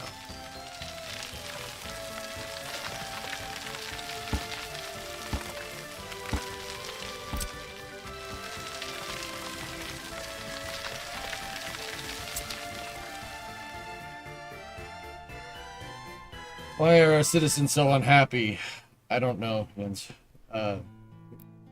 I just finished doing something in game. I don't remember. You check your hardware temperatures. They could be better, first. They could be better.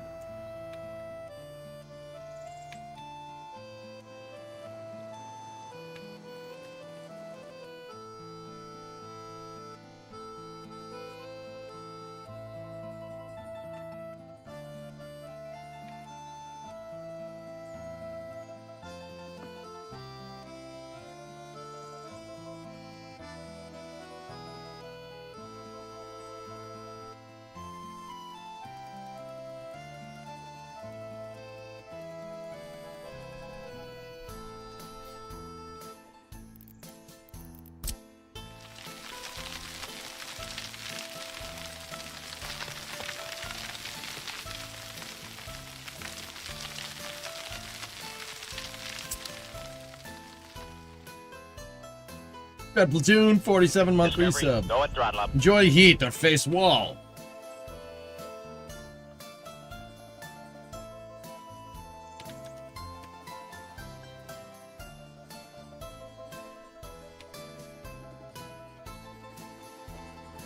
Is it worth planning your road maintenance snowplows to have easy access to the stretch of highway? Yeah, of course. I've done that previously. That's why my whole road depot's right next to it.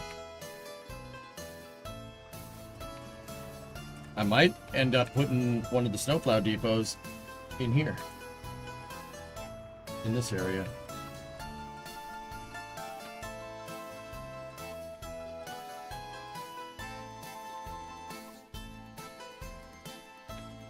But that does look really nice. And this gives me enough breathing room for the iron mine and stuff.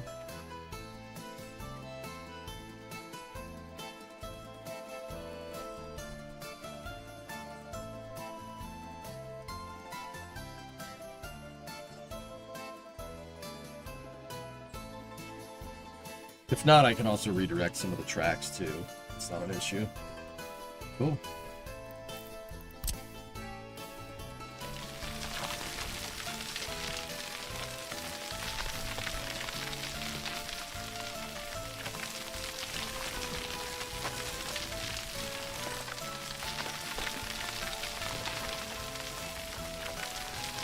How far can we terraform out to?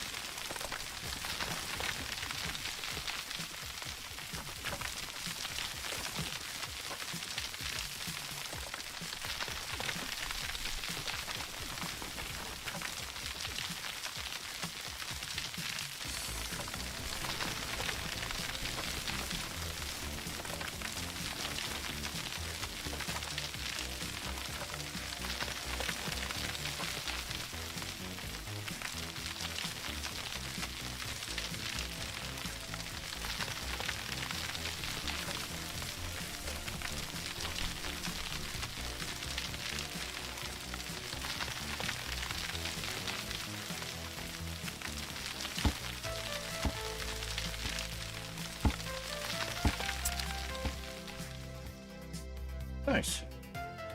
Nice. Alright, we can go pretty far. Now, I'm just trying to figure out what we want to do with the highway. I think I'm going to have the highway turn. But I think I'm going to make it go to here and then turn that way.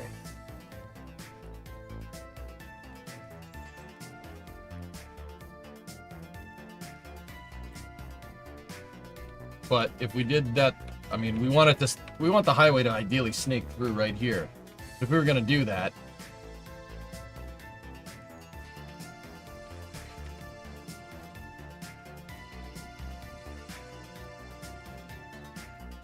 it would have to happen somewhere right here.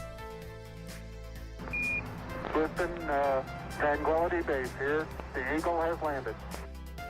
Why can't you make an appointment with the librarian? She's all booked up. It's too hot. It's too hot for that, Eason. It's too hot. Stop it. Stop it.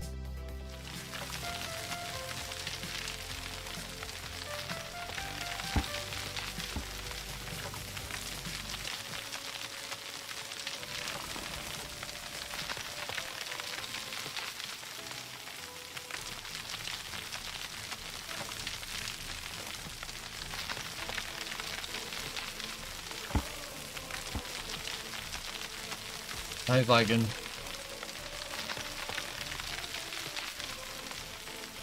How's the back? I'm fine.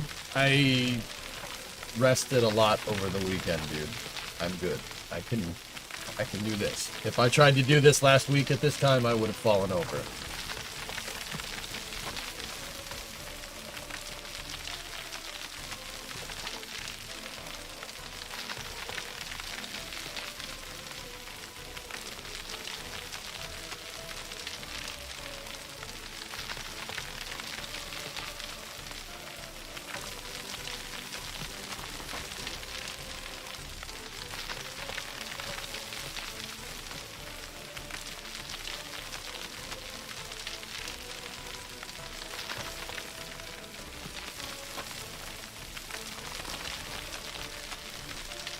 You should be starting your new job today. Congrats.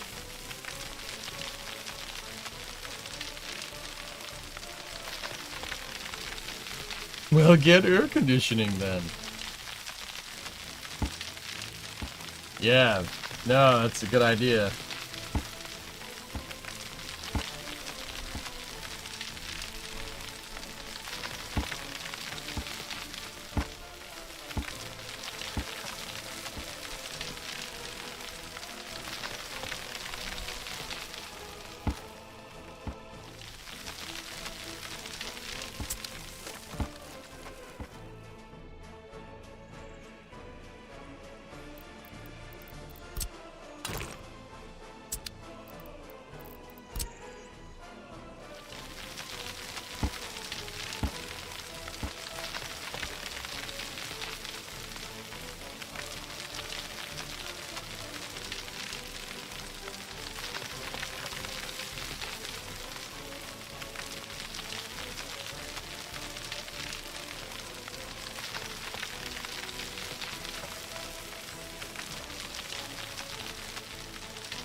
Oh, this is space. I don't know. I'm in Thought it'd be space. cool to put that there. Hey, God gifted a sub to Swear Jar Games. Oh boy.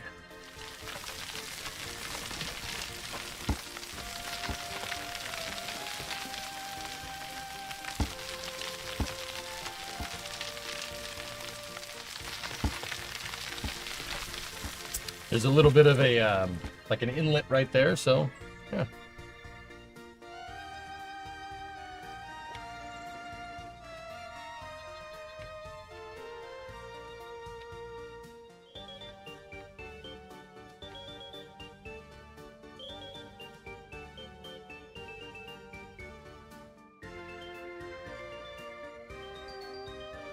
How's the temps over there? This is in the office. It's not great. It's not great. I'm sweating my rear end off. I'm worried about the computer's overheating, but it's okay.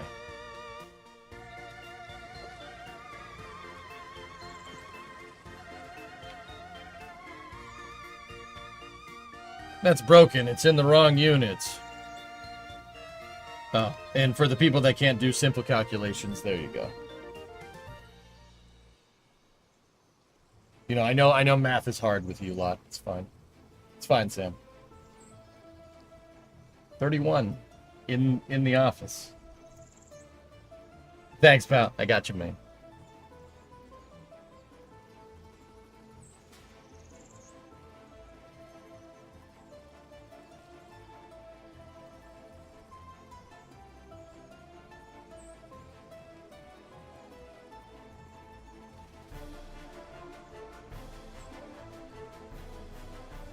Is that rust from the fan? Oh, it is. I was just noticing, like, my arm is cut. No, it's not. It's just marks from the stupid fan. Because the fan was in the garage when we were welding and stuff and grinding stuff. I was like, why is my arm all scratched up? It's not. It's just marks from the fan.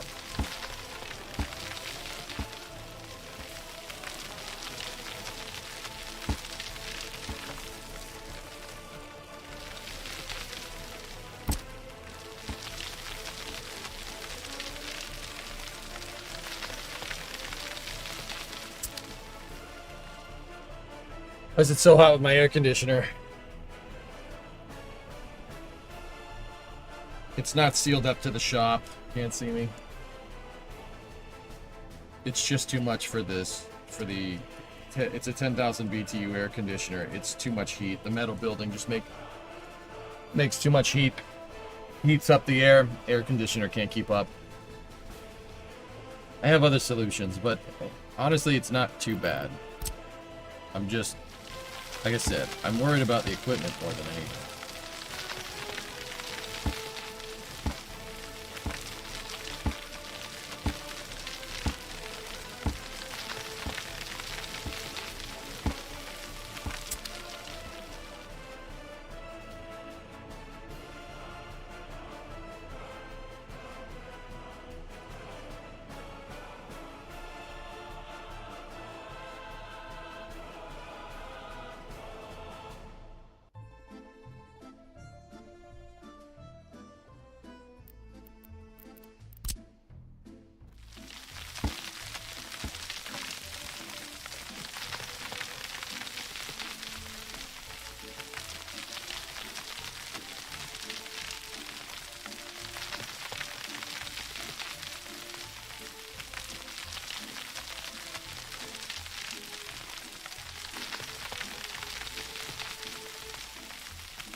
It's not bad for your tires. You just really don't want it to stick, but yeah, it's not.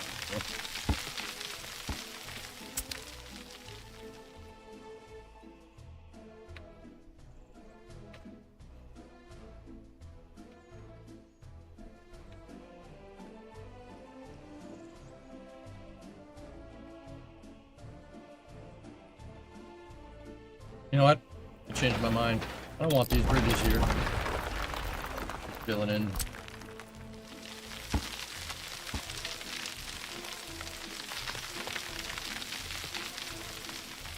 That bridge thing would have been cool, but it's aesthetic at the end of the day. It's just there to look nice. Because in reality, if you have a bermed highway next to a river, you'd want drainage like this. But the thing is that I don't think I have enough room to make an interchange here. I don't have enough room to make an interchange here that for, you know, accessing this area off of the highway.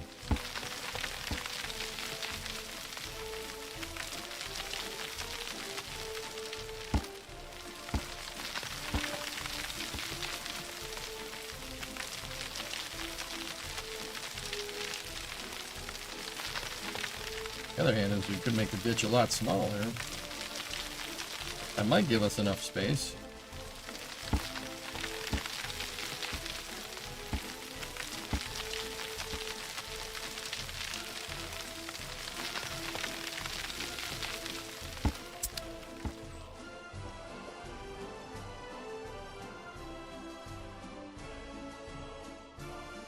I would like to do another trumpet interchange here, and then, believe it or not, like another one right here,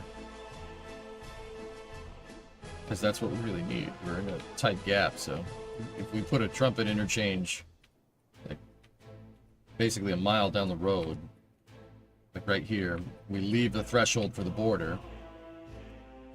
Actually, a regular interchange here would probably be a good idea. Regular interchange that connects into that road, so that road isn't by the border. And then we have a road that goes this way, over here, crosses the tracks, and then comes down next to them. Or, well, it doesn't, we don't want it next to them because we got to design the iron mine. But yeah, I ideally want an interchange like right here, and then I want an interchange right here for getting off the highway.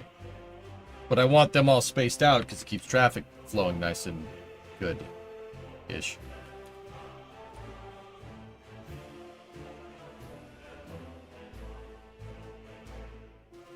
A louvered vent fan near the shop ceiling would likely do good. Yeah, no, you're not wrong, dude. It's just, trouble is implementing a solution when I work so much, dude. I'm basically, my schedule, I'm booked for like the next 2 weeks. I have every hour freaking planned out 2 weeks, dude. Because, yeah. Because, yeah. I'm like, yeah, just super busy. I have no idea when the heck I'm gonna do that.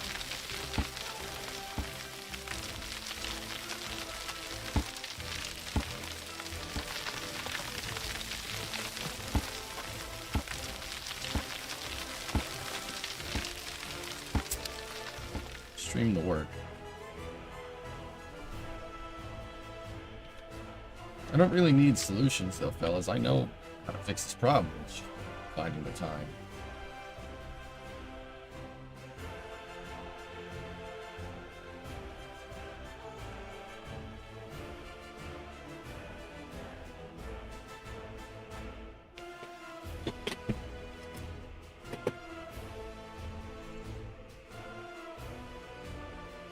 All right, guys, it's 4:30. I'm gonna give the computers a break. I'm gonna give them a break, and I'm going to take a second here before we get up for space news. The fan is creating suction, and it's pulling the screen. It's pulling my entire green screen back. Yeah, so we're gonna give give the computers a little bit of a cool down here. Hang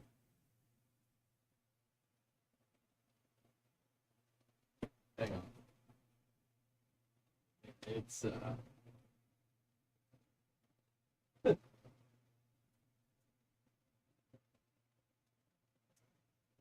Is that buffeting the mic at all? It shouldn't be, but it might be.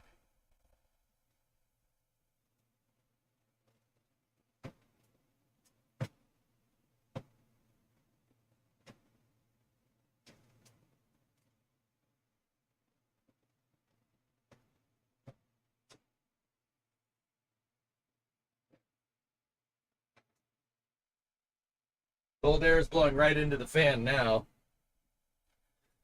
Yeah, I'll try to vent the garage heat, dude. You might be getting a little bit of buffeting, but it should be okay. All right. So, I'm going to take a little bit of a break. I'm going to go grab something to eat, and I will see you guys in about 30 minutes for space news. We're going to start space news basically with the Transporter 14 mission. So we got a SpaceX launch here in about 55 minutes. I'll be back in probably 20-30. So I'll see you guys in a second. I'm gonna try to get the heat under control here, and yeah, we'll see where we go from there. I will be back momentarily on YouTube. Stand by for about a 30-minute loss of signal, and on Twitch, just chill here and enjoy the tunage. We'll be back momentarily. Thank you very much for watching.